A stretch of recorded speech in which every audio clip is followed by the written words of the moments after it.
again. It's going back on my shoulders. I see that. Yeah. And we are live. Welcome to another episode of Frank's Cantina. We got the cobber right in the middle of a conversation, as always, talking about his beautiful hair. And, you click the button. Sometimes it takes forever to go live, and that's what happened. And when you got an Aussie that waffles on, well, sometimes you just got to interrupt them. So how are we doing today, Mr. Peabody? Doing pretty good. But as you know, it was a little while ago that I decided my hair was too long, so I just grabbed a whole handful at the back and got a pair of scissors and went snip. But now it's getting back to the same length it was before. But yeah, the hair that I cut off is right here. Because I thought my ma might want it because as I said before, when I was a child, when I was just a baby, my hair was really blonde and it was all curly. And one day my grandfather took me out and he thought, I'll do my daughter a favor and I'll get her son a haircut. And then when he brought me back, I had no curls or anything like that. My mother and my grandmother sat there and cried. It's like, what did you do to him? I got him a haircut. It was he's my grandfather, it's like this, that's a sensible thing to do. He needs a haircut. I'll get him a haircut. And yeah, but my mother and my grandmother sat there and cried because all my curls were gone. But yes, it's those kind of stories that really put a family together, Yeah. Oh yeah, but you don't have your curls anymore. No, I still get curls, but the reason why I'm growing my hair out is because if it's any shorter than this, it goes whoosh, curly as. Oh yeah. I was referring to when you were a kid. Your mom and grandma. Yeah. Oh, he doesn't have his curlies anymore. Well, that's why I saved the hair because I thought my ma might want that because she couldn't keep the original curls.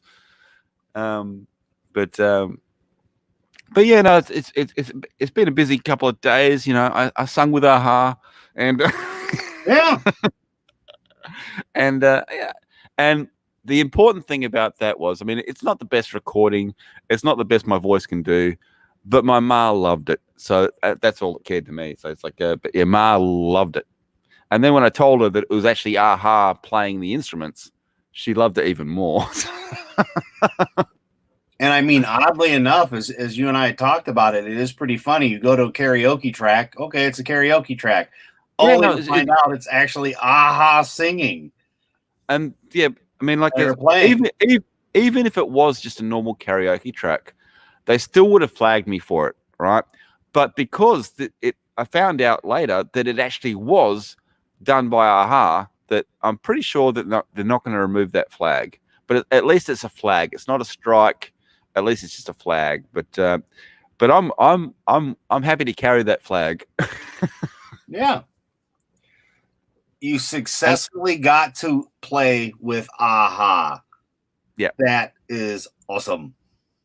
Well, not only did I play with Aha, but I sung their most iconic song. Mm-hmm. As I said, I didn't do a great job of it, but I sung their most iconic song. The song that everybody knows them for, that's the one I did. Well, still, the fact that you picked a track, then you find out later that it's them, hey, what's the likelihood of that happening? Well, in actual fact, when I was listening to it, right, I was thinking, wow, this is a really good karaoke track. This is really good. And I was listening to, because I'm very familiar with the way Paul plays his guitar. And I was listening to the guitar on the track and thinking, this guy really knows his stuff. He knows how Paul plays. And then I found out later, it's like, it actually was Paul. I was like, okay, now that makes sense. Yeah. But yeah, it's just one of those funny little things that happens. Yeah. Yeah. That was great, though. I mean, like I said, it's not, you didn't plan it. You didn't specifically look for that, but you got it. Well, no, as I said, I typed in "Take on Me" karaoke, and that came up. and it was a slightly different take on the song. So I thought, I'll go for that because there's no way I could pull off the actual song. So I thought I'll go for something a little bit different. But it turned out, no, well, actually, that was Aha. Yeah. And I actually have heard the version, because that was just the instrumental version, but I have heard the actual version where Morton is actually singing in the track, and he doesn't do it all that different to what I did, even though I'd never heard it before. so he did the same take that I did on it. So take on me, my friends. Take me on. Yeah. But yeah, that was awesome. Now we have to get into a serious note here for everybody.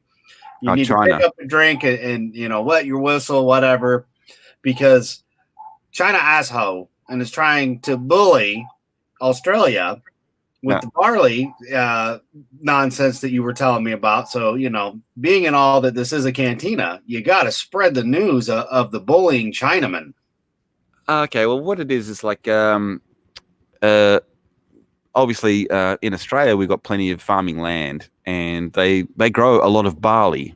And 88% of that barley comes from Western Australia. And China buys a lot of the barley. But anyway, China's turned around and claimed that Australia has breached some laws or something about the import-export of barley, and they've put an 80% tax on Australian barley. Now, everybody knows that anything coming in or out of China is very rigorously is strictly managed, right? So nothing goes into China without them knowing about it, and nothing leaves China without them knowing about it. So how could we breach anything if they've got such high restrictions on stuff? So anyway, so basically, China's blowing a whole lot of hot air, and what they're trying to do is stop, because Australia's the ones that stepped up and said, well, I'm sure other countries did as well, but we actually did it quite publicly. And we said we want an investigation into the COVID virus, where it came from and how it spread. When they said that, they didn't mention anything about China. But straight away, China stood up and said, if you do that, I don't think there's going to be Chinese parents that are going to want to send their children to school in Australia. That works for me. And because that means that Australian kids have got a better chance of getting into university, because the Chinese students pay their way into our universities and then do whatever they do.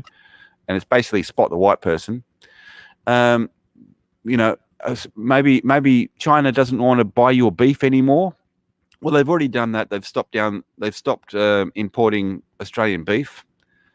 So I turned around and said, "Oh, yeah, good luck making your beef and black bean without the beef." But and then they said they're also going to cut down on other things. So one of the other things they cut down on is barley. But on the other hand, they want to pay more for the iron ore. So they want our iron ore. So they don't want to feed their people. They just want to build shit. So it's like my response to that, if I was in the government, would be, nope, can't have it. Yeah. So I'd cut them off completely and say, fuck you. That's what I'd do, because we're going to be just fine. We're going to find other markets, and we're going to sell to other people. So China, go fuck yourself. And I'm not talking about the Chinese people. I'm talking about their government. Their government sucks. They're bullies, and they can go fuck themselves every which way they like. Agreed. So that's where I stand on it. And yeah, and by the way, yeah, Chinese corporations, you cannot invest in Australia anymore. No, we're going to shut you out. You cannot buy any more land. You can't buy any more property. We'll shut you out. And the people that do have land and property here, that are Chinese corporations, I think squeeze them out. Say, nope, you don't own it anymore. That's it. Fuck you.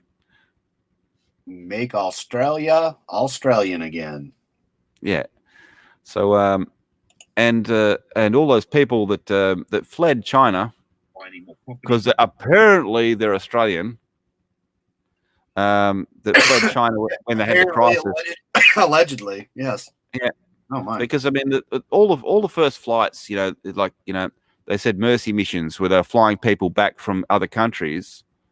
The first lot we got was from China, and they're all Chinese. Apparently, they're Australian, but there was just Chinese people everywhere. So it's like, no.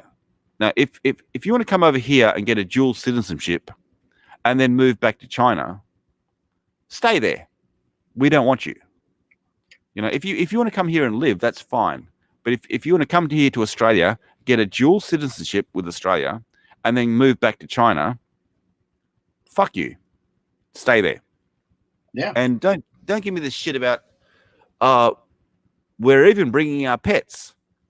That tells me you're not tourists. You're living there. So stay there. You can stay wherever you're staying. And I know it sounds harsh, but I've got no sympathy for you people. And the fact is, we flew all you back, and you guys brought the virus with you. So no sympathy. Well, at this point, it gets, to the level of stupid sometimes you have to go to. But hey, China, you fucked up.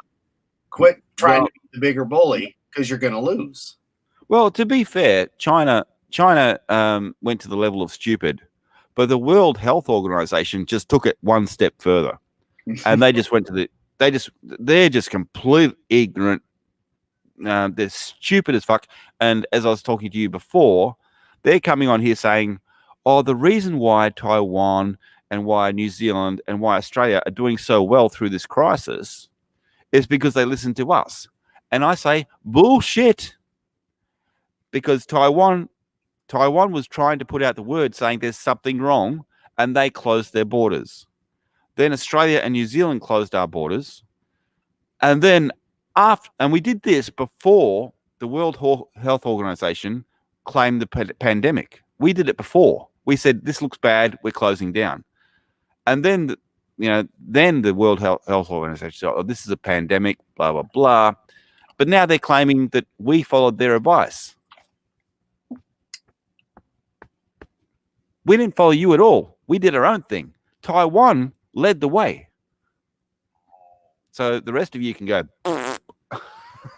Well, instead of calling them the World Health Organization, I mean, they should just be known as the World Health Corrupt Organization, because that's all they are, a bunch of corrupt assholes that need to be out of a job. No, they should be called the World Helpless Oligarchy, or whatever you want to call it. They're just fucking useless. They used to be good. We used to listen to them all the time. But now they're so corrupt, it's ridiculous. So wipe the slate, start again. Yeah, Trump, you said something about draining swamps. There's a big ass swamp you can drain. Yeah, and you're going to need a fucking big nozzle to do it too. But I'm sure he could do it. And the stuff that just the shit that they blame Trump for. I was talking to you yesterday. They say it's found that the tests for the White House for COVID-19 are faulty, and they're blaming Trump for that. He didn't go and pick the test. His health experts went and picked the test. It's like he had nothing to do with it. The tests that they brought in were faulty. And I'm telling you that all the tests are faulty because they're testing for the wrong fucking shit. Sorry, this stuff gets me worked up. I get carried on. And then I start to waffle, and, Adam needs to okay, because Adam needs to rein me in a bit more. But you and I've had lengthy discussions. You haven't been an RN. Me with just the questions. And it's like, hey, in my mind, if what you're testing for are the antibodies, but you get the flu vaccination, any flu vaccination, your body's going to have antibodies, right? And you said, yes. Yes. I don't. You can have antibodies in your blood. You could have a bladder infection, and you've got antibodies in your blood. That doesn't mean that you've got the virus or that you're fighting the virus unless they test those antibodies to see what they're reacting to. They don't know. And in order to test them, they have to go under an electron microscope. That's the only way.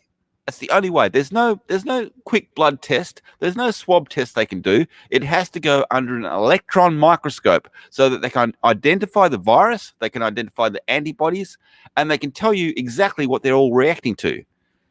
Apart from that, the tests are useless. Yeah. Well, even better yet, think of all those tests that China sent that later we found out were tainted and bad to begin with. And it's not that President Trump went and made the tests and said, okay, these are the Trump tests. Well, according to some people, he did. Yeah, he just pulled them right out of his ass. Yes. Yeah, that's right. That's right. Yep, Trump is sitting there in his backyard making fucking faulty tests. That's what he's doing. But it's like, no, it's like, but just they keep on everything they say something. Oh, here we go. 1.6 million Aussies remain out of work amid COVID-19. Okay, fair enough. That's another thing. But everything they put up there that's wrong, they put Trump at the end of. It's like, why? He had nothing to do with it. It's like, what they should do is faulty tests in White House. What they should put at the end is China. Yeah. Thanks, China. Well, at the end of the day, think about it. Orange Man bad. So the best way to make Orange Man be bad is to blame Orange Man for, well, everything. Yeah. It's fucking ridiculous. I'm sick of hearing it. So unless they come out with actual news, I'm not interested. But you did have actual news about a beautiful rescue. Yes. A beautiful rescue. Yes, there's some clown went climbing in the Blue Mountains and got himself stuck halfway up. But Adam came to the rescue because of the chopper that I sent him. He sent that chopper back to Australia to rescue this man off the side of the mountain. It's incredible news. It's on the news. In fact, I can show you a picture here. Hang on, can I share? Mm-hmm. You sure can. Okay, I need to share. I need to pump up this picture. That's not going to pump up enough. I need to pump it right up. In order to do that, I have to move it onto that screen. I can't show you the footage, but yes. But the chopper that I sent to Adam sent back to Australia and rescued the man off the cliff. Yeah. But now, if I share that picture, no one's going to see anything. It's so small. Well, I can single it. Oh well, you've got the same picture as I've got right there. I sent it through you on Discord. Oh, yeah, I shut my Discord down when I went live to keep the internet. You can zoom it, can you? Yeah. Okay, I'll give it a go. Share screen. Yep. There we go. But yeah, I know it doesn't look like much there. It looks like ground, but that's actually halfway up a cliff. And you can see he's actually stuck underneath the ledge. So basically no one would have found him. He would have died. So they had to bring in Adam's chopper to pluck him off the ledge. Yep. Yes, the chopper that you were so kind to send me and was awesome that it showed up on a Sunday when we didn't even expect it till Thursday. And you thought you were in the future.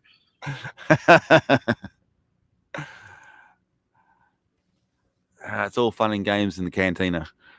Always. Well, that's what we do. We just hang out. And for all you 4 people that are watching, thank you very much for watching. We're just here to hang out and make some noise and have some fun and, tell China to... We've actually got people watching. Hey, it says 4, and it's not me, so... So far, the chat stayed pretty quiet, which is all right. We just might have some... that's what I should do. Working people. It happens. That's what I should do. Actually, I should actually jump on chat so I can see what the chat is. Okay, that's the cart. You can't... It's a good thing I didn't accidentally push on that. Yeah. Oh no, it's nothing bad, but it's like. Oh yeah, no, sure. I the cart. Yeah, I got it's got to be a surprise. Yeah. Yeah. Okay, I'll open up this one. So if I, actually, that's the song that I did. Anyway, Frank. Yeah. So click on that one. Live. Oh, apparently we're live now. Okay, cool. Oh, no, it's nothing bad, but it's like Oh, yeah, no, sure. bit, yeah, no, it's nothing bad. It's like, but it's got to be a surprise because Mhm. you were not expecting a helicopter. You Yeah, still there? from StreamYard, you should have a chat box that goes directly to YouTube where you can type into that box that goes onto YouTube. Ah, no one tells me these things. Mhm. It's It's okay. like I've there's got a the YouTube private up. chat, which was where Brian was putting in his link, which we'll check that out here in a little bit to see if he's still winning. And then it just says comments on my side, but it should show like the stuff that I've typed already, which is just, the usual. It's got Yeah, hello, private everyone. chat and live comments. I didn't Yep. realize that went straight through, but I didn't know. So I've got YouTube up and I'm running anyway. So Well, that's okay. Besides, one day, if Frank ever gets to 1,000 subs, he'll already have the watch time. But by then, you'll need 1 billion hours of watch time, so it doesn't matter. yeah, I'd be lucky if I've got 100 hours all up. I've got over 100 videos. I know that much, but yeah, people don't tend to watch me much. Well, Yeah. it can't be because you're not entertaining, because you are extremely entertaining. Well, I try. And you see, I've still got the AHA T-shirt in the background, just in case. Yeah. That is now my most expensive T-shirt. Before that was Odin's T-shirt was the most expensive one, but now that one is the most expensive T-shirt I own. Mm-hmm. I think that one's $47. Oh wow! But that was from the concert. Yeah. I gotcha. But Ma wanted to buy me. It was basically a hoodie, and the hoodie was $90. And I said, no, Ma. Shoot. Yeah, I said, no. It's like the T-shirt's just gonna be fine. Yeah, because that was expensive anyway. But 90, she wanted to buy the hoodie because she knows like you do, Adam, that I get cold. Yeah. So she wanted to get me something that was like a jumper. But even if she bought me that, it'd be the same as the T-shirt. I will wear it probably once a year. Right. So even if she would have bought the hoodie, I wouldn't wear it. It'd be like the T-shirt. More than likely, I will wear that at Christmas, and then it's going to go back on the hanger and back on the wall. But yeah, that's like well, what you can't see in my cupboard over there. Every year, I'm the easiest person to buy for my family because they know I'm a Star Wars fan. So they buy me Star Wars T-shirts and Star Wars stuff and everything like that. And everything they buy me, I pack away. It gets saved. I don't wear it. So if you look in that cupboard over there, there's a whole pile of Star Wars T-shirts that are brand new with the tags on them. If you look over that way, there's a whole box full of Star Wars stuff, never been used. They buy me this stuff and I save it all. So I've even got bed sets. So in other words, I've got a doona set and sheets and pillowcases, brand new Star Wars, never been opened. So when Ma laughs about it because it's like she'll buy me something Star Wars. She'll see something Star Wars in the shop. She'll buy it for me, and I'll say that goes in the collection. So she knows I won't use it. She knows it gets saved and taken care of and put away. But she knows I don't use it. But she just at this stage she just finds it funny. Because I mean, like if my sister walked up to me, because she's the main culprit that does this. If she walked up to me and said, "Oh, you remember what I bought you 7 years ago?" I can walk over there and pull it out and say, "Is this it?" Right. Because it's still brand new in the packaging. I've never touched it. But I do have one funky thing. It was I'm not sure if the battery still works, but it'll be funny if it does. Hang on.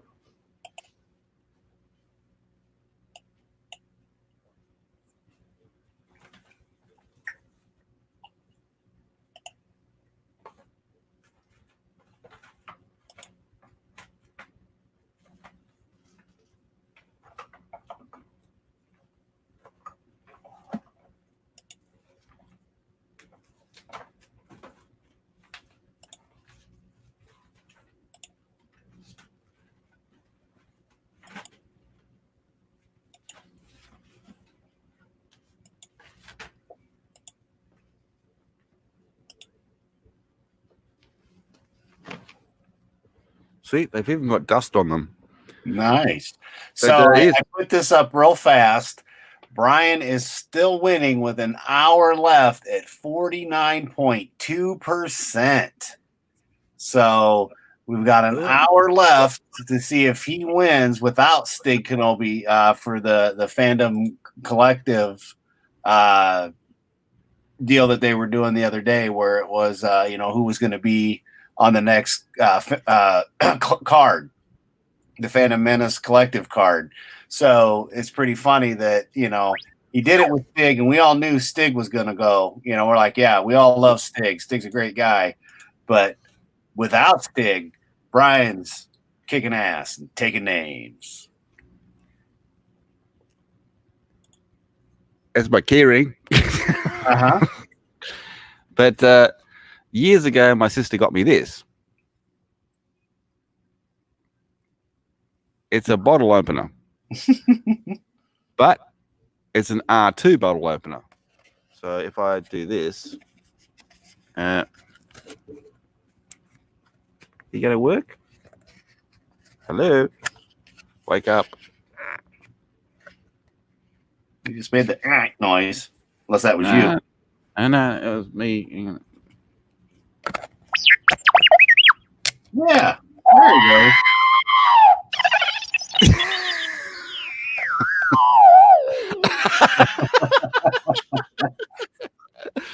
So there's your R2D2 bottle opener, and every time you open a bottle, R2 talks to you.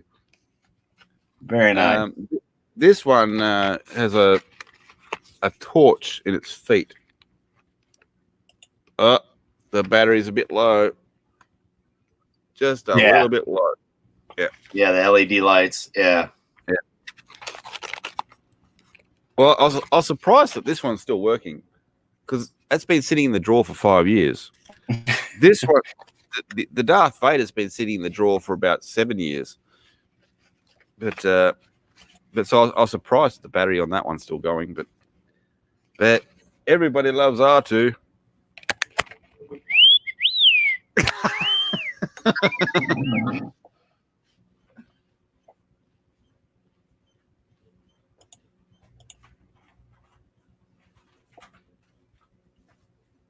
Yeah. Every Christmas you just send me random Star Wars shit, and you might actually recognize this, because she bought me 2 of these separate years, and one I sent to Odin. Right. But yeah, you can't really see, but that's actually Chewbacca there over here.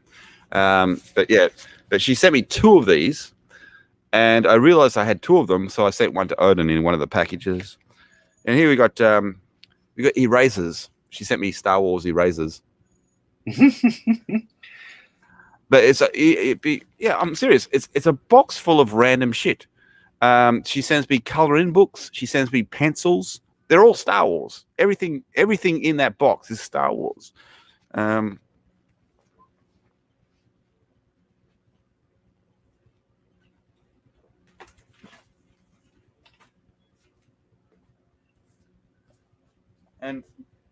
And this is what I was talking about before, which is the bed set.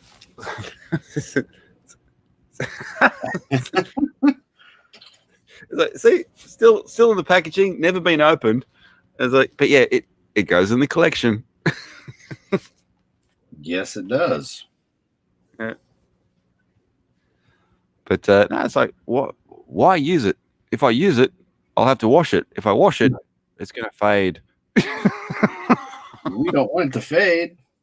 You don't want it to fade, no. But yeah, I'm sort of finicky with that kind of stuff. Some of the t-shirts I do wear. One of the t-shirts I wore to the Aha concert. That's over here.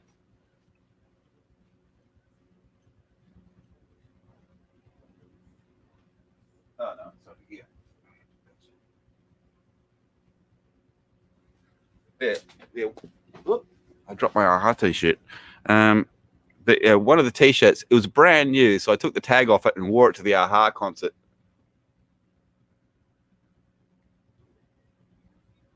So there I was in the crowd with Aha going, "Hey, look at me!"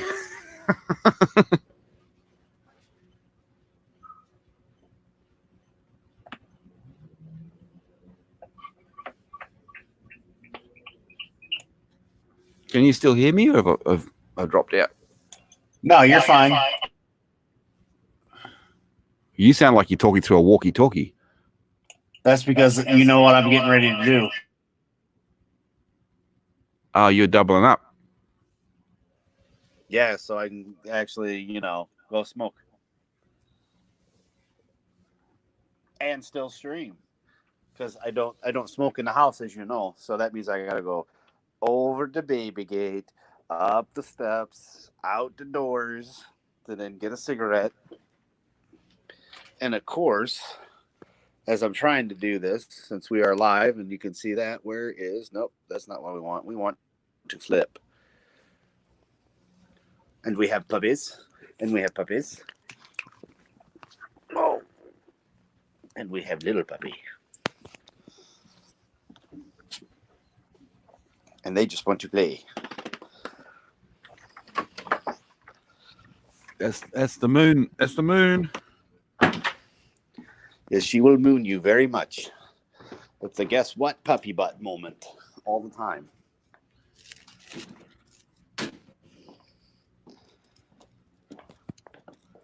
All right.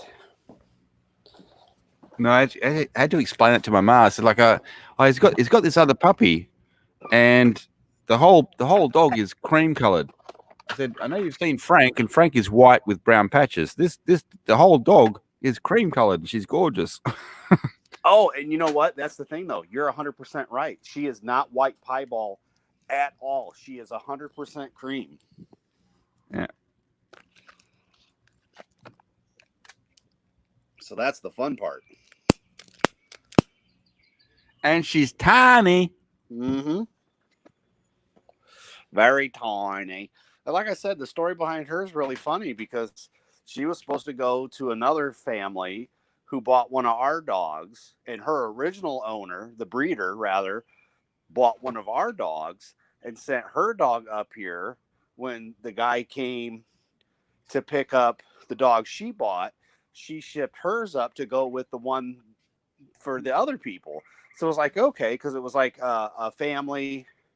The parents bought our dog, and then the daughter wanted who I call Moon Pie, wanted Moon Pie. And then when they saw her, because our dogs are so big, they're like, "What's wrong with her?" Because she was older than our puppy that went out, and but she's so tiny. She's just a teeny tiny wiener. She's a teeny weenie, and it was like, Well, all right, everybody knows so she's a pocket wiener. yeah, she's a pocket wiener. But yeah, ours literally, it looks so much bigger and whatnot. But there was nothing wrong with her. We had her tested; everything was fine. She's just 100% cream, and all personality, which is kind of funny. But then, of course, COVID happened, so you couldn't curry dogs anymore because she came from Arkansas, I do believe, or it was Arkansas or Oklahoma. But that's where this breeder came from. So it's like, Well, okay, it must be Oklahoma because she's got a fringe on top. yes. So, simply put, it's like, all right, cool. Well, we've had her ever since. So for 2.5 months, we've had her because then all of a sudden everything got shut down, as you know, and of course the rest of the world know. So it's like, Yeah. okay, no more carrying dogs, no more driving, no more this, no more that. So then she's just been here hanging out with Pearl, and now of course with Pearl having her puppies and whatnot. So now she's down in the office hanging out with Nellie and Penny. So it's like, all right, and she's just making herself right at home, little Miss Queen And shit. for everybody that doesn't know, Moon Pie is a real cuddler. That's right, which not very many people know because usually I'm not on camera, and usually when I am, it's with you. So Yeah, but no, you got to see it all. Yeah, no, she likes her smooches. Yeah, Yeah, I mean, it's a lot of fun. Yeah, no, she tried to clean Adam's whole head yesterday. Hello, Tommy. Tommy is in the chat. Hello, my friend. Thank Hey, you for Tommy. stopping by. I'm out for a smoke, so I'm on my phone, and of course my computer's going, so the dogs are listening in. But they know that Tommy is here, and we are happy. Tommy's a good guy.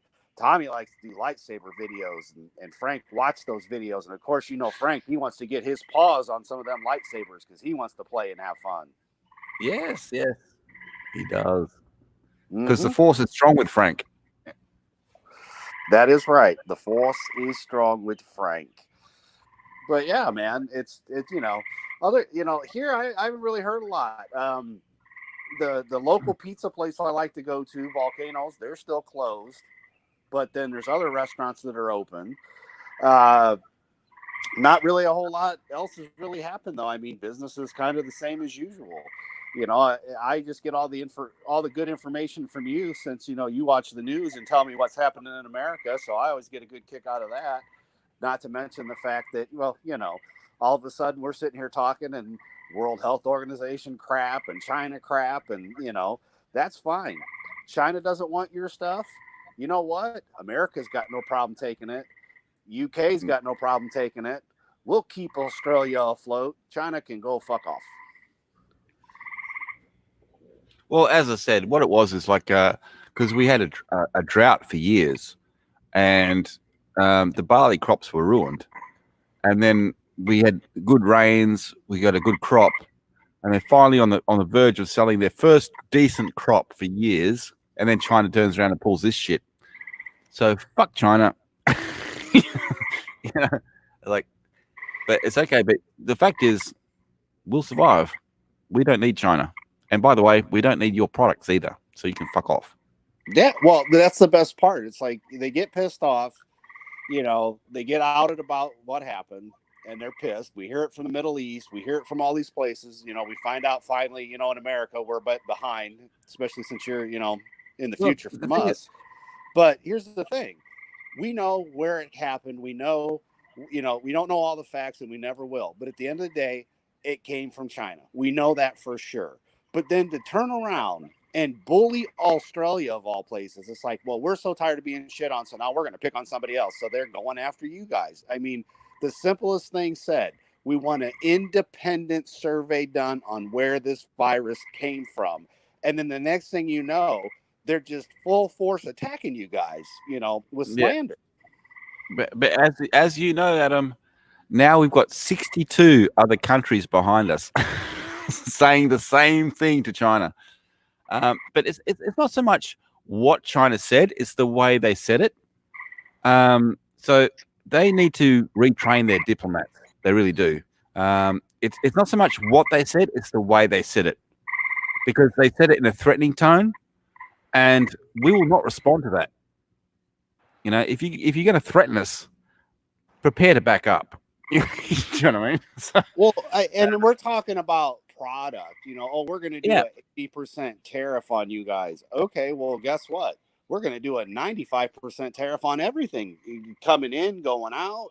How do you like them apples, China? I guess you're going to be mixing bat with your noodles instead of cow.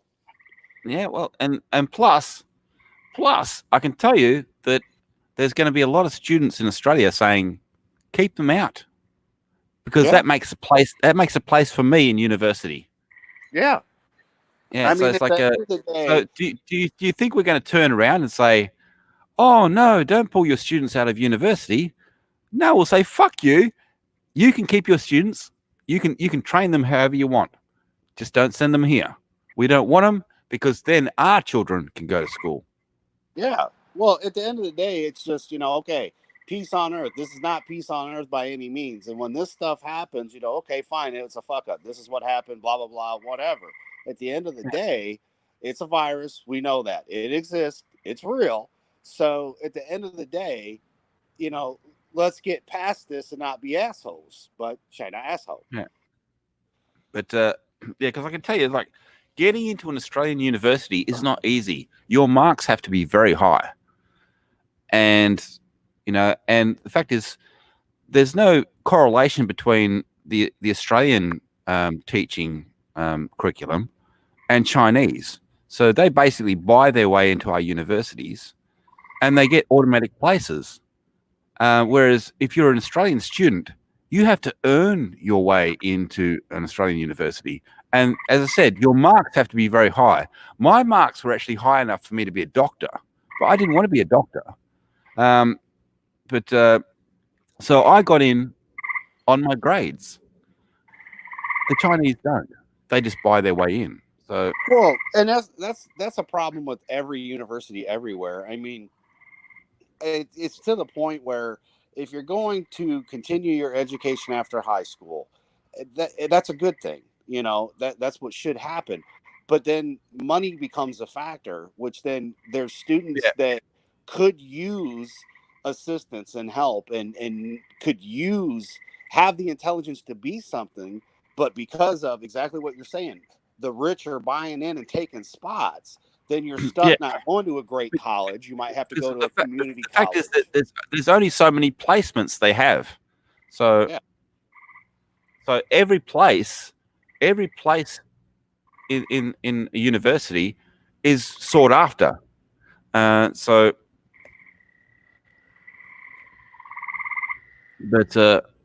if they pull their students out, I say great. Oh yeah, I concur because I mean, that's sure, the university itself will lose money. The economy will drop a little bit because they pay for accommodation and everything like that. And believe me, they do pay for accommodation because the accommodation around the universities, their rent levels are quite high, and even the shopping center around the university, the prices in that shopping center are high. I can tell you, there's a fish and chip shop, just very close to the university where all those university students live, and to buy one piece of fish and some chips is $20. That's really expensive. To buy it anywhere else is like $7 to $10, but to buy it there, it's $20, and it's a small portion. So yeah, I bought fish and chips there once. I would never buy it again. But it gives you an idea. But they do hike the prices up. Yeah, no, we don't need their students. No. Well, that's the problem we've come to because we put them in charge of doing so much for us. And with us being older, that's the thing. We remember when I remember when things were made here in America. And then as I've gotten older, it's like, okay, all of a sudden the greed set in and well, we're going to send our products over there. It can get done there for cheaper, which then our company is going to get more money. But then the money didn't go to the people in the company. It went to the higher ups who got a bigger bonus. Yeah. The other thing is, like, when I was growing up, the best audio equipment and the best products you get were all Sharp. And they were all made in Japan. And then they started to make them in other places, such as China. And now Sharp doesn't exist. Yeah. All the best stuff came from Japan. All your audio stuff, all your technical stuff, the best stuff came from Japan. When they started to outsource that, the whole thing collapsed. So now you go back to the original audio stuff, which is basically European. But no, Sharp used to be a very good company, and now it doesn't show up anywhere. So, I mean, China came up with all this cheap shit. They don't have any licensing laws. They don't have any copyright laws. They don't have any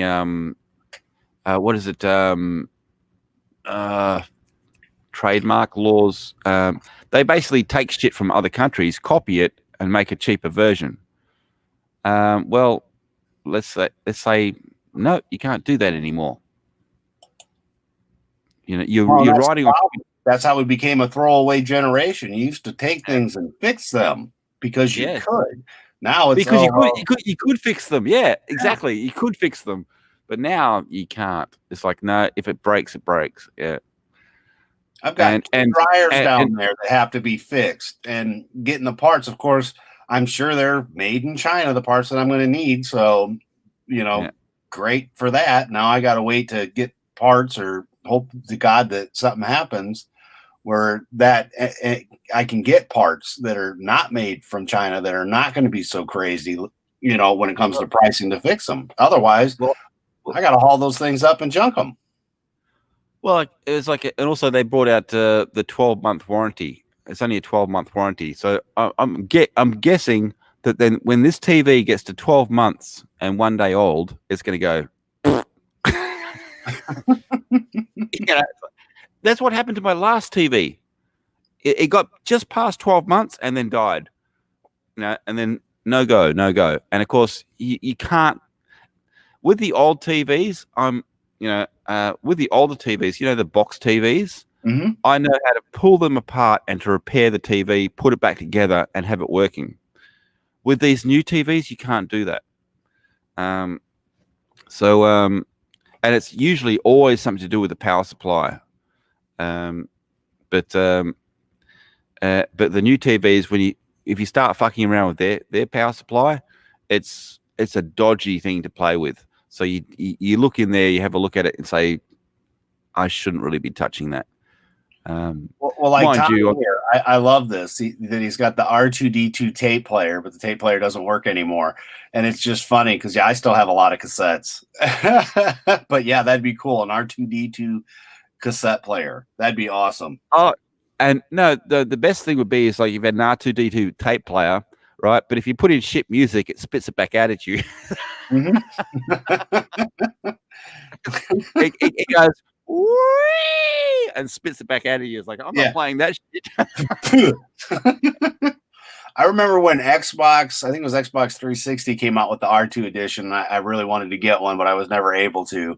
But that was pretty cool looking when it did that, and it had the little R2 sound and stuff.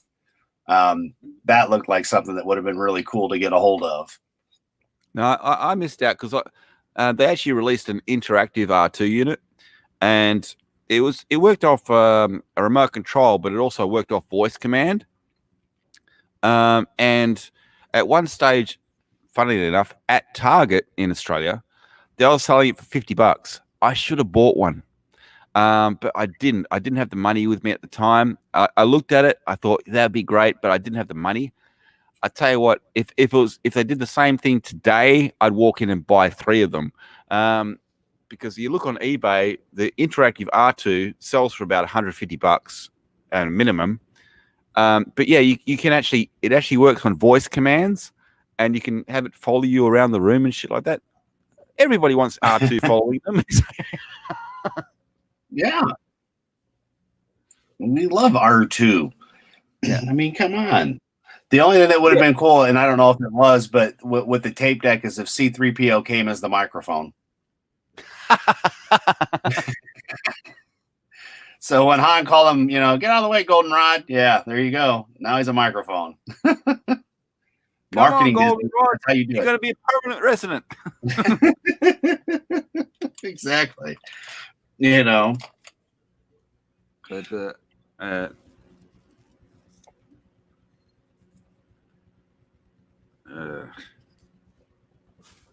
there you go. You should have called it Fun with Star Wars. Well, that's the beautiful thing about Frank's Cantina. We just kind of go and, it's an open invite. People can jump in if they want to, it's just kind of one of those things. There's a lot of people streaming, but, we jumped on kind of early.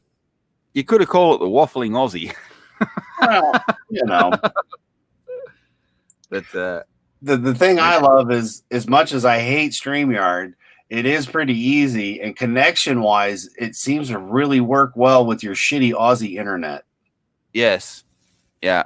Because just last week was an absolute disaster.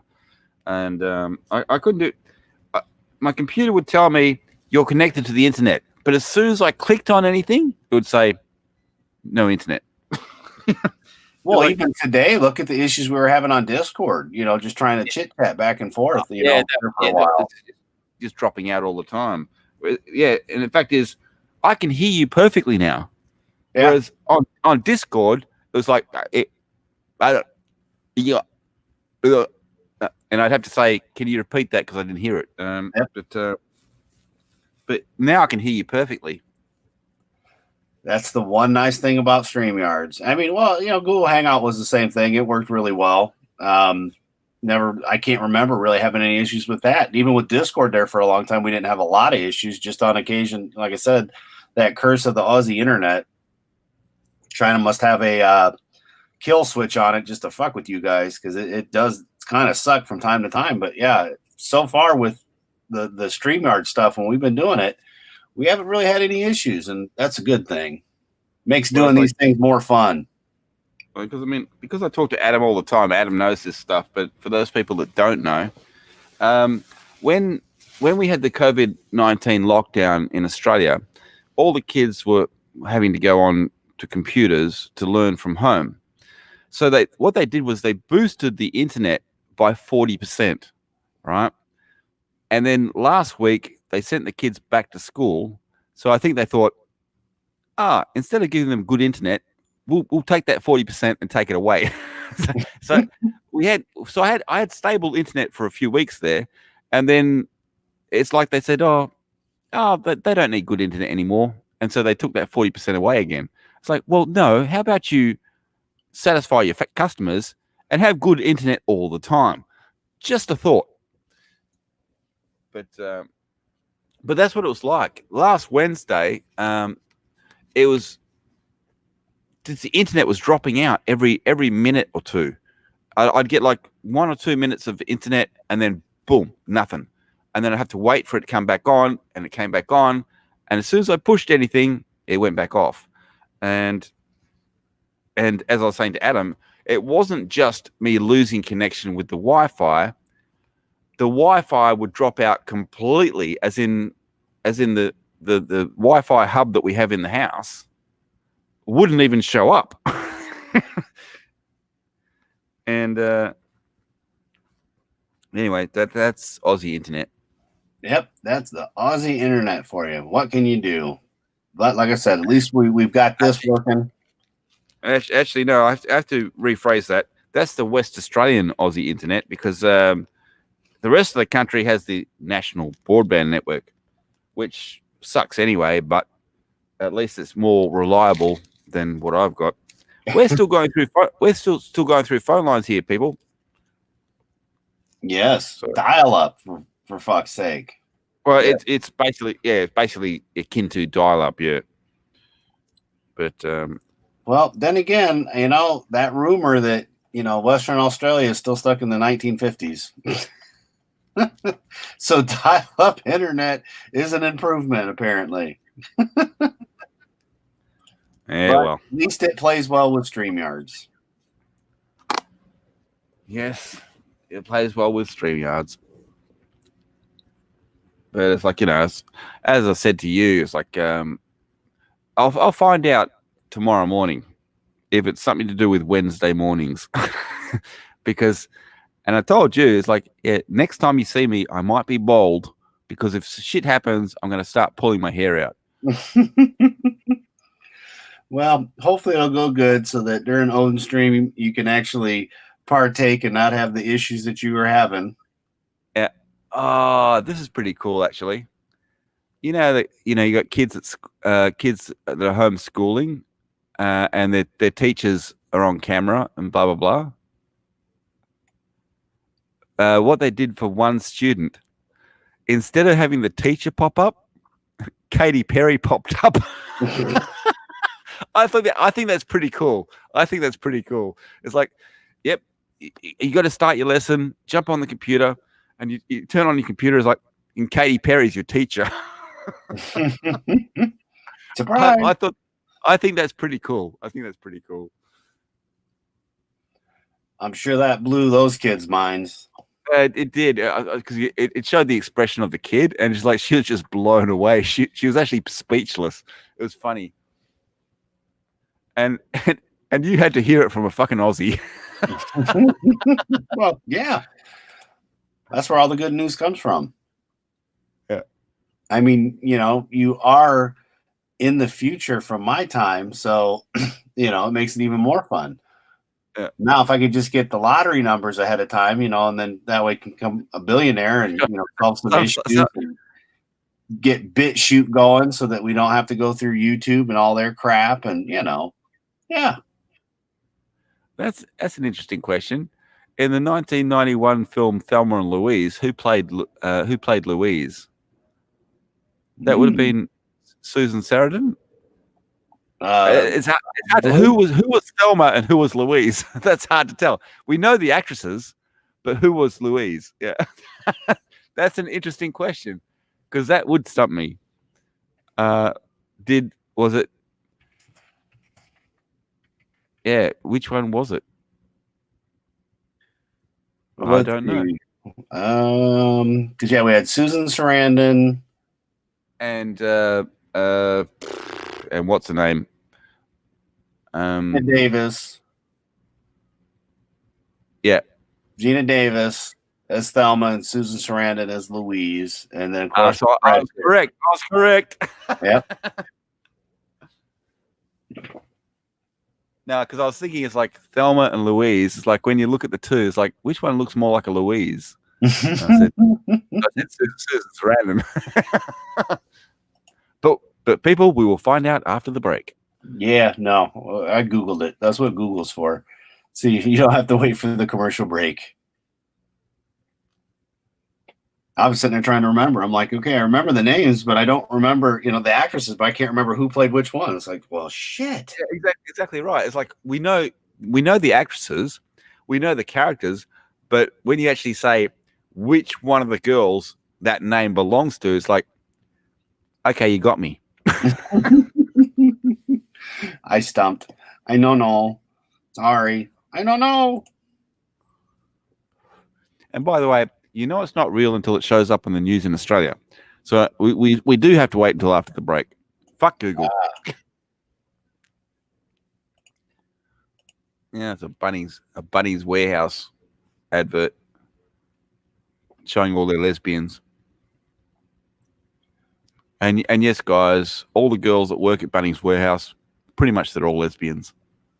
Ah, gotcha. I can say that from a fact because I worked at Bunnings and they're all fucking lesbians. So don't try and hit on the girls at Bunnings Warehouse. They're all lesbians. Actually, no, one of them wasn't. That's the one I took out.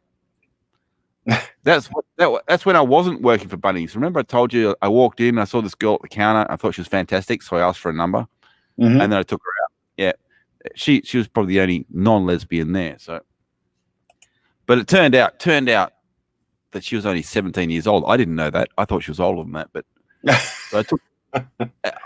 I didn't touch her. I took her out a few times, but I didn't touch her. So no harm, no foul. Right. But no, she was literally one of those. When you see one of those girls that just she captivates you so much, you can't resist, and you have to ask her out.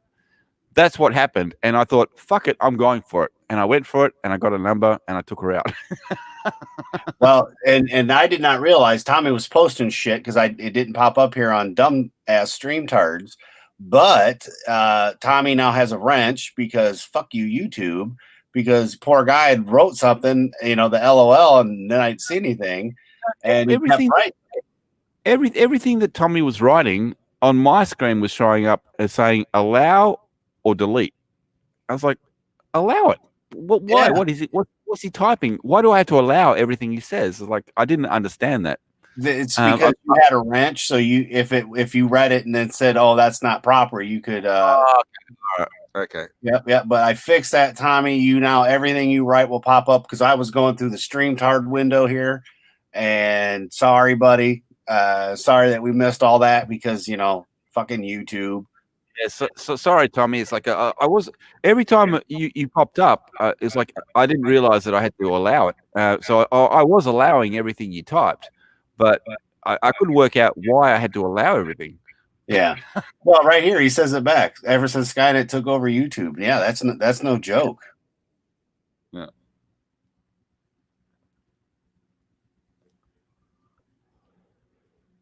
That's okay. We'll get R2 to fix it. Mm-hmm. Yeah, and Tommy, just watch your head because R2 will be spitting tapes at you. It's like, I'm not playing that shit. See, and But even yeah, he was having problems with comments being hidden, which you had mentioned to me. You're like, well, nobody's leaving comments. And then they started messing with shit. And, you know, it's you just get so tired of YouTube and what they're doing. It's like, come on, guys.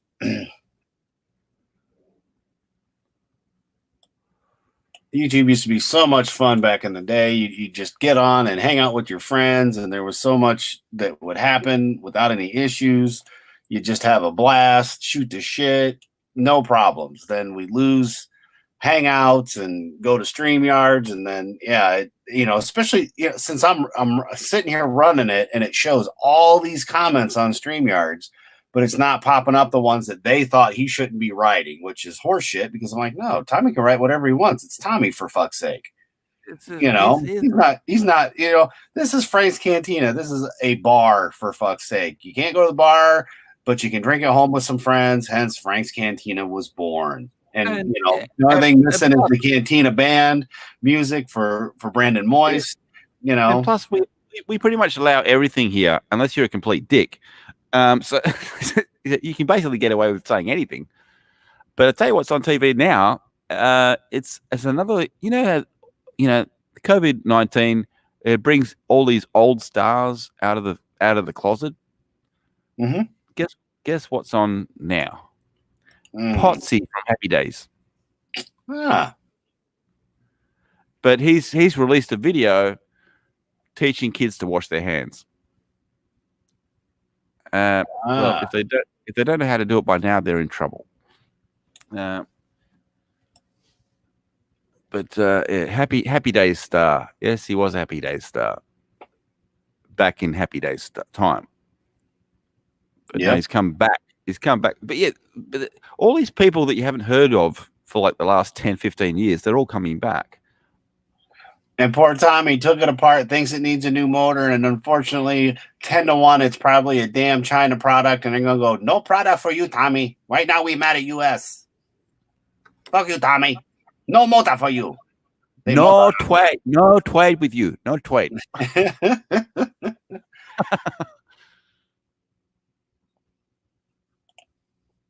But to be honest, how old is it, Tommy? Because I mean, like, I don't think it would be the motor. Have you put a multimeter on the motor? Is it just coming through? Jeez. I'm just asking.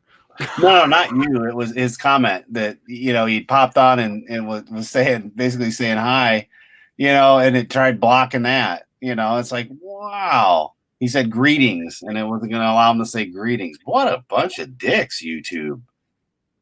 They must have their thoughts. I saw that. They came. That was right at the top.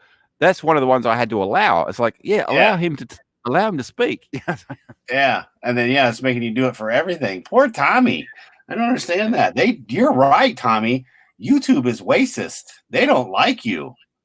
They fear your lightsaber dueling abilities. So they have peed themselves and decided we're not going to let him speak, but we will let him speak. From the 80s. We can't let him speak. He has an R2 unit.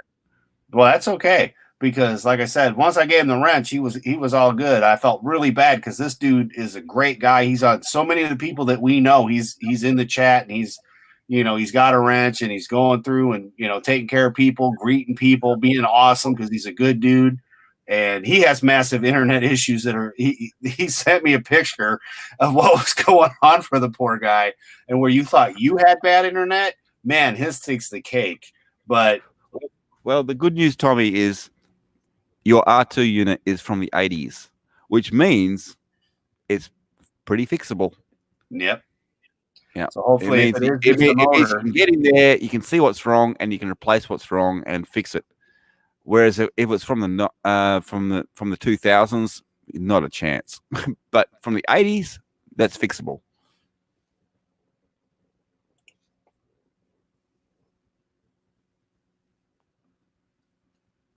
And shit, I used to go to like welfare shops and buy old CD players and everything like that and get them home. And all I'd have to do is Mainly the problem with the old CD players was the belt that actually put the drawer out and put the drawer back in. And so I'd fix that up. Sometimes I just put a lackey band on there, and then I'd take it. So I'd buy it from the welfare shop for about $2, $5 sort of thing, and then I'd take it to cash converters and sell it for 15. Well, Tommy, I'm with you 100%. These false flagging fuckheads at YouTube, and I get it.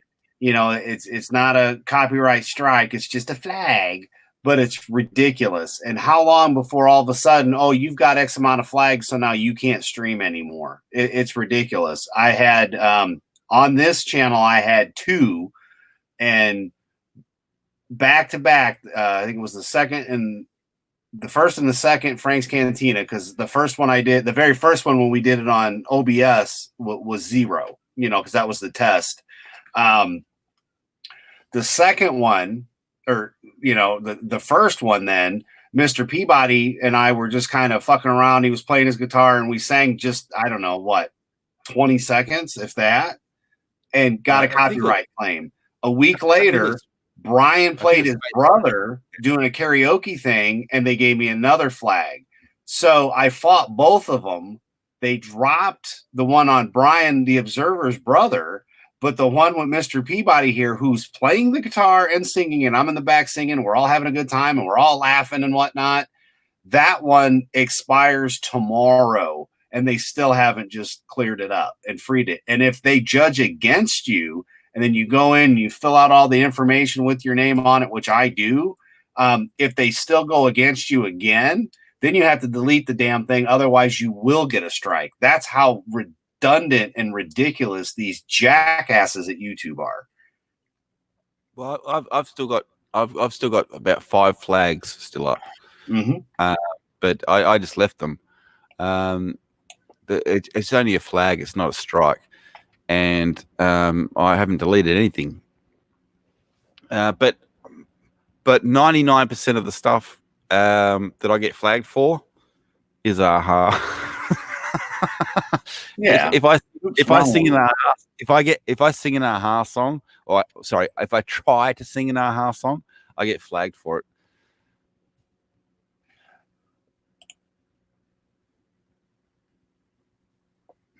But yeah, it could be just me playing a guitar and trying to sing, and they say, no, you can't do that. Okay. Sorry, I'm sorry I played the guitar. Well, that's why for a while I was calling, hashtag ScrewTube. I was like, yeah, hashtag ScrewTube, because that's what they're doing. They're screwing us, and they're, for no reason. And that's the thing. I don't trust them, because if they just are handing out flags for absolutely no reason, like I said, how long before all of a sudden, okay, you've gotten X amount of flags, so therefore now you're suspended for, a month or 3 months or whatever. Granted, I've got multiple accounts, so that's not a problem, but it's just the fact of we're not doing anything wrong in that aspect. I'm trying to remember. I think I got one on this channel too, but I don't remember what it was for. But it's the same thing. You just got to fight them, and it's like, no, screw you. The public domain movies that people have been playing and getting hit with them, it's like, come on. Oh, yeah, that's right. It was so Tommy, you'll get a kick out of this. I decided to, I was driving, and, since we drive here on America, the way we drive in Australia is backwards from us.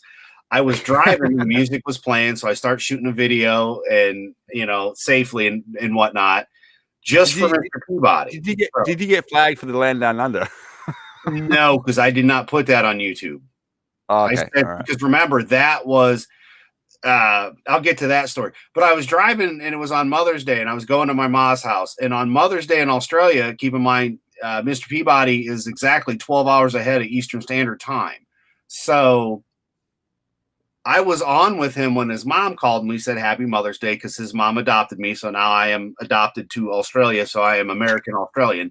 And, so we had Happy Mother's Day. I had a good time. So I shot a video of me going to my mom's house, but they were flagging me for the music in the car, which was ridiculous, because the video was set to private so I could send him the link just so he could watch it, never to put it public, never to do any of that stuff. But in private mode, it got hit with 6 different copyright flags, and then they banned the video where I couldn't show it. And I had to fight that so I could finally share it with him. And the week before that, I was at my mom's house and we were driving, and all of a sudden the Land Down Under song came on, and I hurried up and I grabbed my phone and I had it cranked up and I'm hitting record, but Discord will only let you send like a 5-second, 6-second video. So I'm counting 1, 1,000, 2, 1,000, 3, 1,000, 4, 1,005. Stop. Record 1, 1,000, and I'm driving and the music's blaring and the speakers are bumping, and I sent it to him to cheer him up just because I knew he'd get a kick out of it. But yeah, it just gets to that point where it's just ridiculous. But the fact is, you sent it several times because you tried and it didn't work, and then you sent it again. But I got it. I got the message. But that was after, because you're explaining to your parents. You're explaining to your ma and her husband. The differences about Australians and how we talk a little bit different, but we use different terminology, but we say the same things. And then you're sitting there following her. You're following behind her in the car, and the Land Down Under comes on. Yeah. And so my mom's in the front driving, listening to the same thing. It's got the music going up. She's like, I love that song. And I'm like, I had to record it. I'm like, oh, for fuck's sake, what is the likelihood that I was talking about Mr. Peabody and being an Australian, just a different terminology between you and lethal and, farty, and it's like, just a different word, it's just a different terminology. It's the same word. It's just the way they phrase it, or the simple, smallest things that go there. And it's just a whole lot of fun. And then for that to happen was just hilarious. It's like, man, this was meant to be. Hang on, he got a flag on. He playing the keyboard, and it's slightly different from the original. Teenage Mutant Ninja Turtle cartoon. Holy shit. Oh, God. YouTube. Yep. Hashtag ScrewTube. Yeah, buddy, I feel you. It gets to be ridiculous. It's not like we're shooting pornos and putting it up there, or, things that should not be, going and kicking on. Maybe we should be. Shitty pornos. I mean, it's like I said, man, I get it. I get the fact it's a flag, but it's a false flag. If, I thought it was you're innocent until proven guilty. And it was the same thing with when we got hit with the public domain movies. It's in public domain. It's a public domain movie. And then there'd be like a minute something where they're saying, oh, well, this can't be. And then the supposed person that's telling you this, that makes the claim, and files it against you, like they put down that it was a different movie, which it wasn't. For us, it was, I can't remember what the movie was because it was on Exiled Opinions channel, but we were having a good time because I help out with that channel as well, which will have more content coming, from me and Peabody and everybody else. But I want to keep doing the Frank Cantinas, and if I can ever get OBS to work again, we'll start doing the other one I was talking about with the Talk About Creek, which we might end up doing on here, eventually as well. But we just want to have fun, and we're sitting here in a time frame where everybody is away from people, and you need to be able to talk, and we have the capability to talk in the 21st century via YouTube and the internet and everything else. You create something that's fun, and then, oh, well, I'm sorry, but this 30 seconds of video I own it. Bitch, you don't own me. Nobody owns me. Nobody tells me what to do, not even me, to quote Andrew Dice Clay. But we're just here having a good time, Well, I just checked. Just on the first page of my videos, I've got 3 copyright claims. Two of them. One I understand because I didn't realize that was the Aha one where I actually used the Aha track. The other 2 are me playing guitar and trying to sing. So there's no Aha track in that. All I'm doing is using their material and doing a cover. And so they're still flagged. I've actually disputed both of them, and the disputes come back and said no, we're still claiming it. But the third one I do understand, which is the latest one, which I only did in the last day or so. But what I actually typed in Aha karaoke and the name of the song, and what came up was an actual track of Aha playing without the words. So I sang to that, and I don't think they're going to drop that because it actually is Aha playing. But I thought that makes it even more special. Oh, yeah. But at the end of the day, it was a karaoke track that you played. Was it on YouTube that you played it from? Yes, yes. So that's the even more fucked up part. So if you're getting a copyright claim for using it, why isn't the person that's got it up getting a copyright claim for having it? Yeah. That's what I mean. So. Yeah, no. I don't care. Ma liked it. Well, you had fun doing it, and I watched it, had a blast, and the fact is, I sent it to my ma, and my ma said it was excellent. So I felt pretty good about that. she liked my rendition of the song. So even though I didn't think it was all that crash hot, but my ma said it was excellent. I think because in that song I had to use a lot of false soprano, and so she said it was excellent. So that's all I need. Exactly, Tommy. That is a huge problem, and the bigger problem, in my opinion, is we've been doing this for a couple of years now. I mean, I'm not monetized. The flags are just like, oh, you can't make money. Well, bitches, I ain't gonna be making money anyway. This account has more subs than my actual super fan account, which was started years before I even really knew how to use YouTube. And Frank kind of took off thanks to Doomcock. The Superfan took off because of World Class, and then they both took off. DJD, Odin's Movie Blog, Lethal Lightning, the Rookie Critic, not to mention Black Angus Reviews. Those were places I was hanging out. And then Proper Jeremy, after getting him started and on with DJD. And just being on live streams and doing stuff. But for the longest time, I was just a guy in the chat every morning. Good morning, pop culture. Once I learned how to do all this stuff, I was like, oh, okay, because this is funny, whether you know this or not. I myself was so retardedly stupid, I didn't understand. I was watching on a smart TV.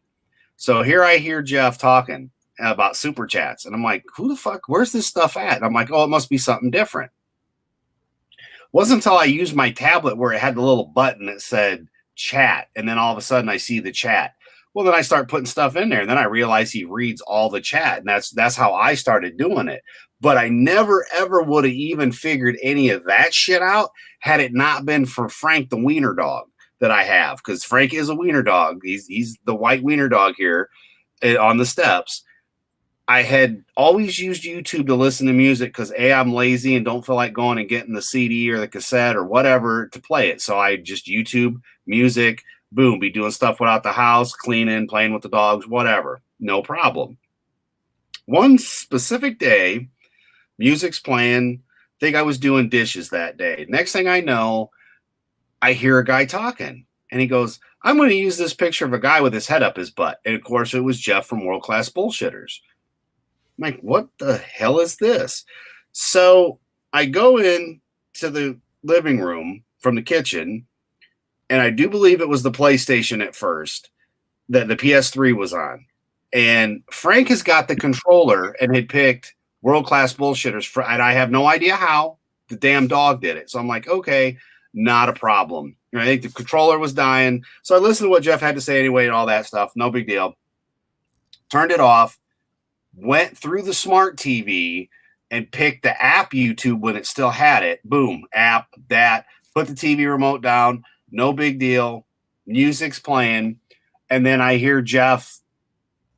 And I think I went from it was a Star Wars review. Then it went to the High Council. And so I was like, what the hell? I go back in. Frank's got the TV remote. So I gave up. I was like, all right, that's it. Then I listened, and I think the third thing from him I heard was the Force Awakens, and I was like, okay, I'm not alone because I hated that fucking movie. But that's how I got introduced to YouTube. No shit, was a 1-year-old wiener dog. And that's how because I'd look up shit. I mean, that's what YouTube was for me, a cheat sheet. Okay, somebody's got a video. Okay, this is how they do it. Okay, and that was it. I just a little bit of research real quick, fine. Never ever did I think I'd be streaming or talking to an Australian, my cobber, who I've been adopted by his family. It's awesome. Not to mention all the people I've met, you included in this, Tommy, Brandon Moist, who I talked to on the phone, Odin from Odin's movie blog, all these communities that you become a part of that become your family. And it was really, really cool. I got to go meet Jeff and then talk with him. And from there on out, when he was still doing Good Morning Pop Culture, I was there every morning. I met Jez Oldfield, who is Digital Pollution, who shows on Wednesday nights at 4 p.m. Central or 4 p.m. Eastern, my time. I'll be there this Wednesday. I'm usually there every Wednesday. I was talking with this guy for a year and a half before I even knew what he sounded like, which I didn't find out till the Rookie's Quest, when Rookie asked us all to send stuff in. And then I find out he's from the UK. When I talked to Mr. Peabody in the chat, I had no idea he was a fucking Australian, when I first, when you're just typing and whatnot. So I was like, oh, this is really kind of cool. It takes me back to the old AOL instant messaging bullshit, so it's like, all right, cool. But, I've met a lot of people, made a lot of really good friends, through this, and it just continues to grow. We keep having fun and I love it. And same thing with finding your videos. You were just a guy in the chat. I went, checked out your channel, and no bullshit. I don't have cable. Okay. I got away from cable back in 2015. So that's when I started watching more on YouTube. And then with the clan, well, they need something to watch so they're not being bad. So once I learned how to do all the stuff with the smart TVs, because it took me a minute, and everything else, I was like, okay, so the dogs have their own account and I had my account because I'd be on my tablet or my phone, and then I'd have a TV going for the dogs and they'd watch videos and whatnot. And Odin's movie blog, it's all his fault because you had just Adam Shawhan, because that's me, that's my name, that was my YouTube. And then I had the Shawhan Wiener Dog Clan because, we're wiener dog breeders. So I'm like, all right, that sounds cool. The Shawhan Wiener Dog Clan. So I'd have 2 accounts going and, I'd be in streams and doing all that shit. And then Odin partook in the joke, which was all of the channels that I'm on. If you don't give Frank a blue wrench when he builds his Death Star, you can't come aboard his Death Star and you can rot on the planet till he blows it up. That was the joke. I mean, literally, it was just a joke. So people started giving Frank wrenches. Well, Odin gave Frank a wrench. And then people got mad at Odin. Why'd you give Adam a wrench? Well, I didn't. I gave it to Frank. So hence it became Frank and the Shawhan Wiener Dog Clan, which is where we're at now on Frank's Cantina. And I just kind of rolled with it. It was a stick. It was fun. I thought it was funny because when he gave me my wrench, that was when Alex was causing problems in the chat. And then Odin turns around and goes, actually, you know what? It's about time. It's about time. And then he just hands me a wrench. Well, we were there all the time, Yeah. But yeah, no, it really was a lifeline for me because, as you know, I was sick at the time. I was at home. I wasn't going out. And I started with Musty One. Because Musty One was fixing stuff and everything like that. And then I found other shows, and I stumbled across Odin's, which was the first one I saw was when he was in the Chewbacca onesie. Mm-hmm. And when I saw the Chewbacca onesie, I thought, oh, I've got to watch this guy. And then, and that's where that started for me. But it really is a big family. And I mean, Adam, I love you to death. I really do. I love the other people in there as well. But you became a cobber. So that's the thing. Like Frank started a lot of this, but then like through Odin is how we met because he did the Discord. And I didn't know what the fuck a Discord was. Like, the people are like, "Oh, Discord's old." I'm like, "The fuck is the Discord?" But then again, I'm the same guy that's like, "What the fuck is the super chat?" And who the fuck are these people that he keeps talking off? The hunky, chunky, funky monkey. I'm like, where is this shit? Because on a smart TV, it doesn't show the chat. I mean, it does now, but it didn't use the newer ones do, but the older ones didn't. And I'm like, oh, maybe, so in my mind, I'm thinking, oh, maybe it's that stupid Twitter thing because I didn't fucking have a Twitter. I'm like, I mean, I had one from back in the day for Gas Monkey Garage, but it's just like, all right, but I never used it. I'm like, this is retarded. I have a limit on what I can write. I'm not dealing with this shit. And then once it became more self-promotion tool or like getting a hold of you, Tommy, or, those that don't have a Discord or we're not in the same groups and whatnot, Twitter is a nice tool. But I'm not going to go on there and rant and rave like some people do or some of the dumb shit. So it's like, yeah, it's cool. It's a good way to be able to message people to say, hey, I'm doing a stream, or hey, here's this, da da da da. Yeah, the only reason I went on Twitter at all is to find out when the next show was. Because good old YouTube notifications. Yeah, but yeah, it was funny though because it's like I found Steph on there, and I said, hey, Steph. And she was so surprised, and she said, "Is this Peabody? Is this our Peabody?" I said, "Yeah." And she was just delighted that I found her. Well, and that's the thing. Like I said, it does. It goes back. Like I said, World Class Bullshitters. Then I found Doomcock, EBS, Geeks and Gamers because of the High Council, and with Odin. He had done a wrestling bit because I'd never heard of Odin. Now I knew Tina Beebe. I knew Tina because she was on Good Morning Pop Culture. We had coffee every morning. Every morning together. We'd be in the stream. I'd be typing, "Hey, da da da, how you doing?" She'd tell me, this is going on. What kind of coffee you drinking? Same shit with Odin's. Now Tina and them were there long before I was, but I knew Tina thanks to Jeff Hicks from World Class Bullshitters, and then we went from that to. Jeremy did a wrestling Geeks and Gamer thing with a bunch of people. And here's this cat named Odin's movie blog. And then Jeremy was doing a live stream and I was in it and I see Odin's movie blog in the chat. So I type back to Odin and he starts typing back to me. And I, just like you, Tommy, it was one of those things where it's like, all right, click on the guy's name, go to his channel, follow the channel, go do, watch some of his videos and whatnot. Boom, boom, boom, boom, boom. Okay, cool. And that's how I found Odin. And then he did streams. Yeah. I mean, he'd have like 30 people in his chat. So that was a great thing. But then the icing on the cake for me was there was Tina. And I knew Tina, from, and once again, it went from like, my days went from 7:45 Eastern time was World Class Bullshitters till 10 or so. Then DJD would go on. Then sometimes Mecha Random would go on in between. And, then there was always the videos and whatnot to catch up on and all that stuff. So that was my TV stuff all day long. And whatnot with the dogs. So it's like, okay, cool. Here we go. We've got stuff to watch and then, news or whatever. Mainly we're outside. So I'd just be listening to shit. But when Tina was with Odin and I'm like, met Steph and, everybody there. And I'm like, okay. And then Odin with the Discord and, met Jay Clark and met you. And actually, the only reason I met you was because you had talked with Jay first. So I'm like, oh, okay. And he was telling me about you. And I'm like, all right, dude. Because once again, I met him same way, Odin's movie blog in the chat. Then all of a sudden we start talking on the Discord.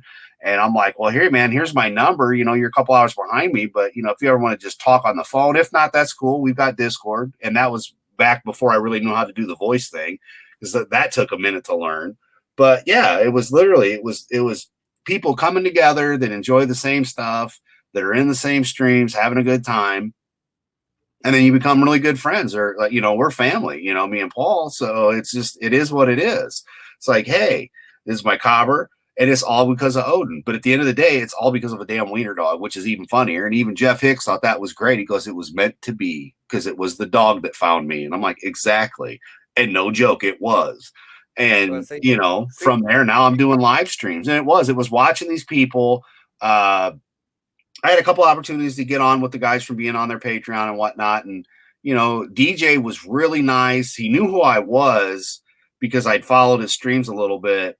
But that's when I really found DJ was I can't remember what stream it was, but Jeff had Patreon members together and I was on it.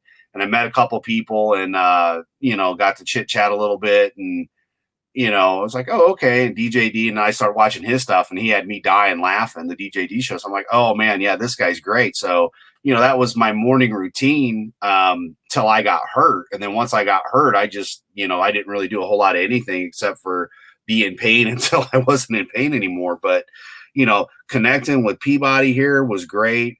And all the people through the Discord and even finding you, Tommy, just in the chat and hanging out. It was great.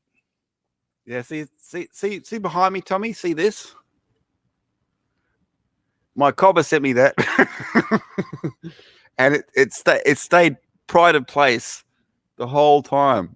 Every video you see me in, pretty much, has got this blanket, and he had to hunt for this, and his wife found it. it was funnier than hell. So here I am, a 6 foot, 250-pound dude who has a skinny little Australian friend who's always cold. Like we'd be talking and he's freezing. And, we love Rogue One. To us, it was the best Star Wars movie that Disney produced, especially after all the shit that came out. And this is pre Mandalorian. But we're like, no, I like, the story. Okay. And the old school stuff. It's like, all right, that's the best Disney's going to do. And so I'm like, all right, the wife does stuff with fleece. I'm like, Peabody needs a blanket. So I go hunting through like 16 different fucking fabric stores, whatnot, looking for something Rogue One, anything Rogue One. I can't find shit. I can't find fuck all, as the Aussies say. Can't find fuck all. There's nothing. It's just not there. So I'm like, all right. So my wife and I go to one, and I'm telling her what I'm looking for, and I fucking kid you not, she picks up a pre-packed one that you just buy to do ready to go. And she goes, is this what you're looking for? And it's what you're looking at, Jen Ursa. I'm like, that is exactly what I've been looking for 3 fucking months. And it was the last one. None of the other stores had them. It was meant to be. And then the backing on it was also Star Wars. So that was the best part. Although it was a fuck up because it is, it is what is it? Fuck. The Force Awakens backing, but to get him back, we made him another blanket because he hates emojis. He doesn't like emojis. And we're in the shop, and my wife sees this emoji fleece, and she goes, "Oh, I'm making Peabody another blanket. He's gonna hate me." So to be a nice guy, Tommy, I went ahead and I made sure that the backing of this one was X-Wing fighters. He's gonna go grab it. So yeah, we ended up making him that as well, because she's like, why doesn't he cover up with that? He's always cold. So she made him a second blanket to keep warm, but he's screwed. So he either has to have emojis facing up or emojis looking at him underneath when he's covered up with it. And then I sent him some Pez dispenser. Yeah, there's there's the emoji. Hold on, Peabody. There we go. Full screen, baby. There you go. Yeah. So I was kind enough to make sure that, he didn't just get stuck with just the emojis. And same thing with Jay Clark. I had sent him one that was Star Wars and football. For the life of me, I can't remember what team it was, but it was one of the ones he really loved. And because Notre Dame, you can't get fleece for because they're pricks. But I got him I think it was a Steelers. He liked the Steelers. So, we made him a blanket. And then Jez Oldfield got one that's got wiener dogs on it. And it also has like Darth Vader print on it. So, I mean, it's just one of those, with the people you really get to know and whatnot. It was one of those things. My wife's been kind enough to go ahead and make blankets for these guys. And, we send them out and whatnot. And it's just, been a whole lot of fun doing. This really is warm. That was the whole reason, man. That's like when you wouldn't cover up with that one. She's like, he's so cold, he needs another blanket. And then what? Just imagine the look on her face. I mean, she walked in and it was cheek to cheek grinning when she saw that. And she looks at me and I'm like, what? And she just had this grin on her face. I'm like, what? I'm making Peabody another blanket. And I'm like, okay. And she goes, it's going to be emojis. And I've still got the box that came in. It's like it's a Target box, which is what the Batman went in. I've still got the Batman box. That's okay, Tommy. Like for me, the part I liked the most was seeing the old school stormtroopers and whatnot. And the best part of all was the fact that everybody dies because they're all insignificant. And that was what I loved the most about Rogue One. Oh, the box. Yep. So Mego came out with the 89 Batman, and I didn't have the money at the time to get it. So Peabody decided to send it to me in that box. So when she got done with the blanket, it was a lot bigger than the blanket on the chair. It's like 1.5 yards. So I had no boxes to fit it in. So I had to stuff it in that box along with the hell else did I send you? You sent the emojis. Oh yeah, the emojis. Yeah. The Jeff Hicks stealing solo comic because Star Wars. We love Star Wars. Yeah. Yes, I did see the Darth Maul Apprentice. That was awesome. Stealing solo, and then the Rogue One car. And the time before that, I kid you not, Tommy.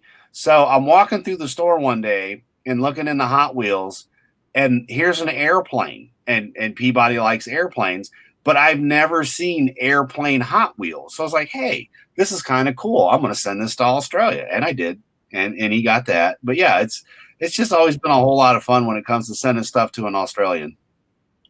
Yeah. And then, the emoji Pez because, I mean, come on. It goes with the blanket.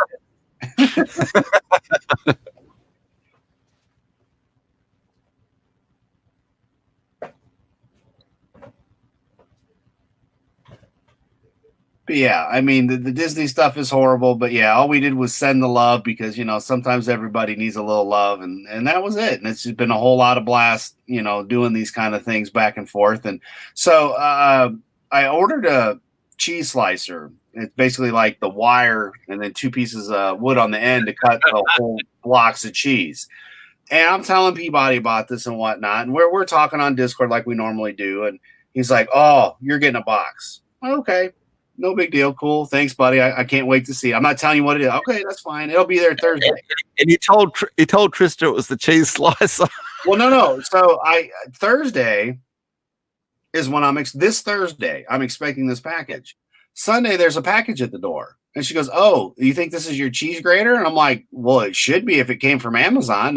Cool. Or the cheese slicer came. All right, cool. So she starts opening it up. She goes, this has got Mr. Peabody's name on it. And I'm like, well, then why are you opening it?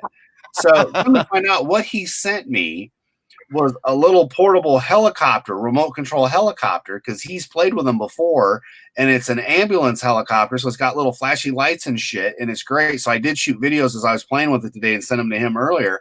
But I mean, it's those kind of crazy things like that we do. Like we'll find stuff and send it, and usually for him, once a year, I've always sent him a box because of his birthday and Christmas and all that. The first box that had the Rogue One blanket, also because it doesn't really snow in Perth. So he had a Christmas card. That he sent me a Christmas card to let it snow. Yeah, because it was an inside joke. And then he sang Let It Snow, and then he got a flag for that too, by the way. But, I got flagged for that. Yeah. Because they didn't think of me singing. Joke and laugh about that as well. But it was literally one of those where it's like, all right, hey, whatever. But yeah, that's what happened the first year. I sent him stuff and it was great, and he sent me stuff. It's like, okay, cool. And then this box I sent him. Adam's still waiting for this sucker. I'm going to send that. My Cougar Bear, yeah. Well, and so that's the thing. Then he got the second box, and I'm like, all right. And because it's kind of a special birthday coming up in January, like I got something really cool for him that nobody knows. Like his mom knows, but he doesn't. Like I got all these plans and I talked to Ma about it. I'm like, all right, but I got him this really cool present, which I went through and had done. And with everything being shut down, obviously I'm not going to send it right now. We're kind of waiting on postage and whatnot to go back to normal with overseas and whatnot. but his birthday that's coming up to me is a big deal. So I got him something that's phenomenal. And the first thing his mom says is, you know, he's going to cry. He gets very emotional. And I go, I know. And I did it not like to be vindictive or anything. And when he gets it, I know he's going to, I mean, it could be a picture of a butt and he would love it because it's coming from me and it's not a picture of a butt, but it doesn't matter. You know, it's just that the fun that we have sending each other stuff and in the blast that we have, you know, talking, you know, every couple days or every day, you know, when the Aussie internet lets us. And it's easier for me now because now I have a Walmart account and I have a Target account in America. So I don't have to worry about international postage. I can just buy shit and send it to him and he doesn't know it's coming. Yeah. So that was the one thing, like all of a sudden he's like, we're doing stuff, the blocks for your boat. That was funny. So he's building this boat and he lost the blocks, but he didn't lose the blocks. He found them. So he's online ordering stuff and I'm helping him, you know, figure stuff out. We get it all done.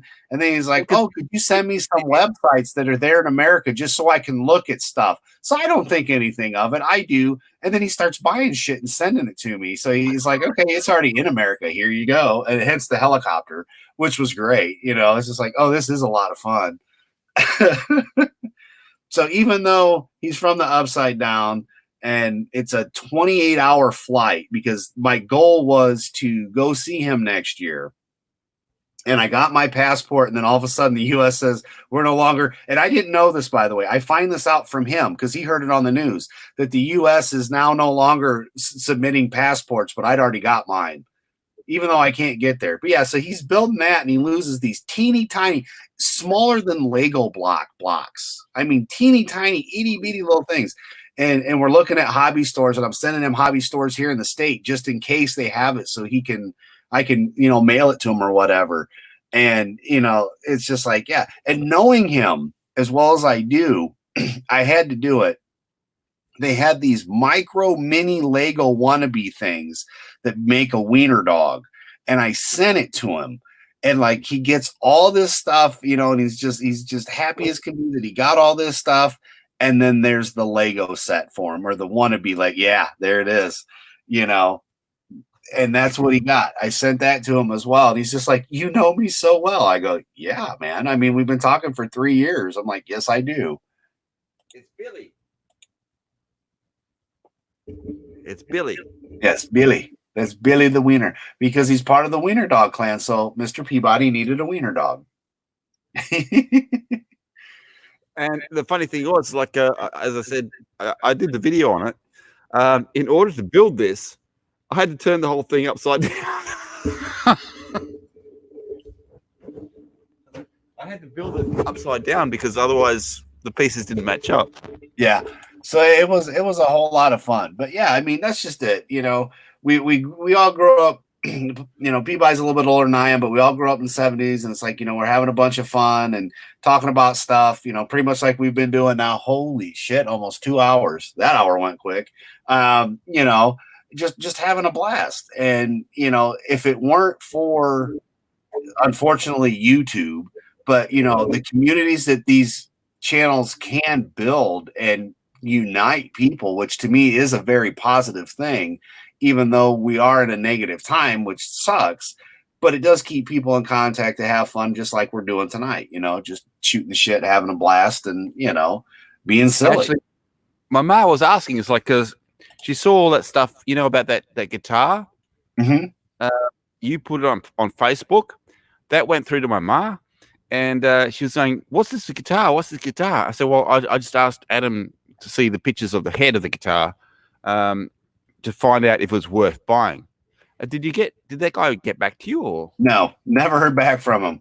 Well, yeah, that's the thing. Like, Mr. Peabody has a Facebook, but he doesn't really use it, which is fine. That's not a big deal.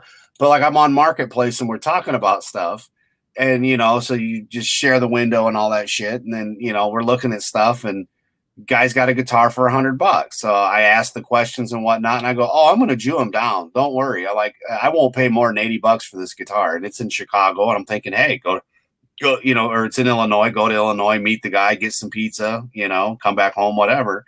But yeah, no, the dude's not responded at all. So it's just like, yeah, the usual.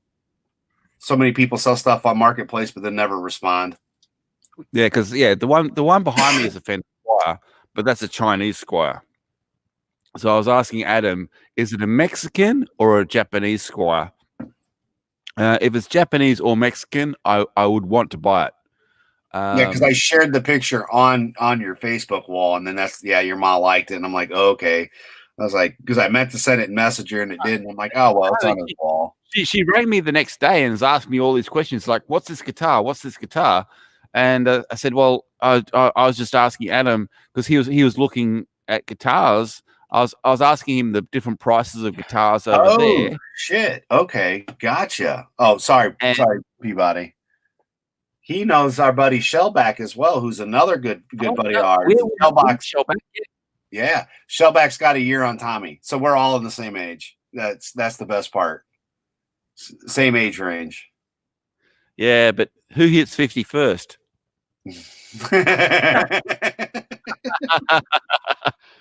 No, Shellback's a cool ass dude. I haven't been able to get him. Well, shit. It's life. Life does get in the way, but no, he's a great dude. Same thing. We've all talked together numerous times on Discord. So I thought one time I talked to Shellback for hours, and that was when he was actually living in the shared accommodation. I don't know where he is now, but yeah, but no problem talking to him for hours. He's a fascinating guy, and he's a good bloke. Yeah. And his reviews were funny, and it was a whole bunch of fun. But yeah, that's like I said.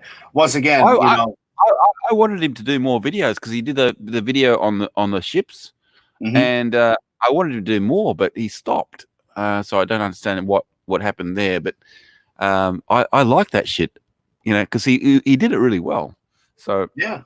Well, he was because I think he went to school. He was going to go to. I know that was his game plan. So I'm assuming maybe he did. He did go back to school, yeah. But yeah, he was in the Navy, wasn't it? He was in the Navy. Yes. And yeah, the Shellback into Australia, and yeah. He's one of the few people that had actually been to Perth. So it's like it was good to talk to him, and so because he loved Perth. And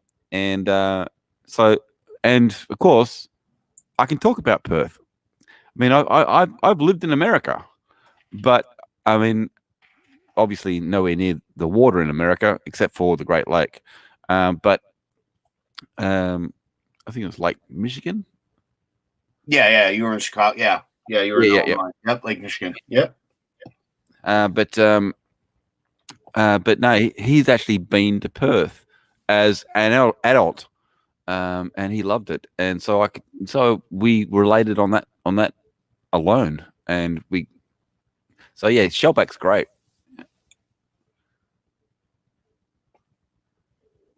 Yeah, you get us old guys together, and well, that's the thing, Tommy. It seems that in this day and age that we are in, at our age, we're the new old man. So we're the old men. But yeah, you get all us together, and we have fun. Old school, yeah. Brian, we remember when we didn't have mobile phones. Yeah, I remember going to the street corner to use the payphone. Yes, and try finding a payphone these days. It's really difficult. Mm-hmm. Yeah, they just don't really exist anymore.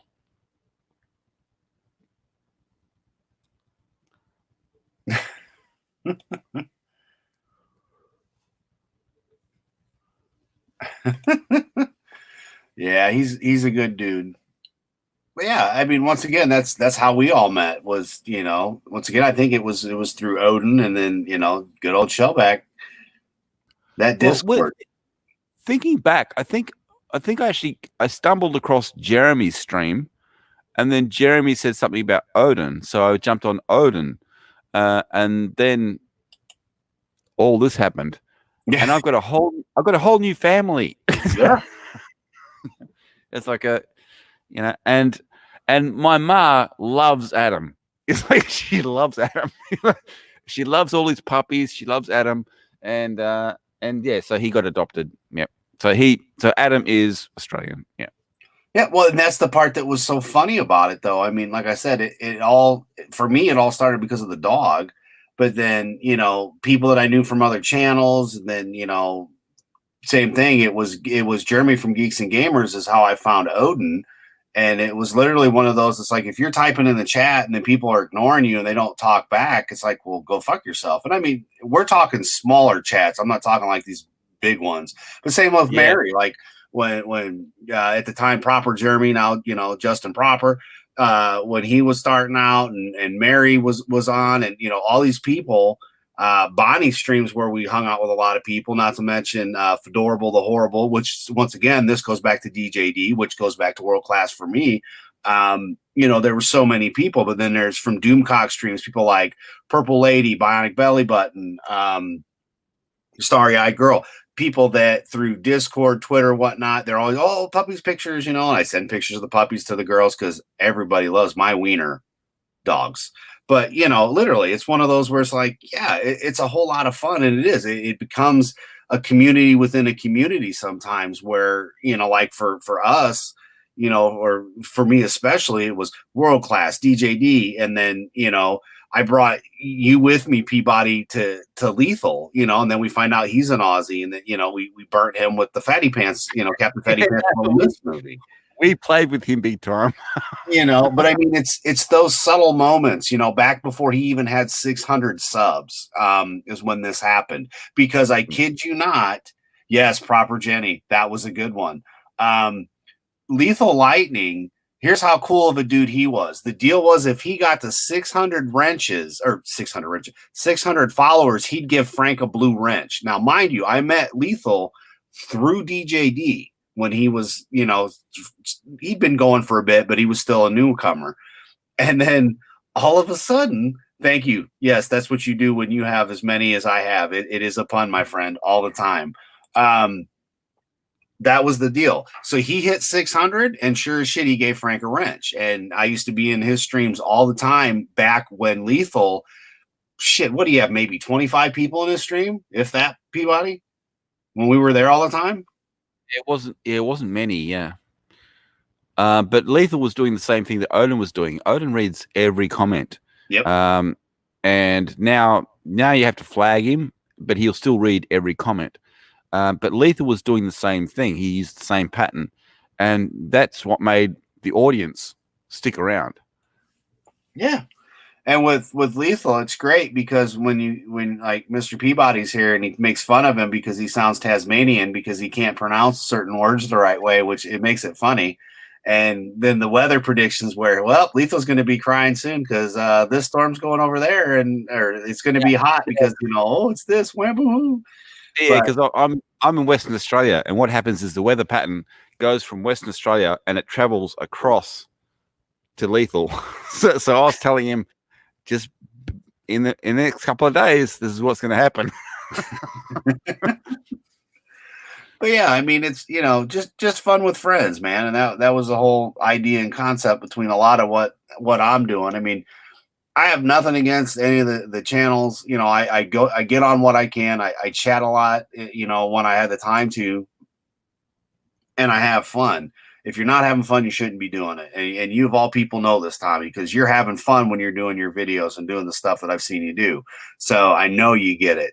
And after a while, though, it does seem to be just the same dead horse everybody's kicking. And you get tired of hearing it, but, you still have fun with your friends. And that's what we do, Proper especially. This is a kid that we had to coax onto DJ show to then get him to get his foot wet, And he didn't want to go to he didn't want to speak live, and then he didn't want to go on camera. But we said, "You're a funny guy. Yeah, just do it." He talked with us on Discord. We'd had many conversations with him just through the Discord. But I mean, like him starting out, he was very leery, and respectfully, we understood why. But we're like, kid, you've got it. I told him this. Peabody told him this, and DJD told him this, and he's just like, I don't know. We're like, hey man, we'll respect whatever. And then DJ did an old thing. It was Fandom Friday, so I'd be on, Peabody be on, Proper would jump on, and we'd all kind of talk and bullshit, and he'd get his feet wet. And trust me, when you're with DJD, you really got to wait to say something because that man has. Yeah, you do. You got to wait for that. You got to wait for him to take a breath and then get in there. But I mean, it is good timing though, and we were all bounced off each other and had a fuck ton of fun, and it was great. DJ's a very good guy, you know. Throughout all the bullshit, like I talk to these people behind the scenes, behind the shows, and same thing. DJ's an excellent guy. When he lived in Florida, if I'd have came to Florida, we'd have met up and had lunch, kind of thing. You know, with Proper when he lived in Cali, it was like, dude, if I fly to Cali to deliver dogs, is it cool if we get together? And he's like, oh yeah, let me know.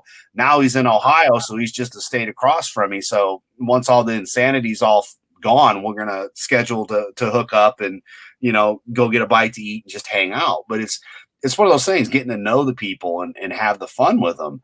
And with Proper, I have to give the dude 110 fold with the respect, because it's like, Frank and the Wiener Dog Clan, this is one of the people that got me started. He's like, we're a super fan of Adam Shawhead, and that's he's one of the ones that pushed me. Mr. Peabody, he's the one. He shouts us out every time. And I thank him for the respect, because I mean, he had it and then he got his toes wet and then he ran with it and he got where he got, and it's a lot of fun. And unlike us, he's monetized. Yeah. Yeah, but we're also, we also had, granted it started as a parody account and he had multiple accounts, but he did put the work in that he put in to get monetized. He's the one that went on streams. He's the one that produced content. You and I don't really do that much. I mean, we hang out, just like this. And even if Tommy wouldn't have showed up, I mean, nobody else showed up. Moist wasn't, I didn't hear back from Moist. DJ jumped on Jesse's because Jesse was doing a stream. Like I told you before, we went, well, fuck it, we're still going. I'm not going to cancel this. So I'm like, the hell with it. We're still going to go, and it's just you and me. No big deal. I figured around an hour we'd wrap it up, and here we're already going almost 2 hours. So hey, we're fine, and this is just us being us. Tommy being in chapped help because we got to tell him stories, but at the end of the day, it still would have just been what you and I do on a daily basis, which is just shoot the shit and have a good time. Oh, we talk for hours. We do, and half the time I'm sitting there, I'll be relaying news to you. I mean, the news is actually on right now, and they're just rehashing the Harry Meghan Markle thing. But we talk for hours, no problem. We just it's almost like we're just hanging out together just online. We don't really talk about anything special. We just hang out. But I do have to do a toilet break. Oh, you're good. I mean, yeah, Lethal's a lot of fun. I've had a ton of fun with him. There'd been many streams where he'd have maybe 10 people. I was one of them. We had a good blast, always.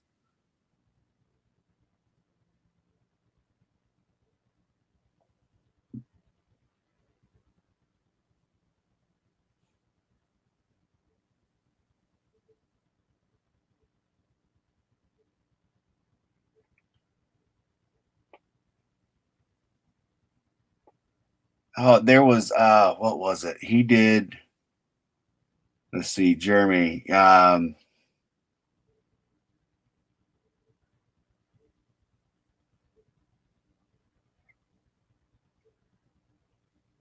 He did. Yeah, he had a couple different accounts which he had named off, which was pretty funny. And then it's like you go back, and I could remember.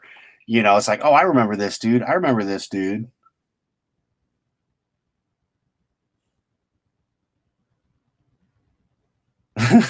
That's awful.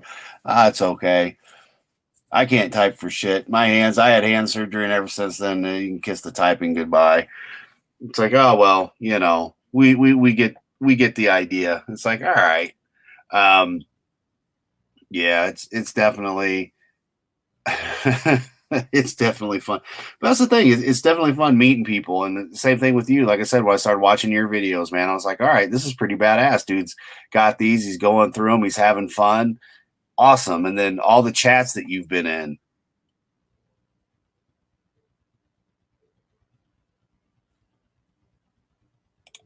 Yeah, that's true. That can happen. I mean, you being everywhere was great. It was funny. We were doing a stream It was one I think I recorded. I can't remember because they do run together. And an old stream when you were in the chat, it popped up. It was me, Peabody, and Brian. And it might have been a couple days ago. And all of a sudden, I had clicked something, and it jumped back. And when I clicked back on, it pulled up one where you jumped in the chat, and I'm like, Tommy's here. He's an awesome dude. Da, da, da. And you weren't there. And it was pretty funny, actually. But it was one of those where it was like, oh, well, it's an old stream. Who cares? You know, it's like, I don't do any of this for the numbers. I do it for the fun, you know. Just figure might as well while we can. People jump on and watch it, great. They don't. It doesn't change my life. I'm just here with a bunch of dogs hanging out. So it's like, all right. You know, I got Mr. Peabody I chat with, you know, pretty much every day. Shit, it's, you know, I'll go to bed. He'll be going to bed. I'll get up. He'll be in bed, you know, depending on what part of the day it is. You know, and I got up at 7:30 this morning, and he had messaged me, but I missed him. And then when he got up at about 4:30 p.m. our time, or my time, you know, EST, we started, and then he and I had been talking from 4. So we'd already been talking since about 4:30, 5 o'clock this evening to now. So we'd already been chatting for 5 hours, and we've only been going for 2. So, I mean, that's just a typical day when it comes to this kind of stuff. You know, people plans to, oh, yes. Okay. Even though Peabody is not here, I am going to share this because this is awesome. All right. So Brian the Observer is the winner.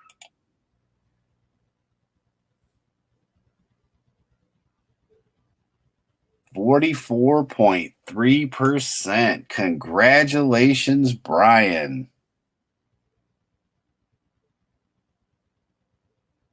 Yeah, that was the whole idea. If I ever stopped having fun doing this, yeah, there's no point. You know, there is absolutely no point in doing it. That's something DJD had said a long time ago, and I agreed with him 100%. If you're not having fun doing this, you shouldn't be doing it. Because at the end of the day, it is YouTube. Like for me, I'm not making money on this. You know, I'm just out here having fun. That's it. That's the only reason I'm doing it. You know, hang out with friends, shoot the shit, have a blast. All right, Brian, congratulations. That is awesome. So we have a wiener. We have a wiener. An extra one? Brian won. The thing is over. And cool. Okay. You wonder, yeah. So he's got a card or something. Yeah. So yeah, the Phantom Collective, the Phantom Menace Collective, the new, because he went against Stig. What was that? I guess that was last. We just streamed last night, didn't we? Yeah. Yeah. So yeah, we streamed last night. So yeah, and then today. So and then I've got Wednesday, and then I've got Friday on Exiled. I've got Wednesday with Jez on Digital Pollution. Yeah. Well, you know, Frank's Cantina happens when it happens. You knew Zod wouldn't win. Yeah, I know Zod from the chats. It's pretty funny. But yeah, well, you know, with Stig, I mean, I remember Stig, you know, back in the day with Lethal. That's where I remember Stig from. So it's like, all right, cool. And, you know, so it was really cool to see that cat. No offense to Brian, because he's a great guy too. But it was cool for him. And now it's even cool that Brian did too, because it's the same thing. The only reason I met Brian the Observer, good old Brian, was Bonnie used to do streams, and Peabody and I had been on a few of those, and you know, a lot of people would be on there. James Clark, the artist, that's where I met him from. And it was just doing those random streams, the late night streams and whatnot. And it was a lot of fun. And that's where I met him, though. It's like, oh, okay, this person. Oh, that's from this person. Oh, that's from this person. But like James, I met him through there, and then started watching his streams, and same thing, man. It's just literally so many people that I never would have met. And it, you know, in this case, it was from Bonnie, and I don't remember what was going on. I knew she was having some issues, and then her daughter or whatever. And I just don't get into all that kind of shit. It's none of my business, and I'm staying out of it. That gal was always like, hey, promote each other. Stig came on Bonnie's as well. But that's how I met Brian. bring this shit full circle here. I feel like Kevin fucking Smith, except for I don't smoke weed. But that's where I met Brian, was because back in the old days of Hangouts, you'd have the Hangout thing. And I was tagged in a group one that he had been in, but I wasn't on the show with Brian, but she used to always send me in case I could come in, and Peabody, if he could come in and whatnot, or Moist, Brandon Moist. So it's like, all right, cool. Well, all of a sudden Kat's writing something. And I'm like, oh, all right. I automatically like glanced at it, but didn't read it. That thing us old guys do, where you just kind of glance at it, but don't really read it. And well, it was Brian. Long story short, it was just Brian doing the stream. So I clock in there and I start talking with the dude, and I'm like, I have no idea who the fuck this guy is. But I just start shooting the shit with him and whatnot. And I'm like, all right, somebody else jumped in. And I'm like, all right, I got to go because I had to go eat or make dinner or fuck something. I know I had to do something, but I'm like, all right, dude, cool. Jumped off. Same thing. Followed the stream, got to know him, and same thing. He's a great guy, He's came on with Peabody and I, and hell, we just chatted in the Discord one day, and I go, hey guys, you want to do a stream? Yeah, okay, all right, we're live. So, and just kept right on keeping on, and that's what we do. Well, that's what I plan on doing. There were a few times where you went streaming without telling me. Oh yeah, Myra Kitty, she's fucking awesome. And Riot Kitty, yep. She I didn't say anything because I wanted to make fun of her a little bit, but I was kind and I didn't, because she did the video from like the KFC or the Popeyes with the people not wearing masks and not wearing gloves, and then shot a video and was complaining about it. But I had to laugh, and this is just me, being silly, because it's like, okay, you're that upset about it, but you bought food from there and still ate it. So were you really that mad? I mean, yeah, they weren't wearing masks and they weren't wearing gloves, and they picked in and they ate the food, but then you still got food from said place. And I can't remember if it was Popeyes or KFC, but it made me chuckle inside, Well, yeah, you have to, because if Scarlett Johansson asks you for potato and gravy, that's what you have to get. That's right. But I have the chicken. No, I want mashed potatoes and gravy.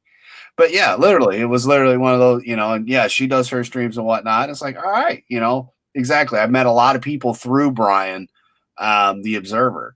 And literally, if it weren't for me accidentally stumbling in, I had, a half hour, 45 minutes to kill. I jump on there. I think it was tagged with Bonnie. So I'm just like, oh, okay, somebody's doing a stream. I'll jump on. And it was Brian. And I'm like, Brian the Observer. I'm like, who the fuck is Brian the Observer? And then I started watching some of his content and whatnot. And I was like, oh, okay. And he had heard me with DJD, I think, on the Fandom Fridays or whatnot. And like the name sounded familiar. It was one of those, why do I know this name kind of thing too? Because, BRION is not normal. So I'm like, why do I know this name? Why do I know this name? And I do think it went back to DJD. But, once again, for me, that's how it worked. But it's just like, this is really cool. And yeah, he's a good dude. Like, it's like if I ever am in Florida, I'll hit him and, his wife up, be like, hey guys, you want to go do something? And, if I ever get the chance to go to Florida, deliver a puppy or whatnot. And that's just it, man. It's like, man, it's kind of cool to know people in so many different states, because that's what I do with the country. Dog. So, and then internationally, yeah, I got the UK, Australia, Cubs in Germany, although I've really got no plans to ever going to Germany, but I do know a German. Cub. Well, I'm just saying though, Yeah. But does Tommy have a microphone? Can we put him on? What is this, DJ? What are you sending me? If he did and or wanted to, yeah, he could jump up in here at any point in time. I'll even reshare the StreamYard link. Well, it'll save him. Good. No pressure, Tommy. It'll save him typing. And plus, it's really hard to read that. I'd have to take my glasses off and lean all the way to the screen to read all that stuff. Oh, see, and for me, like, I don't read it on the screen. I read it in the StreamYard window because it's a bit bigger. Like when I do this shit, I can't read that. You can kiss me. Okay, well, yeah, I've got nothing on the StreamYard. Hang on. Oh, okay. Now I've got it in StreamYard. Okay. Yeah. Okay. Now I can see everything. That's much better. There you go. Thank you. I didn't know I had to click on it. That's much better. Oh, I think DJ's trying to get up in here. Let me make sure. Motherfucker. Is he going to be awake? I don't know. All good, buddy. Like I said, brother, no pressure ever from us. All right, so there's that. Let me go back to just in case. Fucking piece of shit. In case it fucked up. Apparently, DJ's having issues. It is saying access denied, access denied. Any caller do not have strong objects get access. Oh, he's having issues. Wow. He must be. Tommy, how long was the video? It took 6 hours to upload.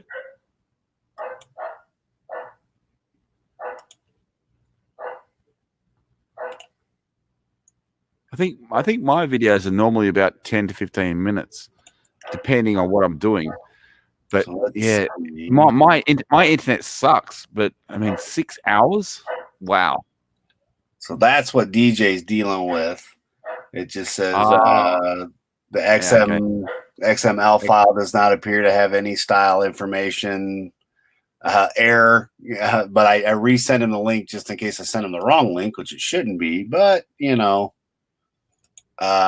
YouTube and copy and oh shit, I deleted it. Oopsie. Yeah, 12 minutes max. If and it took 6 hours. Fuck's sake. Yeah, and you thought yours was bad. I thought I really did think mine was bad. Yeah. All right. Just in case, to be a nice guy. I'm guessing he's trying from his phone.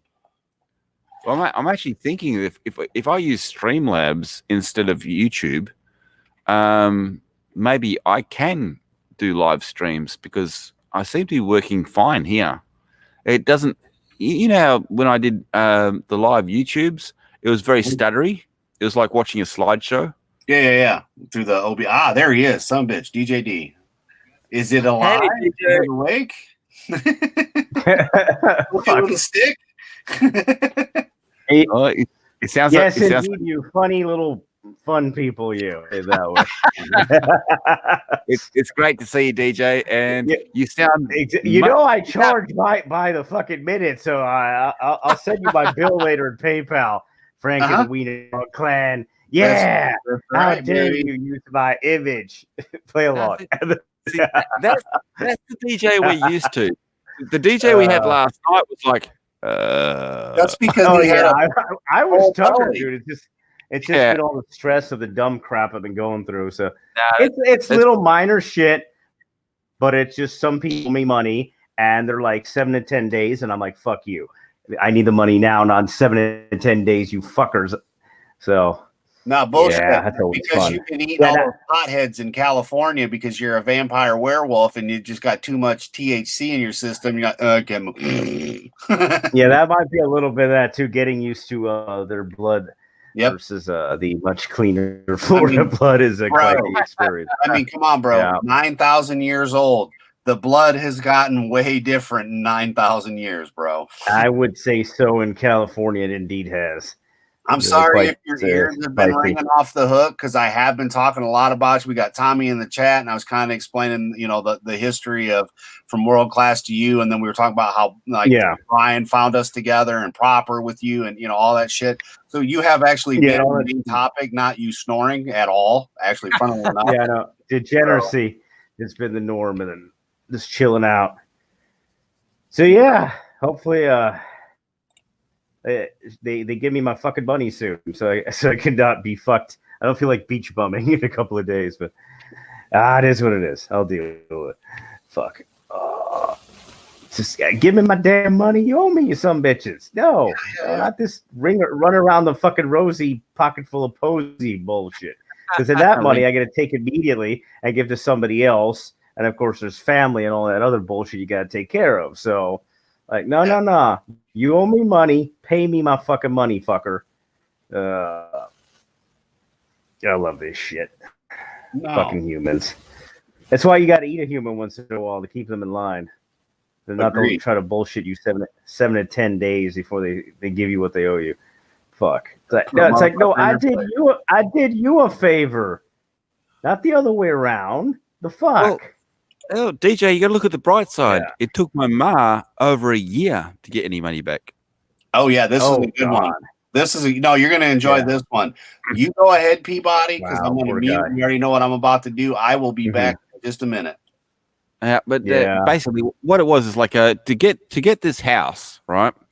I saved up my money for for the bond and for the rent, and the other guys in the house. I mean, Kevin took care of his, but Dan didn't. So to get this house, my ma paid for Dan's to get into this house. So she paid $500, and then we got some bond back from the other house.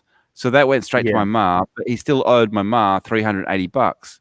And he went for a year just making excuses why he couldn't pay it. Which is bullshit usually. Anyway, but recently in the last few weeks, because we've been in this house for over a year. In the last few weeks, he's made an attempt and he's actually paying my ma. So good. So now he only owes $50. But she had to. Oh, good. But you have to tell him what he does every time he makes a payment. Oh, he whinges and says, "Oh, in order to make this payment, I had to go without food.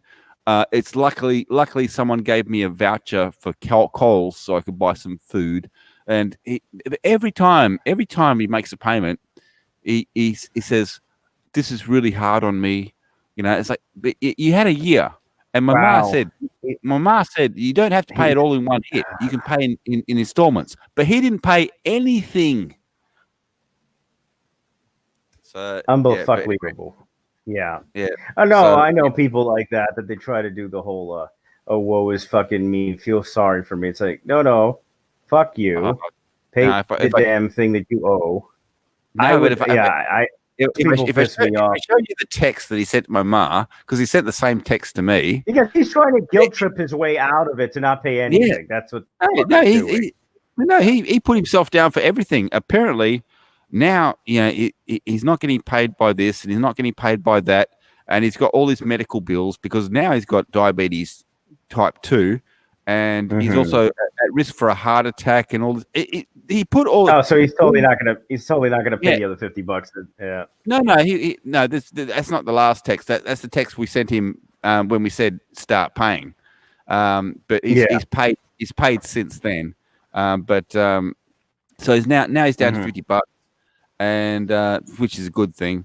But he just fucking puts these whingy things. And when he sends a text, right? It's not a text. When I send a text to someone, it's like 2-3 lines.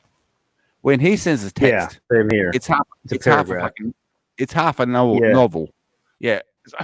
Yeah, I know those types. They're fucking even assholes. Better though, because not only did they go through all this shit, then he had the nerve to whine and complain to his mom, like, oh, and I said she should just turn around and look at him and go, this asshole's owed me money for over a year and couldn't even pay a dime.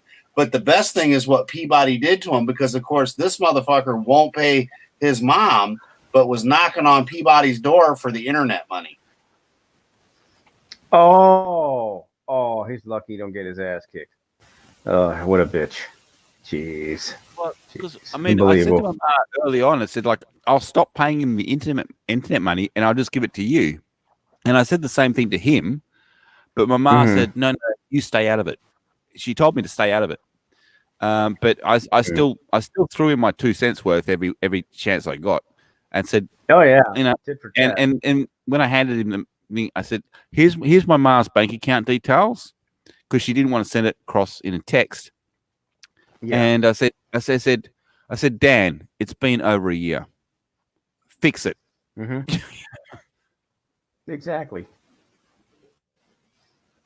Oh, that was the other part that was intriguing. So when you said that one part about the internet, that means he was living in the fucking house. Yeah.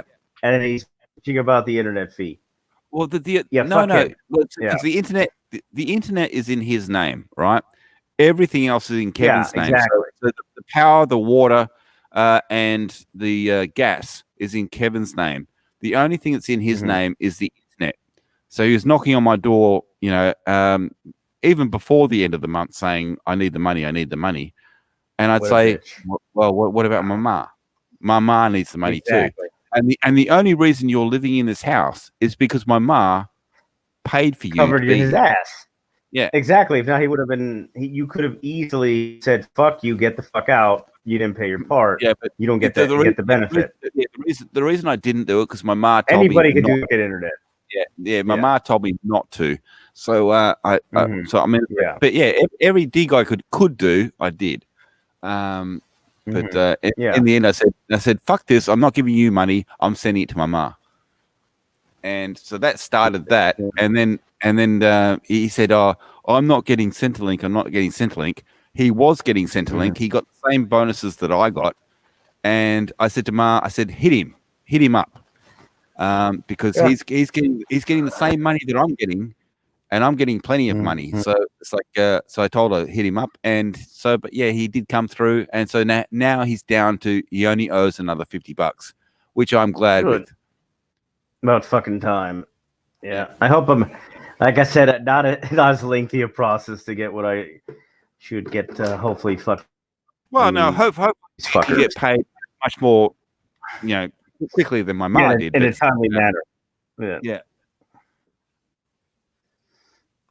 But that's another thing. You never know what these came up because he's a painter, and apparently he went and painted someone's house, and a couple of months ago, and they told him, "Oh, we can't pay you until May."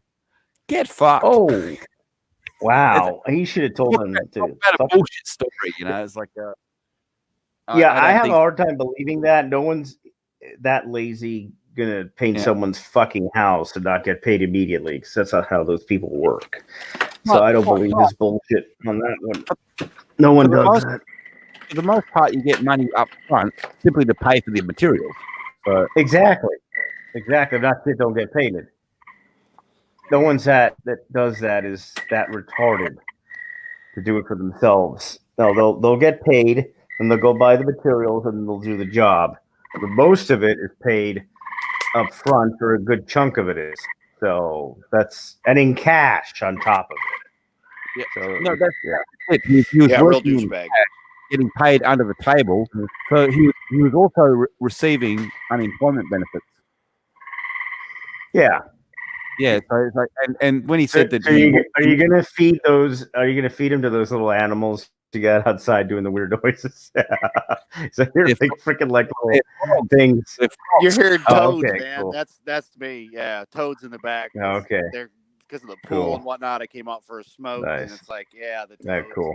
Yeah, that would be me. That's why I keep muting and unmuting. Exactly. So yeah, thankfully I did not have to do a Go Kick Fund Me. Hopefully I don't have to. Hopefully these idiots pay me what they owe me soon, so I don't have to do a Go Kick Fund Me. Because you know me, I hate doing any shit like that or asking anyone for money. I like being independent and not looking like what they like to make YouTubers look like, that they're asking for money constantly. It's the last thing I want to fucking do, but I might have to do it if fuckers don't come through by Wednesday. Yeah, motherfuckers owe you money. Fuck you, pay me. DJ, don't worry about it. The fact is, you're in California now. That's what they all do. No, I know that, so it even works more. But I don't want to do it. I really want to do it. So hopefully everything gets handled in time, and I don't have to say the stupid thing.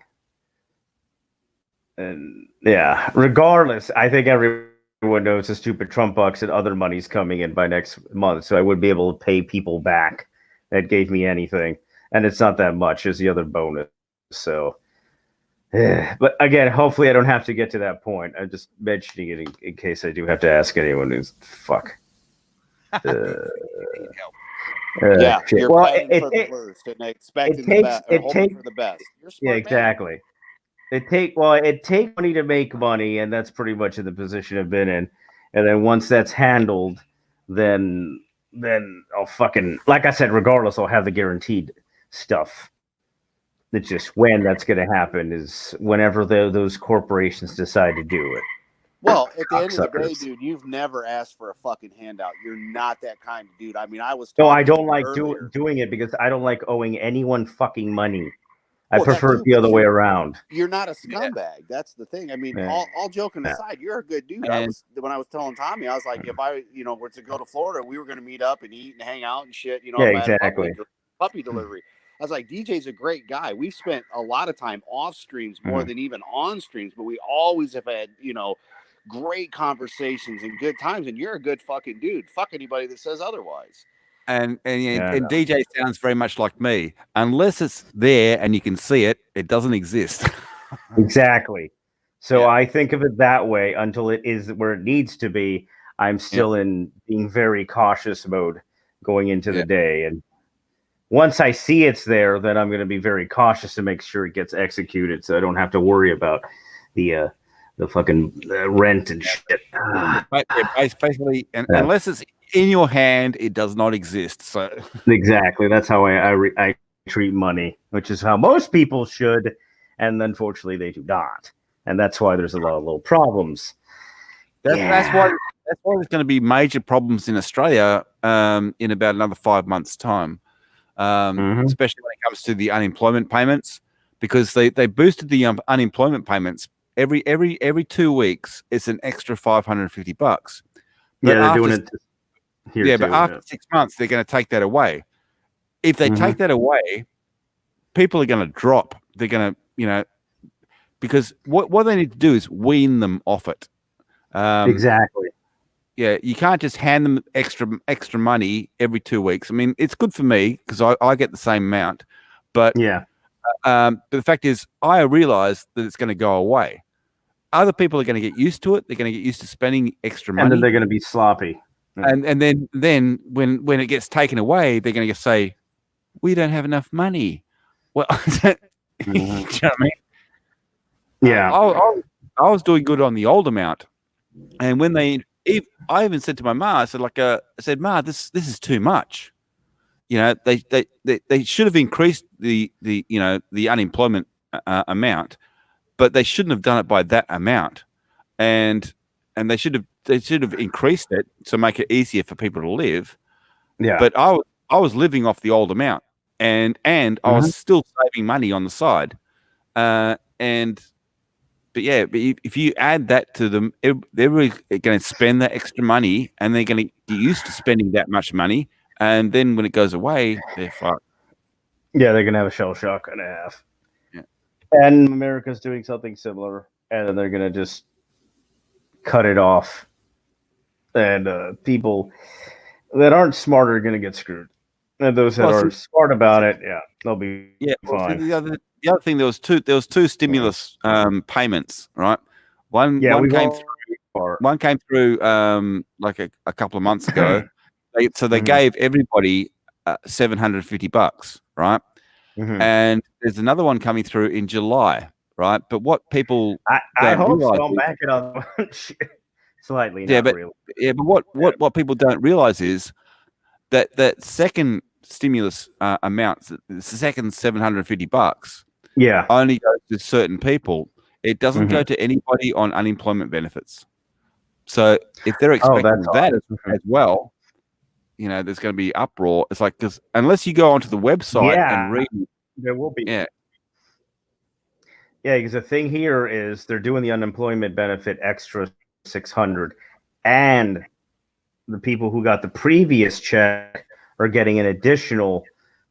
They're getting the influx number 2. They're getting another $1,200 on average. So that's going to happen come by July. They already passed it in Congress. They're going to pass probably the Senate next week, and the president will likely sign it the week after that. So come July 1st, I expect them to fuck up yet again and not actually give it to people until a week later. Yeah. And I'm not banking on any of that shit. I'm banking on my actual real fucking money and not that crap. Because you can't. I give it as a cherry on top. They'll jump on their computers and just create more money. Well, if they're smart about it, yeah.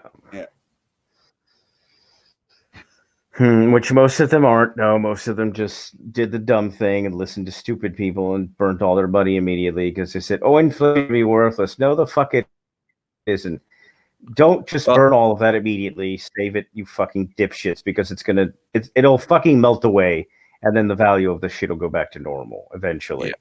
So it's not going to be a permanent influx, which some of them were trying to do until the vaccine was found, but they were like, "We ain't doing that shit. Fuck off. You get one more and go to hell." Mm-hmm. Yeah. After that, learn to live.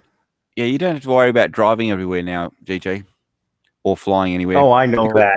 It's fucking Adam's got a helicopter now. Yeah, I know. I keep hearing about it.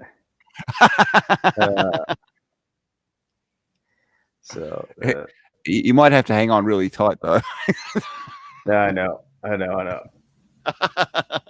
Crazy fucking times, dude. Shit. Wait, don't tell me you spent part of the thing on that. I mean, the beef made sense, but that is just, yeah. Oh no, helicopter. The helicopter. No, I sent him the helicopter. Yeah. Oh, okay. That's because now I've got a Walmart account. Wow. It came from Walmart. Yes. Dang. Well, it's easy. That way I don't have to worry about international postage. You see, because I've got a Target account and I've got a Walmart account, so I can just buy shit and send it to Adam. Oh, okay. So you have it in the States. Okay. Yeah. Yeah, that's so much cheaper. Exactly. Clever. But yeah, it's funny because when I purchased the helicopter, Adam didn't know what I was buying, but I bought it and I was laughing about it. Mm-hmm. And Adam was on the line. Yeah. Cool. Adam was on the line with me when I bought it, right? And within 5 minutes, my bank called me and said, "There's a problem here. Did you mean to buy something from America?" I said, "Yes. Yeah, that's a legitimate transaction." But yeah, even Adam was impressed. It's like, really? Your bank got onto you that fast? Exactly. That's that Bendigo Bank or whatever the fuck's called. Yes, I actually watched your video and hit you with a like. Oh, the Bendigo Bank, yeah. The Bendigo Bank obviously is thorough. Yeah. Whereas other banks, as in any American bank, doesn't give a fuck, and it's like, oh, money printer go brr, that shit. Yeah. Spend away. We didn't check that damn thing. As I said, it's like I will promote them because they are a good bank. Because if anything goes wrong with your account, they will call you, and every time you call them, you get to talk to a person. Oh, that's truly extraordinary. No, here it's all fucking machines and retards. That triple verify the dumbest fucking thing on the planet. It's like, I'm talking to you. I've given you all the correct information. No, you want to verify me again through double authentication to my fucking cell phone? You fucking retarded. Who the fuck else is going to have this level of information on the individual? You fucking retards. So it's just amazing. That's why I decided to make that video, is because, I mean, like, that's a good bank. Yeah, exactly. They'll call you and talk to you personally, whereas the other ones, it's automated dumb fuck, and they're fucking retard. And we don't mind where you go your money out willy-nilly without checking. Yeah. No, well, that's the other problem, is the willy-nilly that happens too often. You're having to get refunds, and like I said, hopefully the thing corrects itself quickly. But they told me the usual spiel: 7 to 10 days. You'll get your money back that you just, Don't feel bad. It's already been. We're still waiting on one. And that's the thing. It's like, oh, well, due to Social Security, don't worry. Everything's fine. Contact the IRS. The IRS says contact Social Security. Yeah. No, that caused a whole nother batch of bullshit. So now they're checking way too much on any kind of movement lately to see that it's not fraud or whatever other bullshit. So that's kind of what's caused me some issues in getting money where it needs to be to then, take care of other people or take care of other things. So, yeah. And what's the bet that said? And What's of the bet course, family being family, they think they have thousands of dollars in the bank, and I'm telling them no, the fuck there isn't. But then they're not listening to me. Then they go on a little spending spree, which didn't help me out either. Current situation. Yeah, when I see that on the fucking bank account, I'm like, no, you have to be fucking me. They didn't just do that. They cleared the account. It's a zero. Fuck. So that's always fun. Yeah. And I'm not the- going to do the whole declare stolen bullshit because a family member will get scolded thoroughly when they get the chance. But I know that money's now fucked for a while. But So I'm like, I bet Merry you they fucking also Christmas. I bet you they also said 7 to 10 working days. Yeah. Oh, they did. They gave me the 7 to 10 working days before they fix everything. So they give me what they owe me. Yeah. Even though, like I said, I had to give it to them immediately when I had to on that date. So yeah. It's great. It's great to be a big corporation and take advantage of people. Yeah. Mm-hmm. Always. Yep.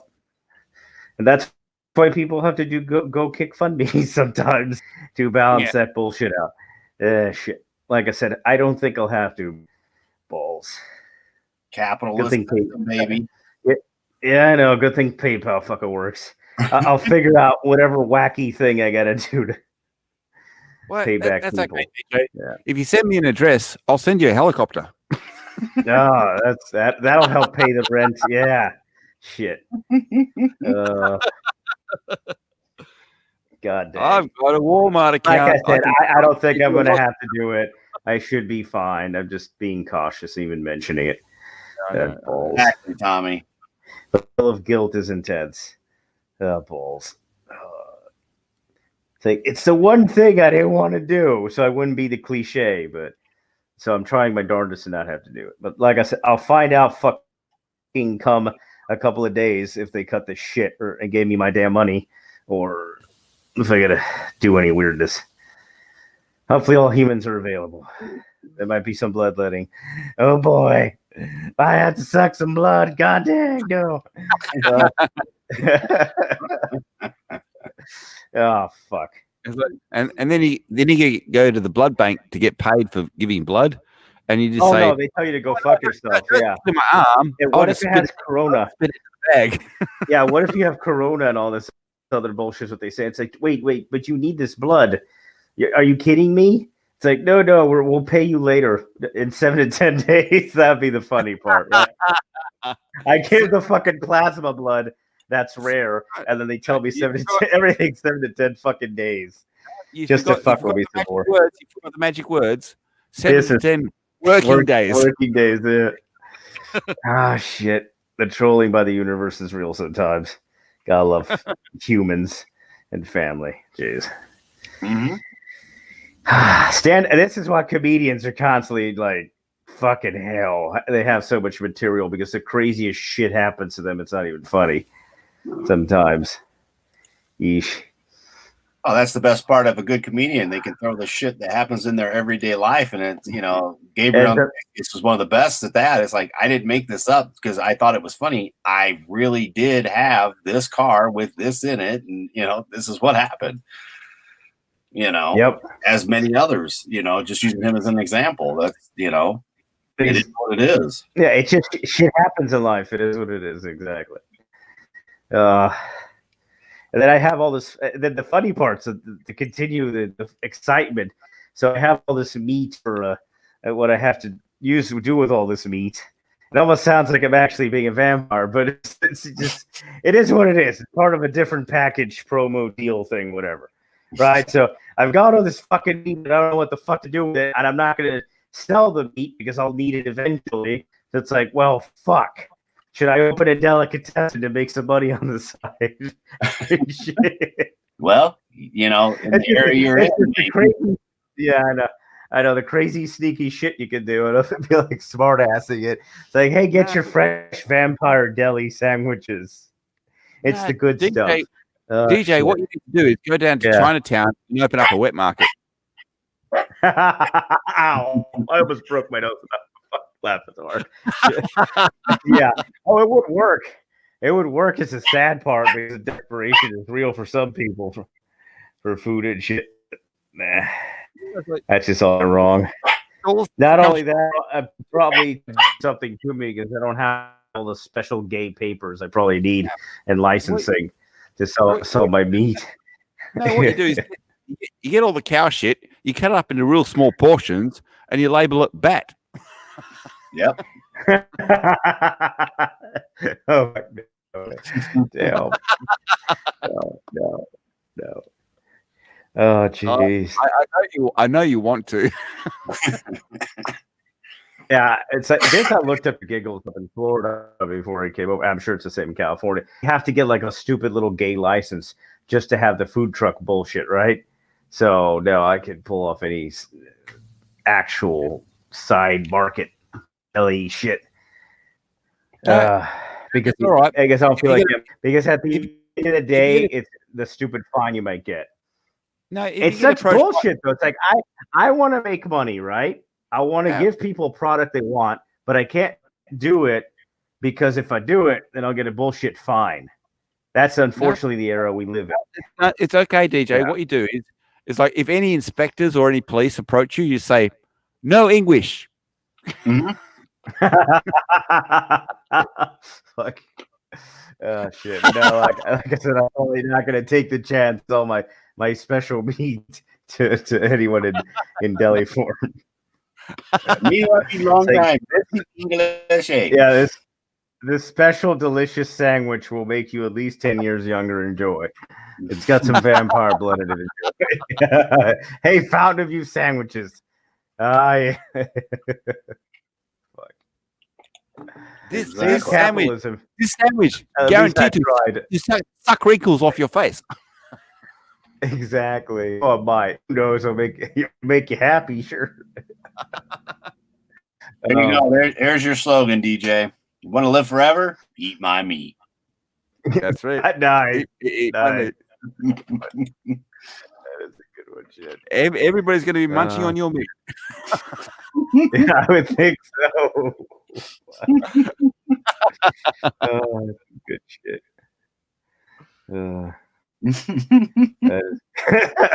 Fuck. Hell. You set yourself up for that one, my friend. Oh, I hope I set myself up for that one. That's a good one, shit. It's good to have the old DJ back because last night you were fucked. Oh, I was completely fucked silly. I mean, yeah, I was tired. I don't know why the fuck I was so sleepy. It just kind of happened. It's like tonight, though, dude. I mean, it's 11:13, and your day was off yesterday. You even said so. So it's trying to adjust to the new time frame and everything else. It makes sense.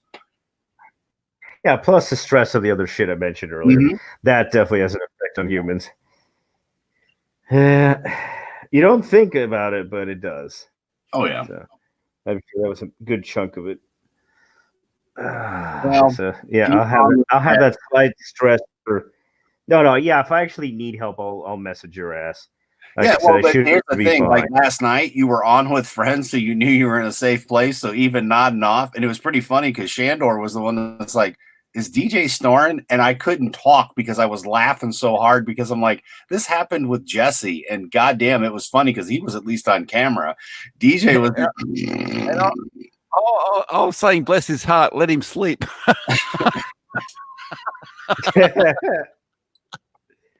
It was like I said, to steal your phrase, my friend. It was fun times had by all because we were dying. Yeah, but the only good I reason. Hope so. Like I said, that was probably the best future $50 or $100 you ever spent. I would hope so. That shit was great. Now, unfortunately, with OBS on my end not working with the Mac very well, but if that would have worked, it'd have been great because I was like, I just want him to snore so we can mess with him. Hello, Heather Bell. That would have been great, but the OBS version sucked. But I've still got the actual live stream version where you're in there snoring because I was like, all right, these guys need to shut up for a minute. Hold on, DJ. I mean, I had to sing you the lullaby. Yeah. I was just like, what the hell? Why not? He sang you a lullaby. Yeah, I know. I heard it, and it was amazing. Hey, I say ad lib, baby, and I didn't get a flag. I'm amazed. I was nice. I even shared the shit on. Nothing wrong about it. tagged his ass on Facebook and shared that shit because I'm like, this is just fucking funny. Granted, the audio sucks, but you know, fuck you, Apple. Yeah, that saved my ass. That definitely saved my ass. The audio wasn't too good.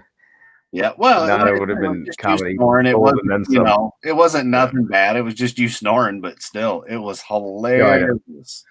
Couldn't happen to well, yeah, considering normally I'm known for being way too fucking hyper and waking other people up. It was the reverse this time. I was like, just boom, knocked the fuck out. You mixed with your downers, didn't you? Yeah. It didn't matter if you were sleeping or not. We were glad to have you. Indeed. No, I was happy to be on. I was just like chilling, relaxing.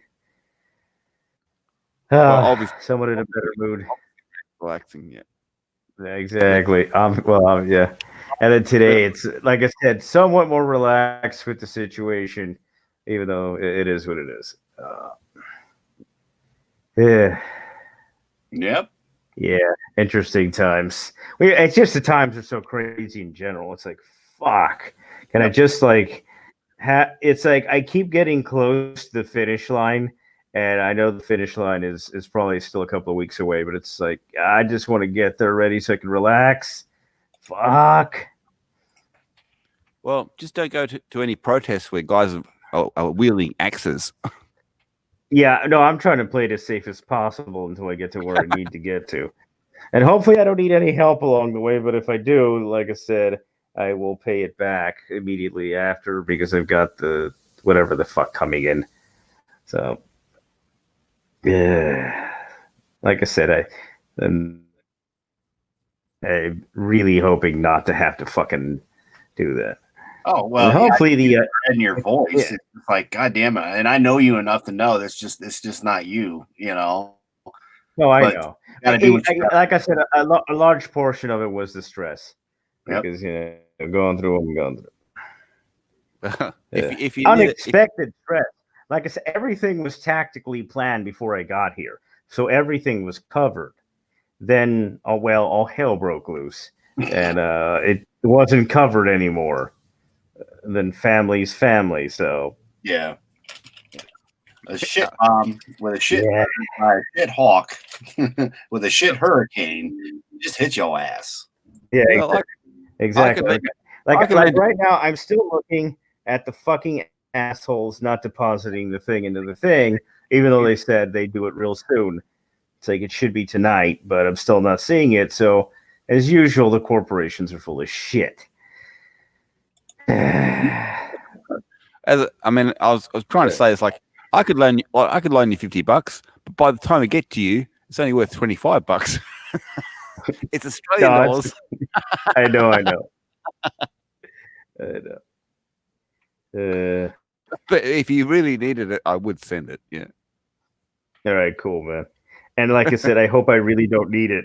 Ideally, it's shit. Balls. Like I said, you guys might find out come Wednesday. Hopefully not. All right. And if anything, it would technically be Tuesday night because that's when I'd have to do the what's it called, negotiating. I have to negotiate come Tuesday night with a no. You'll be the location. That's what you exactly pimping that ass out. Yep. You have to go pip yourself. Exactly. But as I said, I do have it in the bank, but yeah, by the time it got to you, it'd be half the amount. Yep. That's when you look at the American dollar against the Australian dollar, I think at the moment you're about 62 cents. So every Australian dollar is only worth about 62 cents as American. So yes, it's basically going to be roughly half. Yeah. Pretty much. What the fuck? No, I'm just looking at the time on this thing, and I'm just fuck time. My time get fucked with. That's even better. That happened. So I'm looking at the clock. It's like it just a different time zone out of nowhere. God damn it! Actually, what time is it? It's fine. It's supposed to be 8, but but it's saying 11 on some other damn thing. So I have no fucking clue right now. This is exactly why crazy shit ensues. Well, it's 11:20 a.m. here, so I know it's 11:20 p.m. Okay, so it's 11. Yeah, it's 11 Adam. in Miami. It's 11 in Miami. It's 8 in California. Adam should be somewhere in between that. He should be at about 9 or 10. So, no, exactly 12 hours behind me. 11:20 for Adam. Yep. Yeah. So, but I knew that you were in California, so you should have been a few hours earlier. Yeah. So about 12 hours. I hope to be contacting some wieners and Peabodys and asking for anything. I hope to not be doing that because hopefully by that point, they should have deposited they're supposed to me. If not, they're gonna hear it. These people. Come on, cut this shit, you fuckers. Whatever. Fucking what's up with it? Ya mofos, quit fucking with my money. Exactly. That's what you want. Oh, and I can't even imagine the people that were like dependent on the Trump bucks. It's like they're fucking like shit. That was just whoever did that and was like counting on it to pay things. Considering how incompetent they've been, which is why I made a t-shirt about it because they fucked over one of my friends. Yeah, it's been unbelievable, extraordinarily. Just you want to kick their ass. Mm-hmm. Like people are going through hell. You fucked with their money. Not only are you late, top of it, then you're saying, "Oh, wait a couple of months." Well, they can't wait a couple of months. How about you give them something in the meantime while they're waiting a couple of months? Oh no, you're not going to do that because you're the government or whatever the fuck entity you are. Some collateral. Oh, the word collateral does not exist in these fuckers, right? Oh, okay, so give me some of your buildings in the meantime, or hey, give me a fucking the company car. Can I drive around in a tank while you give me the money you owe me? No, they're not going to do any of that shit. It would be funny, right? But well, at the end of the day, it's just horse shit. It's like, come on, quit fucking around. People are in need. Give us our fucking money and fuck off, or open shit up and let us go to work and fuck off. Either way, fuck off. Precisely. If they would have just not fucked us on the economy, a lot of the problems that are happening would not be happening. And you wouldn't have pissed away money on a useless fucking website, which is what that not available status bullshit website is. It's a useless piece of shit that has wasted millions of fucking dollars potentially of taxpayer money on not working.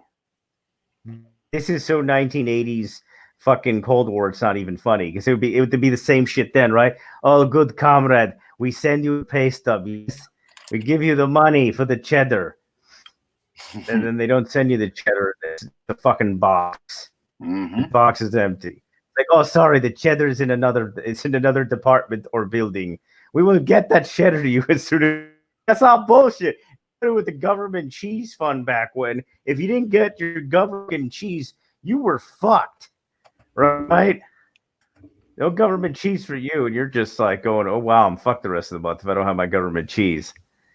It was pretty decent too. So it's kind of the situation. We get some empty boxes when they're supposed to be full due to incompetence and laziness. Right here says it all. Checks in the mail, but the mail is no longer running. Yeah, exactly what is happening right now. Exactly. And the banks are getting away with murder. The fuck that shit website is. All the other fuckers benefiting off this or making a killing. Oh, that was the fun one, right? I don't know if it was Harvard or who the fuck it was. They get millions of dollars because they applied for a small whatever the fuck loan. They gave them the money.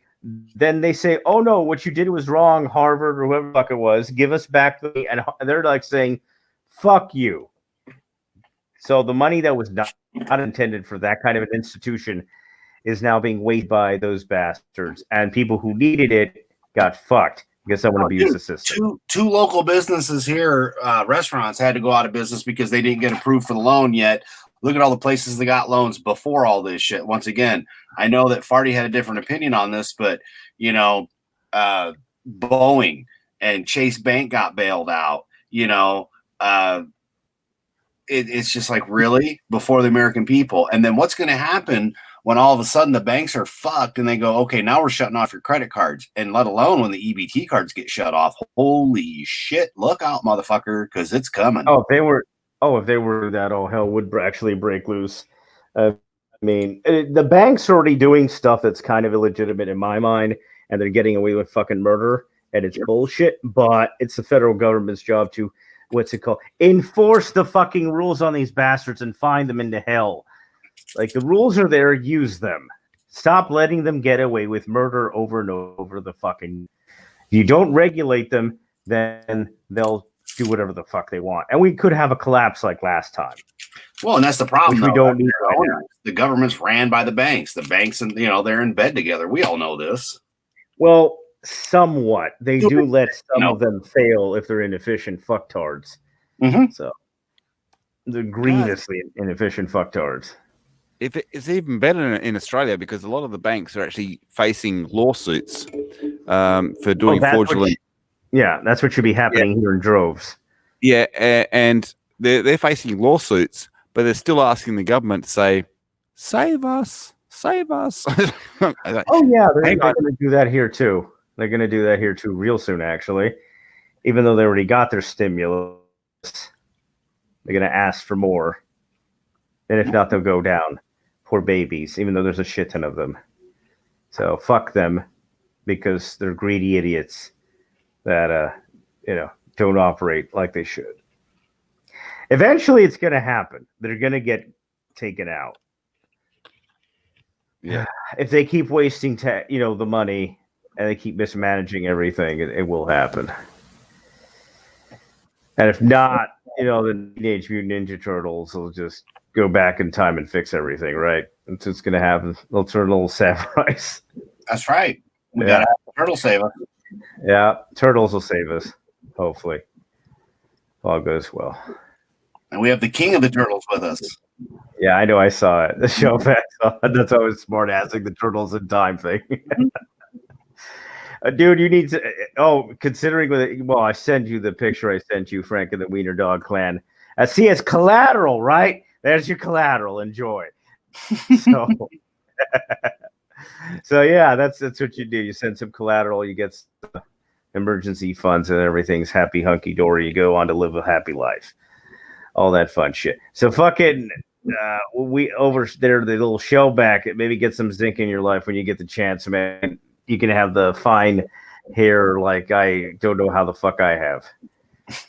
It's a zinc. Like, seriously, a buddy of mine told my ass years ago, no, I don't work for the Zinc Corporation or some shit, because I'm always talking about it, or Dietz and Watson and their fine deli meats. No, I don't totally get paid by either of them under the table. So fucking the Zinc fuckers, that shit works. My friend was like seeing, oh no, you got a couple of gray hairs, dude. You do this and you'll never have gray hairs. And I thought it was bullshit, right? There's no way this is going to happen. It's just a minute. But no, that shit works. It'll intensify the color that you naturally have. And then the gray hair will go the fuck away. It makes no logical sense.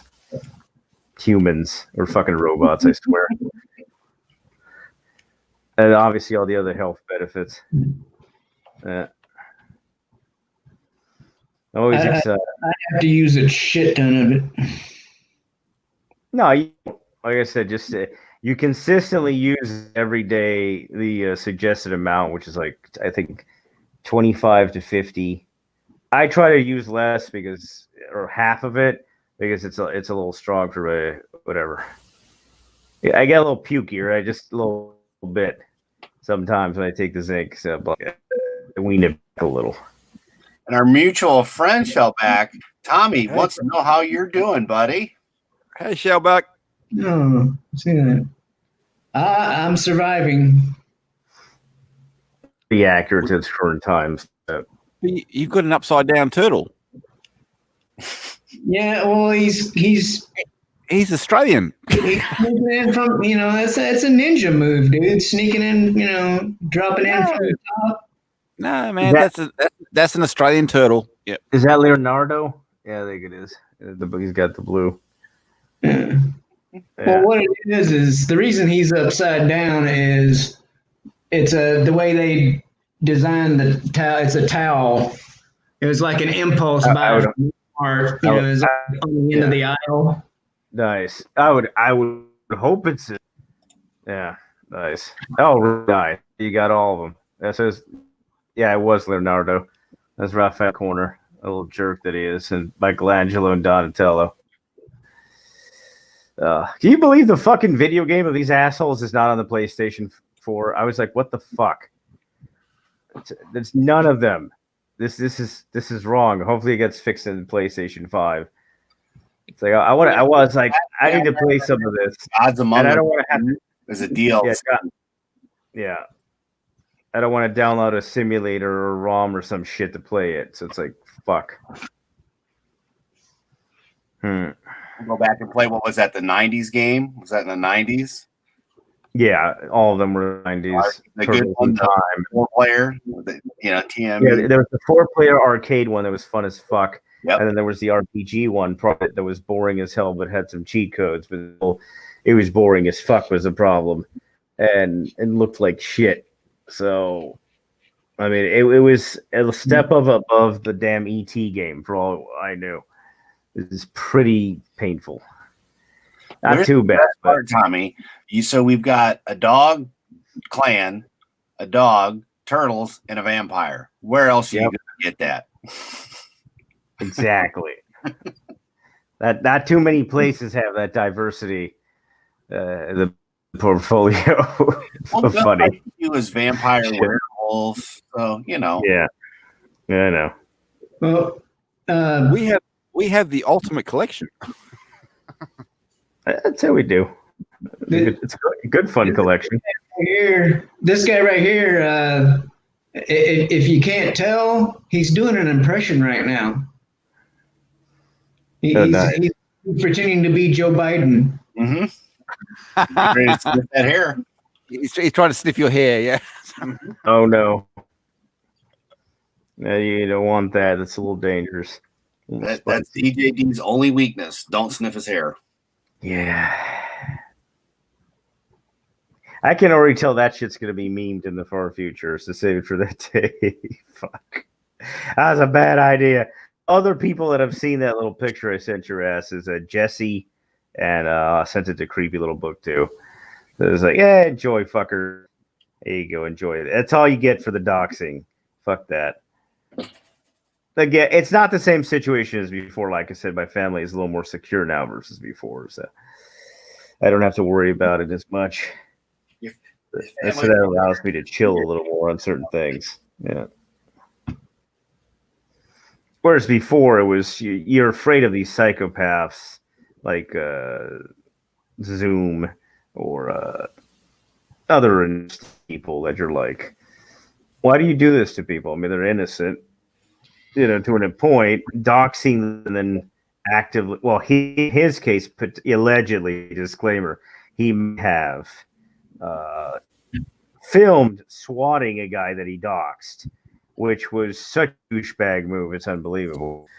And they don't, they don't govern these assholes. I mean, they don't do shit to these guys until it's way 2 years after them torturing and fucking with the public. Just what the fuck, man? Like this one guy is a perfect example.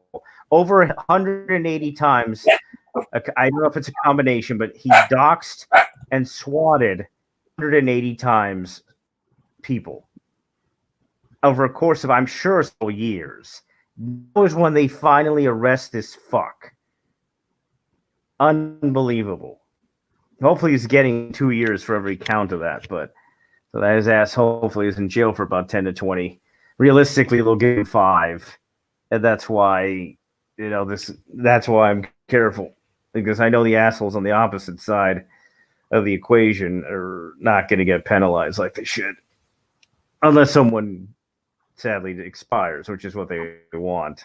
Some of them, at least, it seems. It's all funny, haha, until someone gets shot to death by a cop, like happened up, I think it was Nevada or some fucking place. Yeah. Because, look, they flash banged the dog or whatever the fuck. It's like, you sick bastards. It used to be all fun and games and gaming, but then it got stupid with the drive-by bullshit and that swatting crap. That's when you were like, okay, they're gonna have to make laws to counter this bullshit. No way around it. World's changed, but some dumb things still stay the same. Yeah. God dang. Whew. I just looked at the by the way, Frank, I talked about your wiener with somebody that what we discussed previously, and that person would not mind having your wiener if you choose to send that over for that occasion. So they're fine with acquiring an additional wiener in the house. It's only a good stream, and I'm going to steal it just because I can. So it's guess what, guys? Puppy butt. Fuck. So that's dramatic belly button. I'm sure she'll catch up later. That's right. Yeah. You just got to see the moon. That's right. You just got moon. Exactly. Moon River. Forget cat butthole cut. It's dogs release the butthole cut.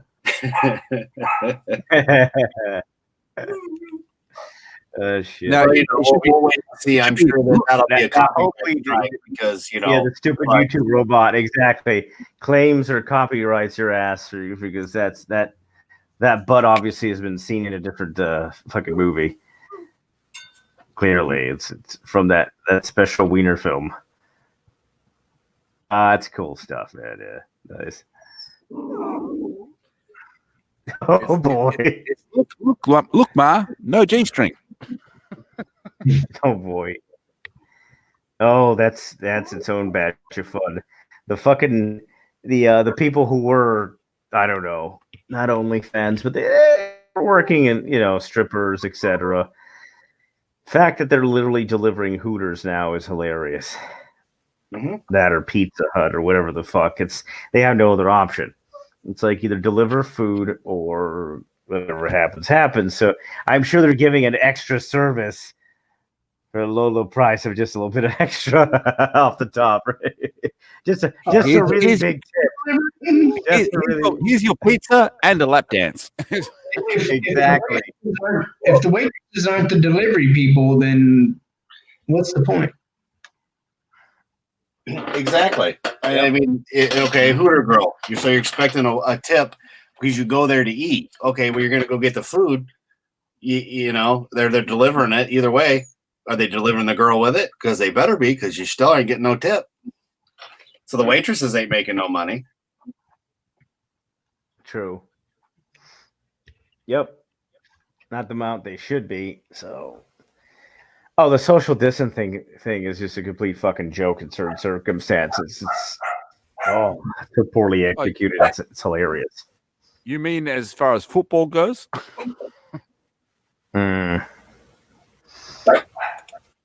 No dice. Because in Australia, footballers have got a completely different rule to everybody else. Well, it has to be able to touch each other. Oh crap! There goes the sleepies. God dang it! I better not fall asleep on stream again. God dang it! Let me get some coffee in me. But DJ, I'm tired. Exactly. The moon came out. The moon came out, so it was like, oh crap! Bitch. Oh boy. Well, isn't that when your werewolf side takes over? Possibly, yeah. So it's getting affected by that moon. Yeah, a little bit. Yeah, but that's a full moon. He didn't get a full moon. He got a puppy butt. Exactly. So that doesn't count. Only a little bit. He just got the little butt. Yeah. Hopefully, soon enough. But that's stuff we talked about at a different time, Frank. It's coming together. The plans all come, just like the A-team, slowly but surely. But like I said, it should come together fully by next month, and then I'll have to go where I have to go, which should be the permanent location, and then I can finally relax. Look at the bright side, DJ. That moon that's out in your sky now, that was out in my sky last night. It's the same moon. I'm sharing it with you. Exactly. But I think yours might be a bit more lit than mine was. Mine was only a smile. Yeah, this is going to be the full moon. Yeah. True. Yeah, mine was only a smile. You got the full moon. I'll be getting the full moon, hopefully. It'll be interesting time period when I get the full moon. Mm-hmm. All goes well. Is the full move. Yeah, exactly. You know exactly what I'm talking about. So far, it's kind of slowly but surely kind of that situation. It's work. Like I said, it's if everyone follows a contract, then everything will be fine. When they break the contract, that's when things go crazy. So that's when you need Judge Judy. Yeah, the problem is Judge Judy's ass is on vacation until next month because of the crookery. Yeah, that's the problem. So thus, these people are taking advantage of the situation. They have no recourse. Because that's when. Yep. Oh no. Oh man. Your legal system's going to collapse. No Judge Judy.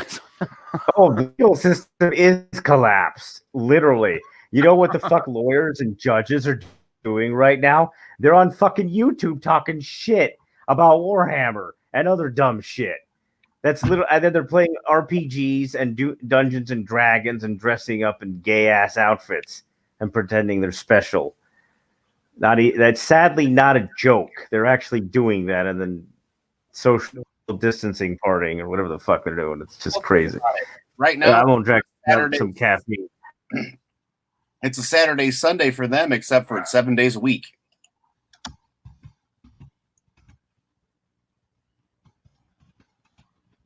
So nothing but Dungeons and Dragons and dressing up in weird outfits because, well, they don't have to go to work.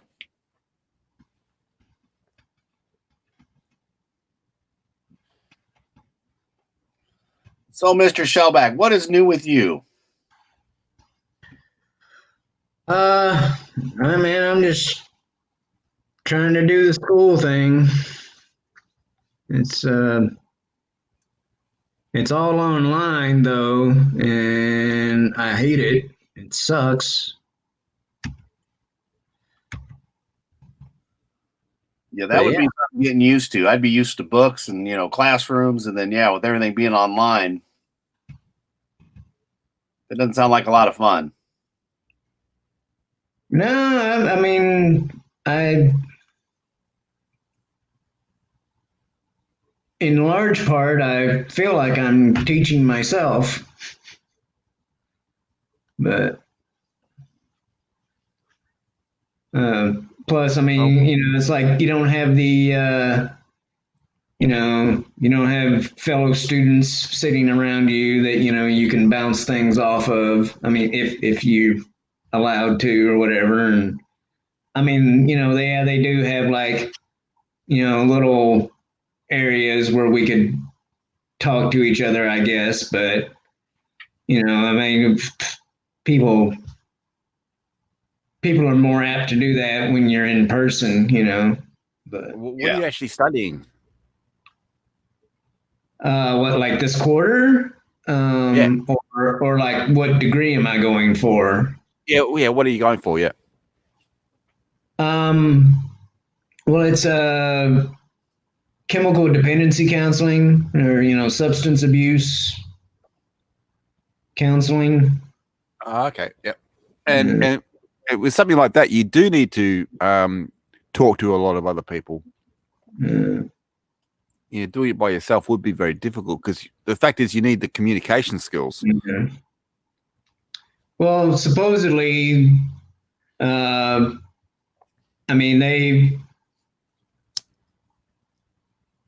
like it was coming or whatever, the whole beer bug thing or whatever, and they're like, well, we're just gonna do the whole spring quarter online, and then it's like, Yeah, summer's going to be online too, so it won't be until the fall, to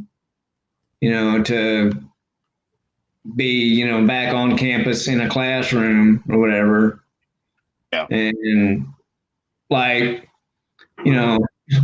like technically I should be doing some sort of homework right now, but it's like the and that's one of the things too, about like all this quarantine bullshit, and and if you're like going to school, is like the motivation factor. It's like like I know I should be doing something right now, but it's like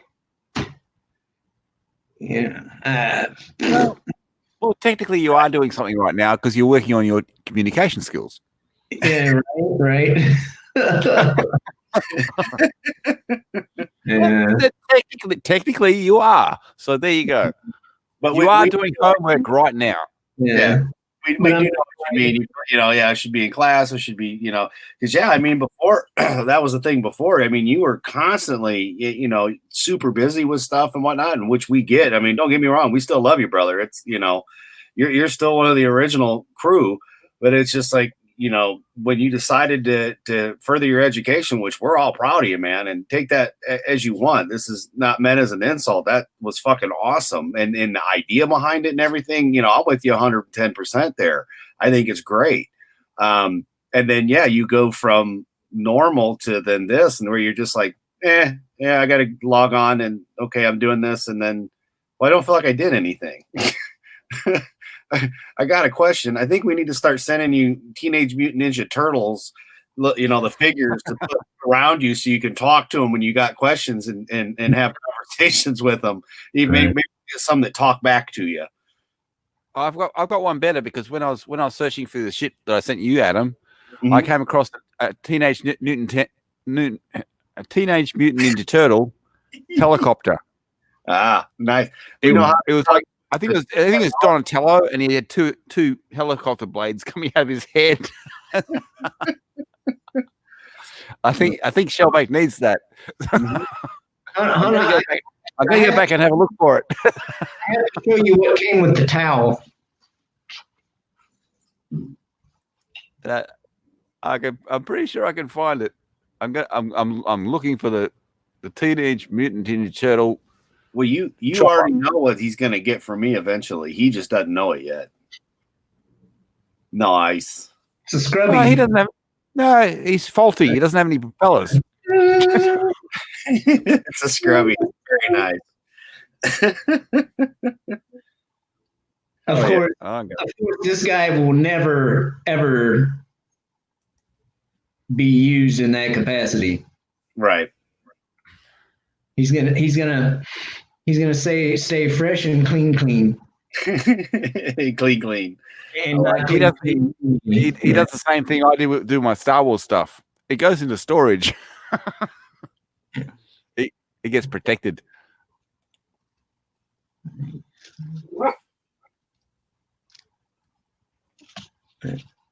And I don't know what's up with his legs, though. I mean, like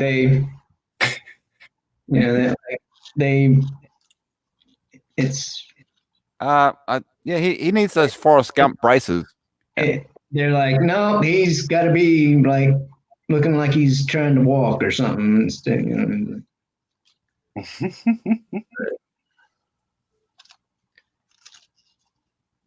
Of course, where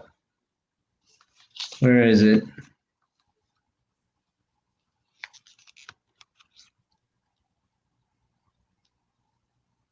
Yep. Made in China. Yep. My helicopter remote said the same thing. I was like, oh. No, he's not. He doesn't have the stuff. Okay. That's not my fault, Adam. I bought it from Walmart.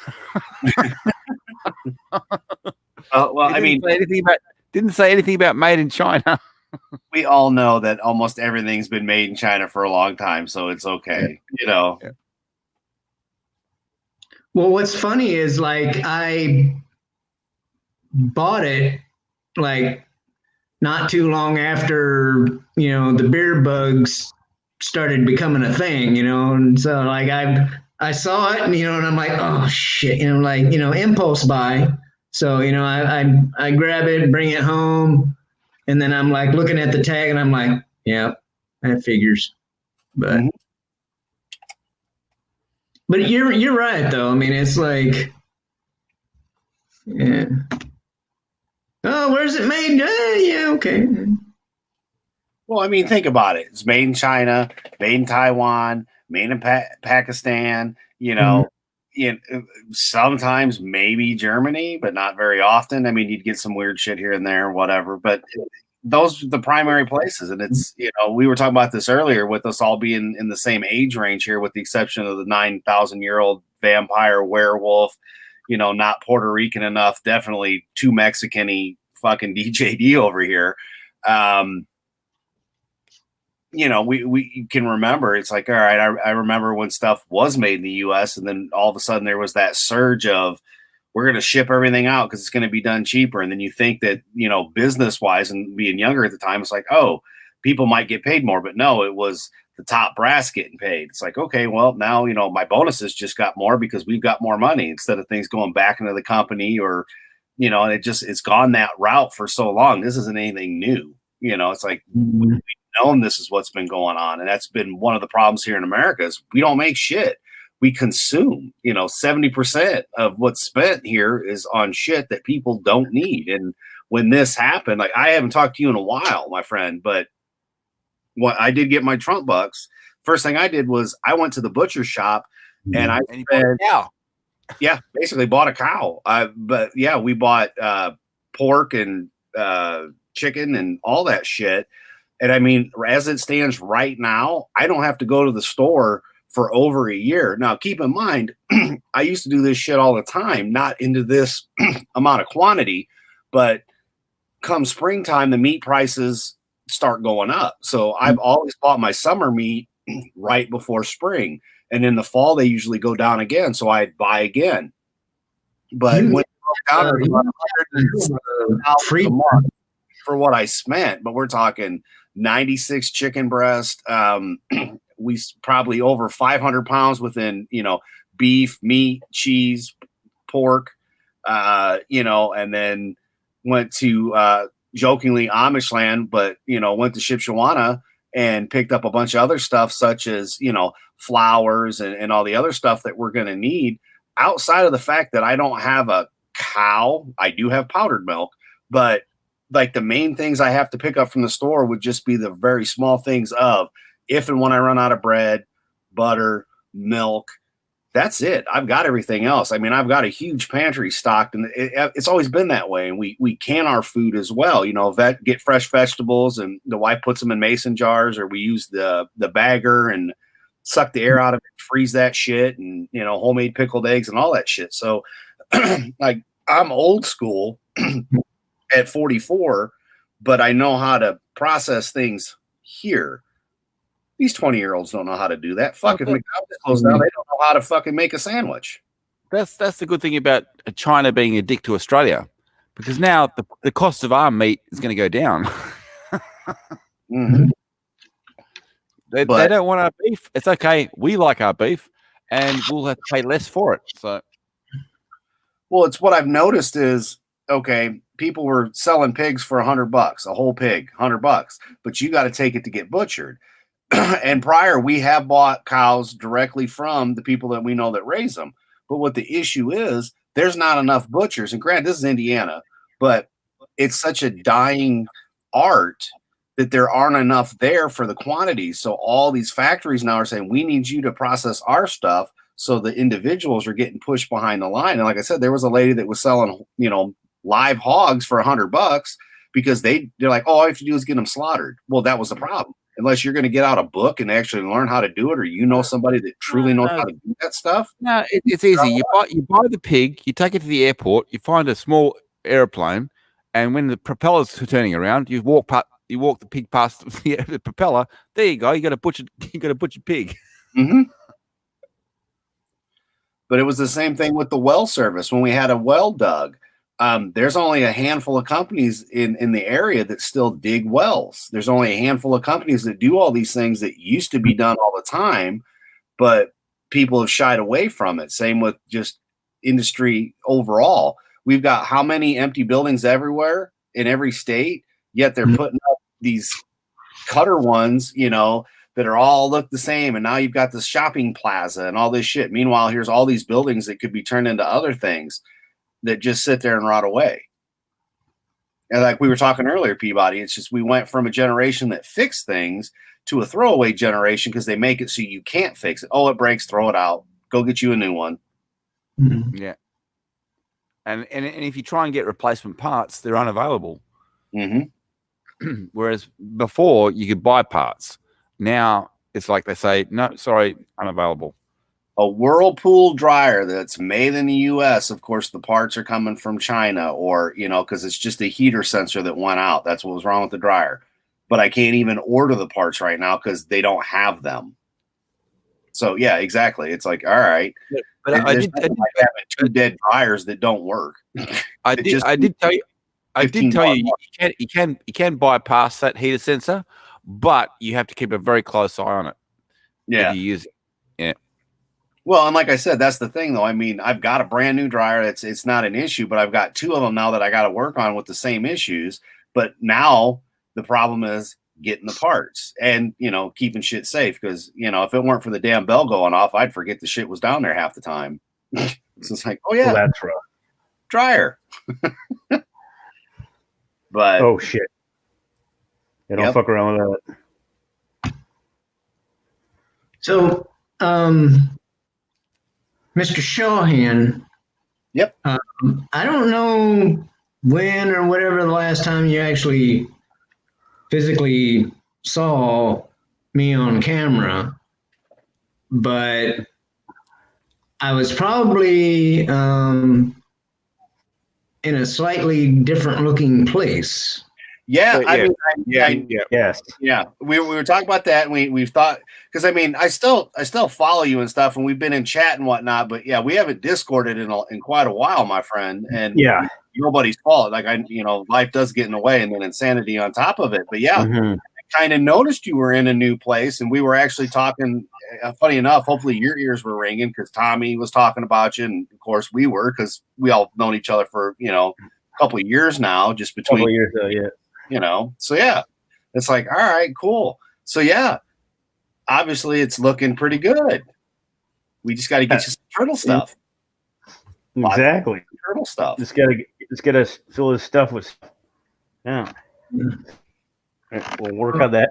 Hopefully, in coming months. Of course, that's going to go out because it's hooked up to the. Oh, that's the other fun one. Laptop. Since you did repeat it so many times. Yeah, I am getting the. Can you hear me box still? finally. Yep. Yeah, we can hear you. Yeah, I was just talking. Yeah. I think the last time I saw you on camera, you were still at the other place, and there was people walking behind you. Yeah, he was at the wall. You were in a common room, yeah. Oh, Oh, hold on. Because that was a while back. yeah, that was a couple of months ago.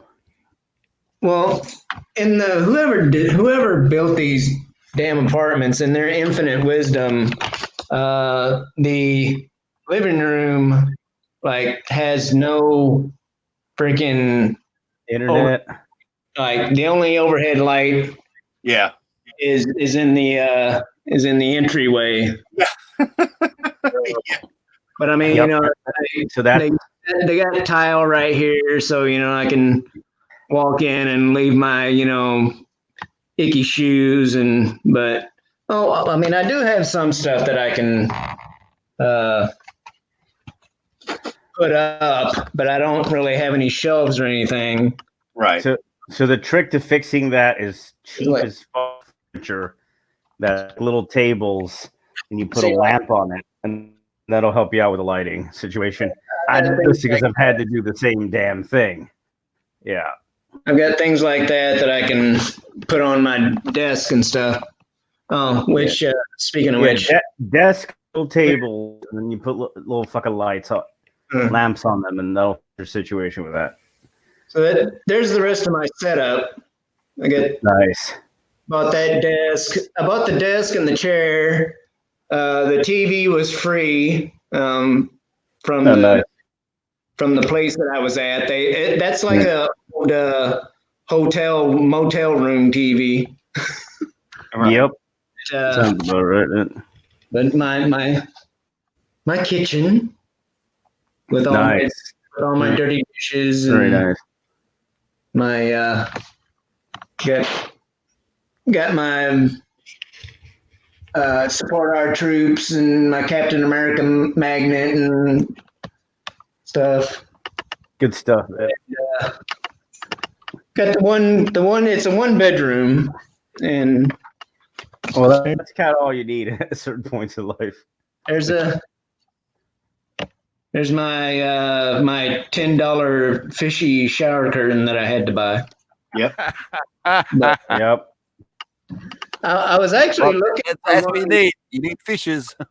That's all you need. Looking for a shower curtain that had.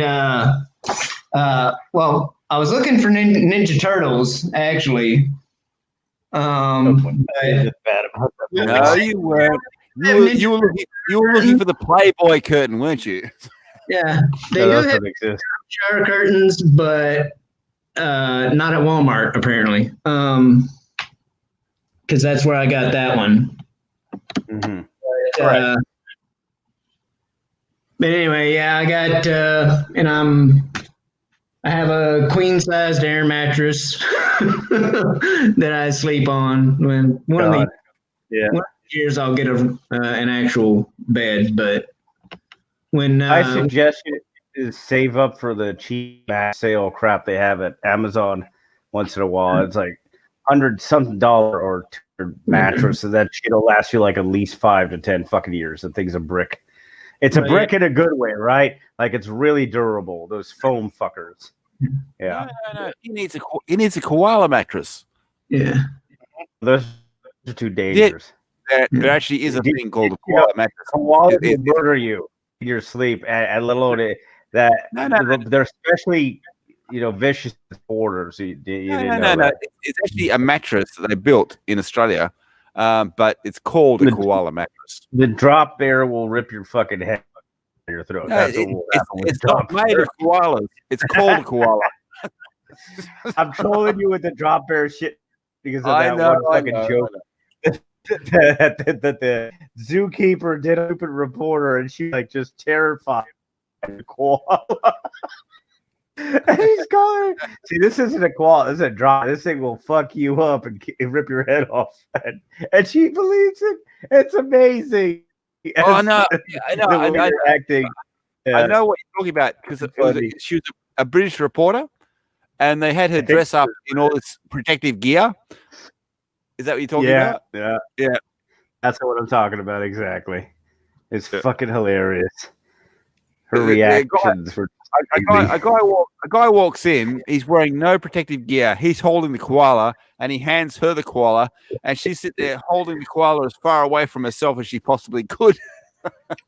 Exactly, because she's afraid it's gonna kill her. Like in a few hits. Amazing. Oh, so funny. She was afraid of fucking koala. Shit. These people are amazing. But yeah, the thing that sucks about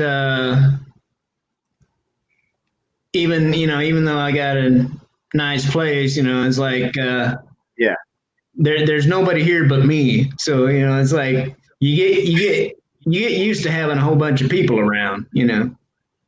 Oh yeah. That and the fact that I'd love to have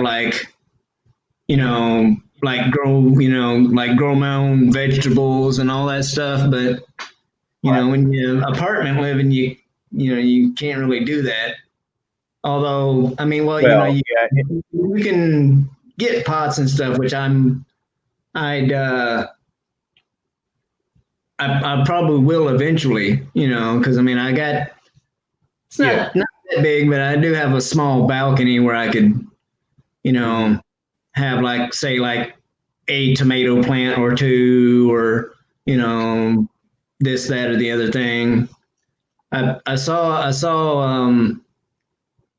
one of those pots that have like the little holes in the side where like the plant can actually come out the sides of the pot or whatever. But strawberries, some strawberry plants at Walmart. I think it was Walmart. But I didn't get them when I saw them, and then the next time I went by there, because they were out in front, like on the sidewalk, and they weren't there the next time I went. So, but yeah, I mean, something like what's going on now, or even if something worse came around, it's like all these people, and not just young people, but the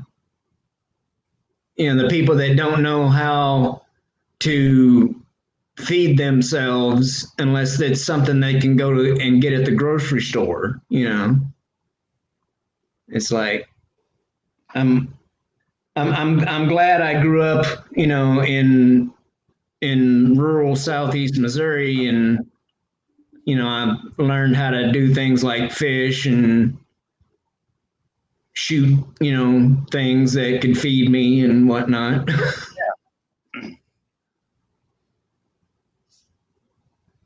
Just don't shoot the koalas. It pisses them off.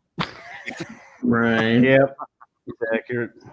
Oh man. All right. So Peabody, you just reminded me of a story from back in the day. Hit us with it. We'll just call this redneck tales. Okay. Cool. Okay. All right. Well, that's so, good. 20 or 30 years ago ish, me and my friend Frank,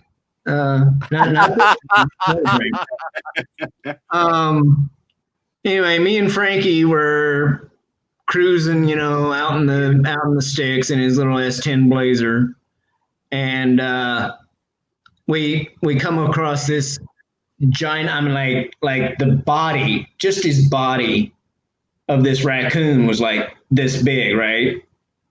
And like his head was probably half as big as one of those wiener dogs you got. I mean, it had to have been like a 30 or 40 pound raccoon, right?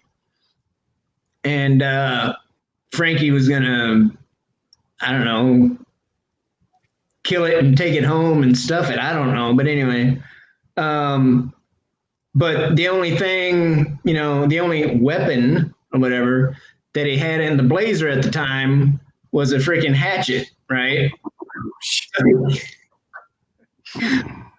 So he gets out of the Blazer with the hatchet, chucks it straight at the raccoon, hits it right square between the eyes.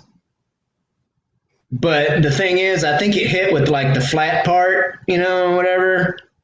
I don't think the actual blade part hit him, but anyway. But still, I mean, he like, and right between that raccoon's eyes, and that coon was just like, I am gonna kill you, look on its face. Dude, you never saw a guy turn around and run back and get in a damn vehicle as fast as you did Frankie that night. And you gotta watch out for those killer raccoons. But I mean, it's just, yeah. I mean, only in certain parts of America will some fool get out of a freaking vehicle and throw a hatchet at a raccoon. Yep. But at least he didn't get his nipple bit off by a beaver. Right? Well, actually, you got to look at the bad side of this because now the raccoon's armed with a hatchet. Yeah. No, we waited until the coast was clear and he went out and picked his hatchet up. Oh, that's funny. But Yeah, what we didn't realize was the raccoon was waiting as well. And as soon as he went to go pick up the hatchet, the raccoon pounced. Yeah. I also had another friend, and they had one for a pet. They had him out in the yard in a dog kennel, and and there was a dog house, but dude, I mean, people like watch, the Discovery and National Geographic channels and stuff, Animal Planet. Oh, look at that cute little raccoon, like washing his hands in the stream. No. They're vicious little fuckers. No, ass bad. Okay. But anyway, I was out at Sam's house, and I start walking towards that kennel, right? And I get, I don't know, maybe foot and a half from it, and then the raccoon says, "Remember me?" bailing out of that doghouse, jumps up on the freaking chain link, fence, the side of the kennel, and it was like, and I'm like, You're the guy that had the guy with the hatchet. oh man, I saw you in the vehicle. right? But and what's funny though is, oh, cute little raccoons, right? And stuff like that happens. And then I am over at somebody else's house that has like a freaking 120-pound pit bull. And it's like the biggest baby ever trying to lick my face off, So,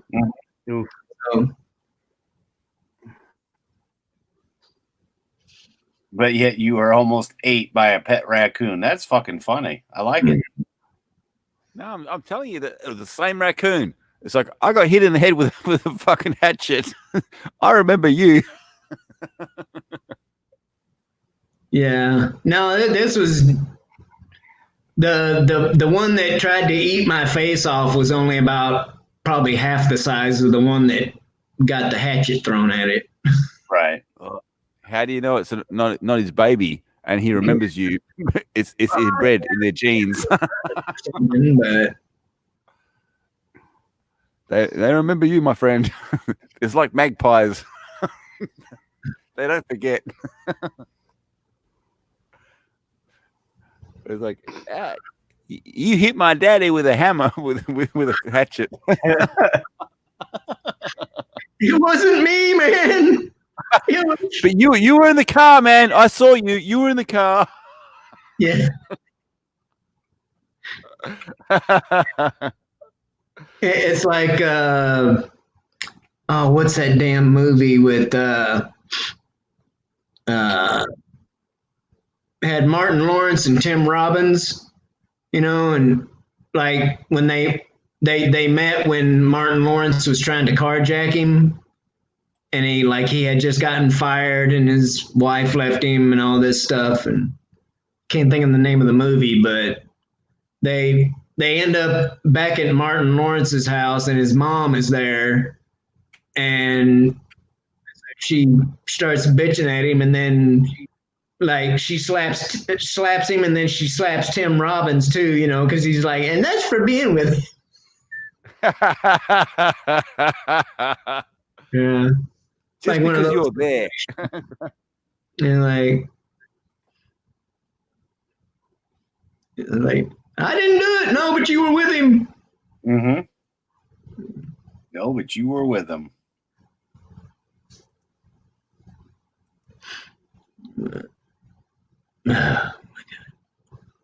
But I don't know about you guys, but like we're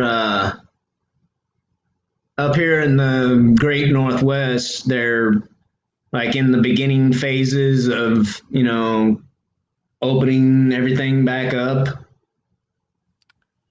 That movie, was it Nothing to Lose? What's that? The movie Nothing to Lose. Probably. Yeah. That's- So I just typed in Martin Lawrence and Tim Robbins in one movie, and that's what came up. Yeah. Yeah, Because for it me- sounds funny as fuck, and I want to watch it. right. Yeah. For me, like not much changed here. Our state did something that most didn't. Being in Indiana, they were just kind of like, okay, here's what's going on. If you're this age, this is what we suggest. If you're not going to listen to us, well, fuck off. I mean, shit closed, but it pretty much everything was still the same. I mean, minus going out for lunch with my daughter at a restaurant or whatever. But yeah, we're pretty much everything. Yeah, is starting to do the reopen as of I want to say last Monday. They were kind of already doing it, but like there's a local pizza shop down the road that I love to go to, but they've been closed the entire time. They still haven't reopened. So I mean, we do have a few odds and ends that aren't opening, and you are seeing more and more people, out and about. I actually kind of fucking hated it. I went, okay, no joke. The gas station would be maybe less than 6 blocks from my house. During the last 2.5 months, it was great. I could jump in the car, go down the road, go in the gas station. Peabody went with me numerous times. Go in, get cigarettes. I'm in and out and back home within like 3.5, 4 minutes. Then all of a sudden they reopened. 15 minutes later, I'm finally getting back home from the same 6-block area because everybody's out in full force. So that part I don't like. The streets and whatnot, because I'm out in the county, were so quiet at night. It was so quiet. And now when I'm talking to Peabody at night, like there's all these vehicles. One night he goes, "What in the hell is that?" I go, "Oh, it's just a Harley." He goes, "Okay." He's like, "All right, I like Harleys, but man," I'm like, "Yeah, not at 2 a.m." Yeah. And not without a muffler. Yeah, and not without a muffler. But yeah, that's the thing. Yeah, stuff's starting to open back up here. I mean, is that pretty much what's going on with you as well? I tell you in Australia, 60% of the small businesses like restaurants and cafes are refusing to open because they can only have 10 people in them. So there's a lot of businesses that are not opening because it's not worth it. They've got more staff than they can have customers, basically. Yeah. It's kind of ridiculous though, because I mean, places like Walmart, have been open this whole time, and grocery stores, and even though they're like, okay, try to keep distance and yada yada, there's still way more than 10 people in a freaking Walmart or a grocery store. Mm-hmm. But yet, mom and pop pizza place, can't be open for people to sit down. It's, I don't know. It's kind of that's the thing. Is like as all of our stores have been open. I mean, Adam's known this whole time because I've been talking to him the whole time. But it's no problem for me to go to the store and buy whatever, whether it's essential or not. The stores are open, so yeah. And so here they tried to tell people what to buy. Like, please buy essential stuff with the money we're giving you. And I'm like, fuck you. Shit. No, and they made it, they hinted at stuff. it. I'm going to go buy stuff. No, because if it wasn't essential, then it would take a month to get to you. So they really tried to push essential item bullshit on people. Yeah. What cracked me up? What cracked me up was the whole freaking toilet paper thing. It's like, you're rushing and like knocking people the fuck out to get all the toilet paper you can carry, but yet I don't see any damn food in your freaking basket for you to need to wipe your ass afterwards with. You know what I'm saying? Well, as I said, I told this to Adam. Other people know this story as well. But a clown in Australia went back to the store with 194 packets of toilet paper and tried to return them. And the manager told him to fuck off. Which is the right thing to do to those bastards. Yep. Yeah, exactly. They made everyone else's life difficult, caused a hellish ripple effect that we're still feeling to this fucking day. Yeah, but 194 packets of toilet paper, and he tried to return them, and the manager said, no, fuck off. And everybody is standing behind that manager. Exactly. Yeah. You know who else can fuck off? Trevor Noah. Why? Because most of what he's saying lately is full-on bullshit, but he's trying to act not serious. One of those I talked to with Frank the other day with the Wiener Dog Clan concerning the lack of meat and the coming meat shortages for beef and pork. Now, having been on the front lines of this now, just like Frank and the fine Wiener Dog Clan, I can say, fuck you, Trevor Noah, fuck. You're taking a sign at McDonald's and you're twisting it so hard. I mean, fuck, a game of Twister is going to break the fuck out. It's nuts. There's no beef and pork shortage. Not in California, not in fucking Florida. You're taking the signs that are at McDonald's and so forth and twisting the narrative to your own fucking bullshit reasons. I'm sure you want to have another fucking paper take all the meat off the stand. I don't know what the mainstream media is trying to accomplish with this bullshit, but it's getting go fuck themselves. An artificial beef and pork shortage would be it'd just be evil because poor people guess what they fucking eat? Beef and fucking pork. Oh wait, aren't you saying this about vegetables? Oh no, there's a there's a vegetable shortage. Why? Because the vegetarians would be fucked. That's why they would be forced to eat meat. Oh, the nightmare of that. But the reverse, if it happens, you're happy as fuck. Oh, everyone's going to be forced to be vegan for a couple of months. No, fuck you. I want to have my goddamn steak, and I want to have my fucking, pulled pork fucking sandwich. Go to hell, Trevor fucking Noah and all the other fags at Comedy fucking Central. Well, don't worry about your beef. Don't worry about your beef, my friend, because the fact is, China has stopped buying Australian beef, so it's available. Yeah. Good. I will buy the Australian fucking beef. Thank you for the food. Thing is, so you go to Walmart with your money to buy meat, and there's none on the shelves. Okay, so that would be issue number 1. 2 goes back to the butcher issue that we have. We've got stuff, but it's not getting butchered.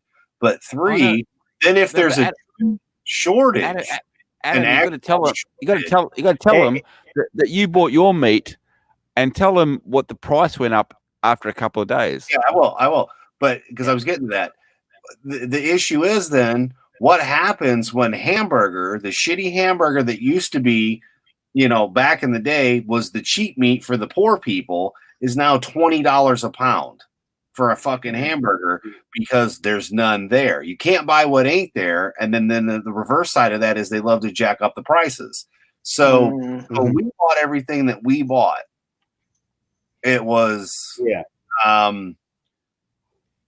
2 days later, because they were running 2-day ads at the butcher shop, and it had doubled and tripled within the 2-day time frame from Wednesday to Friday.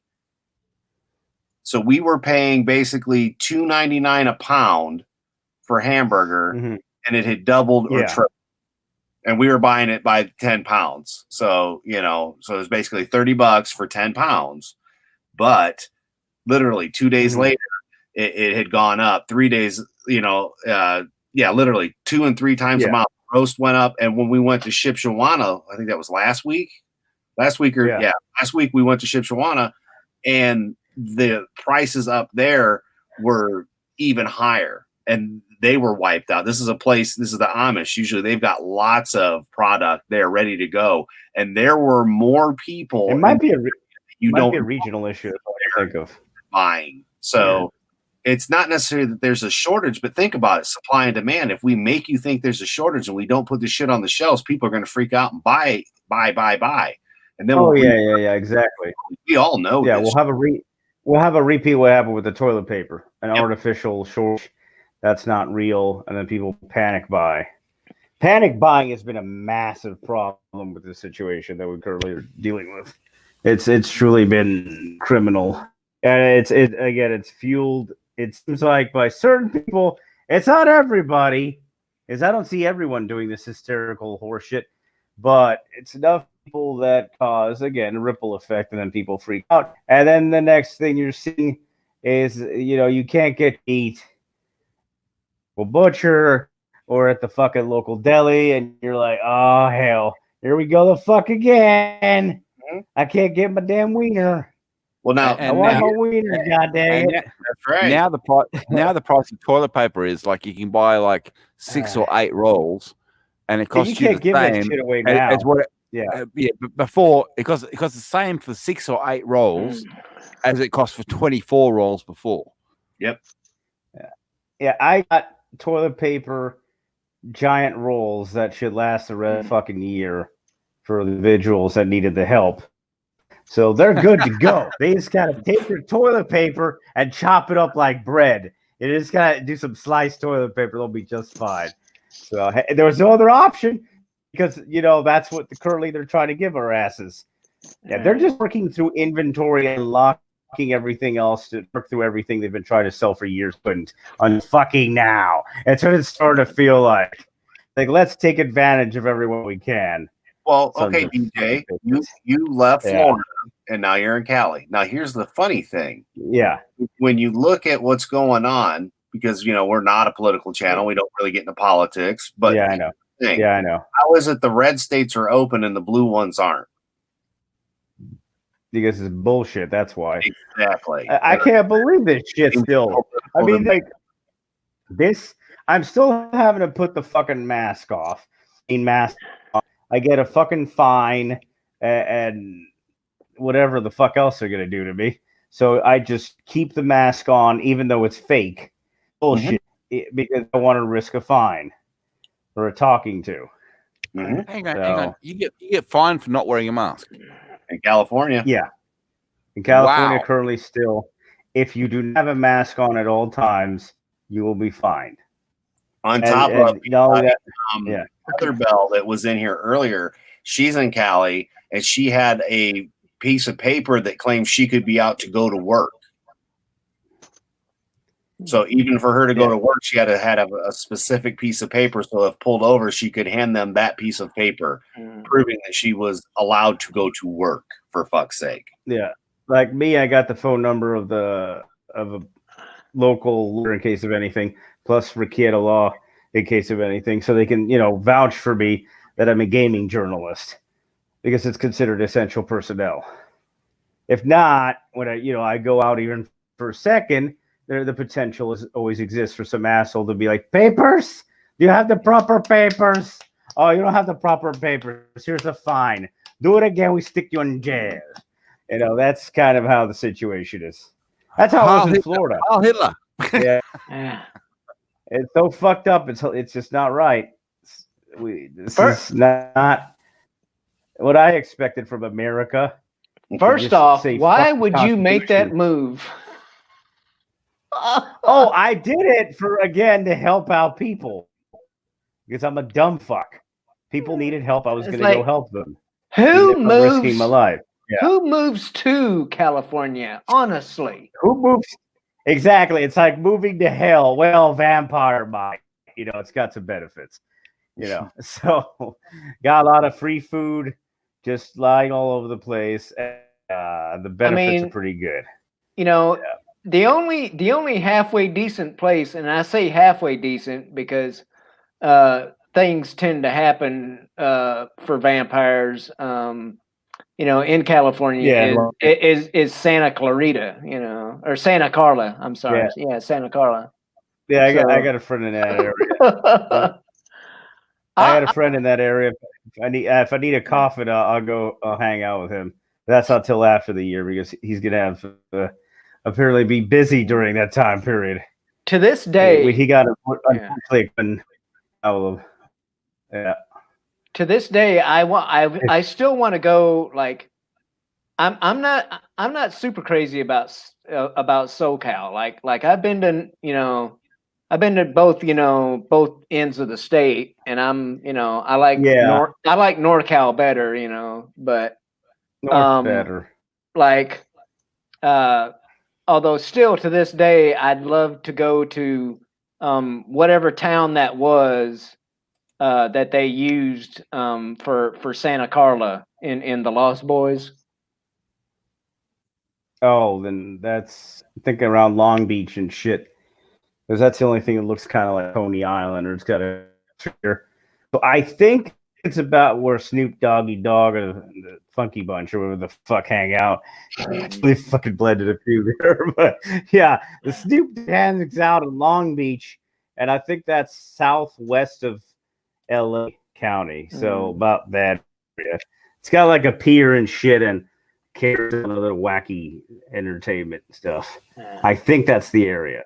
Because there's well, in the movie, there's like caves and shows to it. So I would think it's that. Probably Mexicans built caves for the vampire sleep. Oh, come on, man. You know the truth. You totally tie that into the dawn until dusk or the fuck by Tarantino. Well, Which yeah. If it's caves, it could be wombats. Yeah. Oh, I'm totally putting subtitles here. I know that, but fuck. Oh, that all the magic. Also, which I could make a weekend trip out of it, where I live at. But one of these days I'm going to go to Astoria, where the Goonies was filmed. Oh, nice. Oh, cool. Yeah. Nice. It's back when film. My ass is eventually when I retire. Right now, I'm in just about almost full unretired form of vampire prowess. Oh, fuck. My ass is definitely picking Oregon, maybe, just to get fuck away from the lunacy that is going to be in California over the next decades. Oh, gee. And also the benefits of the state taxes, which is pretty much fucking none in comparison to the region. Southern Oregon looks nice long term. Not quite now, because it's its own hell. But yeah, the state, not necessarily that area. I mean, everyone's got some issues. I mean, it's like like I'm in I mean, it's not really a secret. I've said it before, but like I'm in Washington. Yeah. But yeah, I know. I'm on the west side of the mountain. I'm in Western Washington. And like on this side of the mountains, it is so effing blue, which, it's like, everyone's got a penis. Hold on. That's how blue it is. Where is it? Yeah. I don't know. Good. So Washington, right? Yeah. Western Washington, and the people over here, you got Seattle and whatnot, but you got this much of the state basically has the power to pass laws to fuck everybody else over, which is what they've been doing. Yeah. Hey, Adam. It is what it is. Yep. Dan's got a German girlfriend. Oh, nice. Congratulations on your girlfriend. No. Here's the best part. She's still in Germany. You mean okay, that's not good. No, because I just picked up the mail. She sent him a card, and she's in Germany. Yeah. Mm-hmm. No, he's in Germany, and we know him. He goes by. I've got diabetes. I've got diabetes type 2, and I can't afford to pay anything. Wait, oh bullshit. Yeah, the bullshitter. Yeah, with my the bullshitter's got a German girlfriend. Yeah. If it's a kind of, there's certain ones, I know there's controversial, but there's diabetes 2 and then there's diabetes 2, right? The one that's almost to 1. If he's got like the candy ass version, that there's certain things he can do where it kind of reverse the fucking thing. Because it's possible. Type 2 diabetes is basically down to your diet. So you have to monitor your diet. Does he monitor his diet? No. Yeah. Exactly. And that's all the fuck it is. Yeah. That's how you kind of Type 2 can be reversed or, put into remission or whatever. But that's what he sent through to my ma. It's like my ma said, you need to start paying this money. He said, oh, I've got fucking type 2 diabetes and I'm at risk for heart disease and all this shit. And likelihood of me having a heart attack is this percentage. Well, and you know what my ma did? She did the same thing I did. She laughed. Yeah, I would just. I'm like, go fuck yourself. Unless you have the actual fucking evil fucker where you have to shove a needle up your ass. Please go fuck yourself. If you had the same thing as Adam, I'd say, okay, fair enough. Yep. In which case, you need to be strictly monitored, or you need to monitor yourself. Precisely. Yeah. If anybody remembers Wilford Brimley, diabetes. Diabetes. And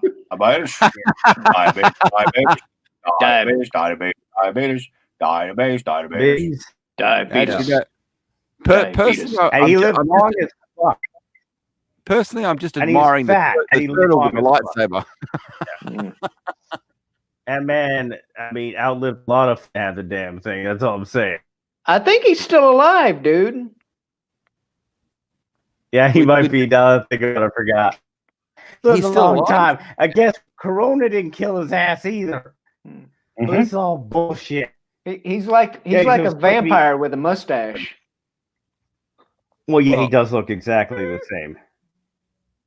Happy family. So, well, you gotta our family. Diabetes. Shit.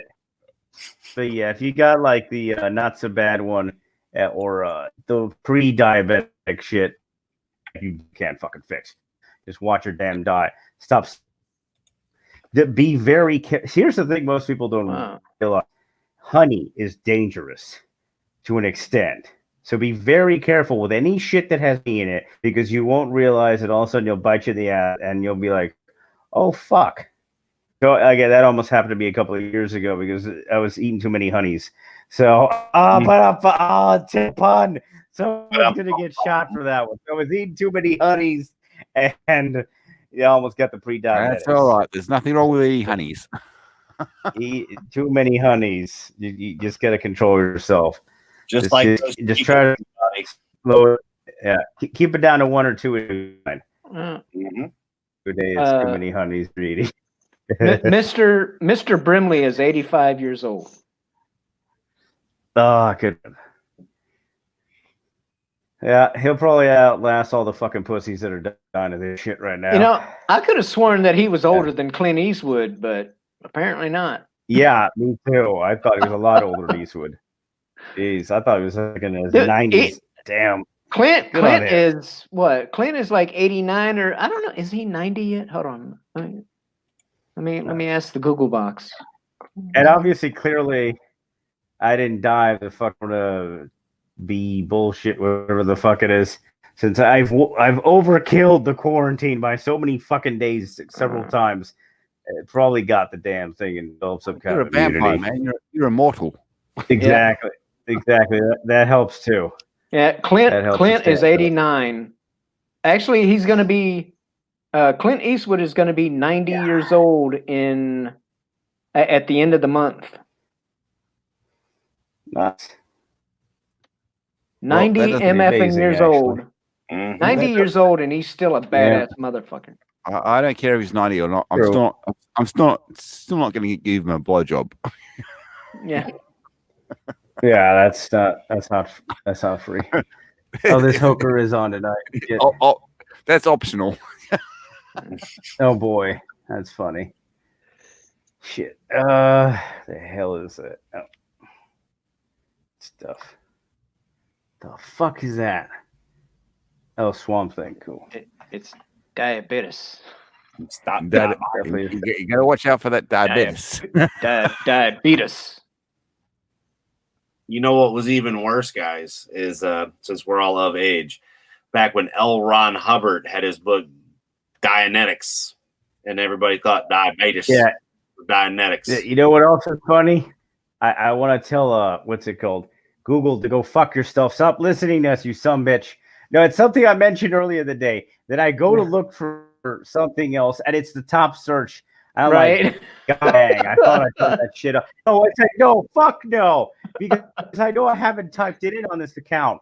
So the only way you could know that is I fucking said it. God dang, that's some scary shit. Mhm. Fuck 'em. Well, Fiery it's hell. actually funny because my ma rang me yesterday, and she said, "Oh, I'm getting all these alerts for advertising from different places saying men's jeans and t-shirts." And she's trying to work out. I don't understand. Why am I getting all these alerts? I said, because you used your reward card when you bought me men's jeans and a t-shirt. And it's like when you use that rewards card, that all goes to a database, and they say send her adverts. Mhm. But yeah, she couldn't work out where it was coming from. But I said, Ma, did you use your rewards card? And she said, yep. I said, well, that's it. That's what happened. Because yeah, she bought me a new pair of jeans and a man's t-shirt. So she's getting all these adverts for these men's jeans and t-shirts. Love It's it. all linked. Yeah.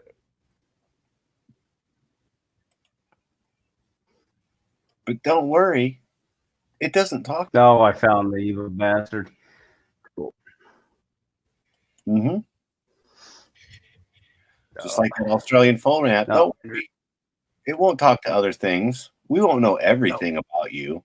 We'll just know everything about you.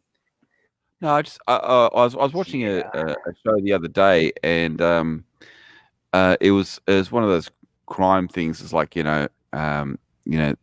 someone did something, and they're just going through the crime, and they located the guy because they had his phone call recorded, and you have to say, how did you get his phone call? Do you know what I mean? He actually he confessed on the phone call to someone else, but the government had the phone call. It's like, yep, how did that work? How did you get that phone call? Here's what's funny though is like, Google or whatever, will obviously have their ears on, and stuff is like right there in the freaking on the list after you only type in like 2 letters. But at the same time though, like if you use the microphone and like if you don't enunciate properly, it'll look up something entirely different than what you say. Mm-hmm. Or like if you mean like when an Aussie tries to use Siri? Yeah. or freaking autocorrect, like you're texting something, and you type something that is, an actual word, a legitimate word, but yet when you push the damn space bar, it freaking autocorrects it to another word, and you're like, what the, And it's not the word you were and before you know it, trying to use website, yeah. But I thought it was funny when they did it on, was it Top Gear or the Grand Tour, where all 3 of them had navigation in the car, right? Yeah. And but 2 of the cars would only work by voice activation. So they were telling them where they wanted to go, and the voice activation was saying, I don't understand what you're saying, blah, blah, blah. There's only one guy that actually you could actually type it in. So he typed it in and he found out the location. The other two guys, they showed it for about 5 minutes. And they were saying to the voice activation, they were saying, I want to go to blah, blah, blah, blah, blah. And they say, I'm sorry. Can you repeat that? It's like they had to repeat it again and again. It's like, it still wouldn't get them to the right place. Oh, that's amazing. I'm sorry, but yeah, you didn't use I'm gonna go watch this from the place I'm allowed to sleep and not hurt the neighbors. So I'm joking. No, I'm gonna go hang it before you get me on stream again, because that'll be another $50 on top of what you owe me already. So, hey, that special during ASMR stuff isn't cheap now to produce. That's the discount fee. That's the discount fee. Discount fee, exactly. Now, I will hopefully not talk to you guys tomorrow, because if I am, that means I need help, which would suck. Okay. But I will definitely rectify the situation if I need the help as soon as possible. Once those imbeciles that I think what they are doing, but again, yeah. Hopefully, I see that in the morning and it's in the proper place, and they've corrected their system. So it means people will be happy that they've corrected their systems. Jeez, they need to get their shit together. This is an excuse. Well, jeez, it's impressive, really, because we've been going for over 4 hours. I know. It's been kind of amazing. Well, think about it. Just you and me out. Hey, we started a couple of hours earlier. Yeah. Yeah, exactly. Then we went another 2 hours. Shell back up, whatever. Yeah, when I got on, I think it was about the 2 hour something mark when I got on here. So it's another show in addition to the starting show. We were talking for a couple of hours before we even started the stream. Yep, exactly. Yep. So here's what I'm going to do. I'm going to go ahead and end the stream, but because since you're charging me, I'm going to let you close it out. Yeah, go. All right, indeed, ladies and gentlemen. Hopefully, you've had exciting times with Frank of the Weedall Clan, Mr. PB, and Shellback, the amazing Teenage Mutant Ninja Turtle, who looks amazing. And congratulations on your new sexy pad. May you bang many a hot chick there. Hopefully. Yes. Remember to use a condom, ladies and gentlemen. Lots of it makes things better. So that's about it, ladies and gentlemen. Hopefully you had an exciting time. Remember to spay and feed pets or whatever they order. And have a nice night. Come back another night for the excitement and wackiness that is Frank of the Weeder Dog Clan, little old Adam Shaw had. Indeed. Individual. That's right. Exactly. Frank's Cantina. That's right. Thanks everybody for coming. Tommy, Heather Bell. I want to thank Shellback, of course, Mr. Peabody, my co-host, and the awesome DJ D Show. We are out, everybody. Have a lovely evening, day / China asshole. Fuck off. All right. Okay.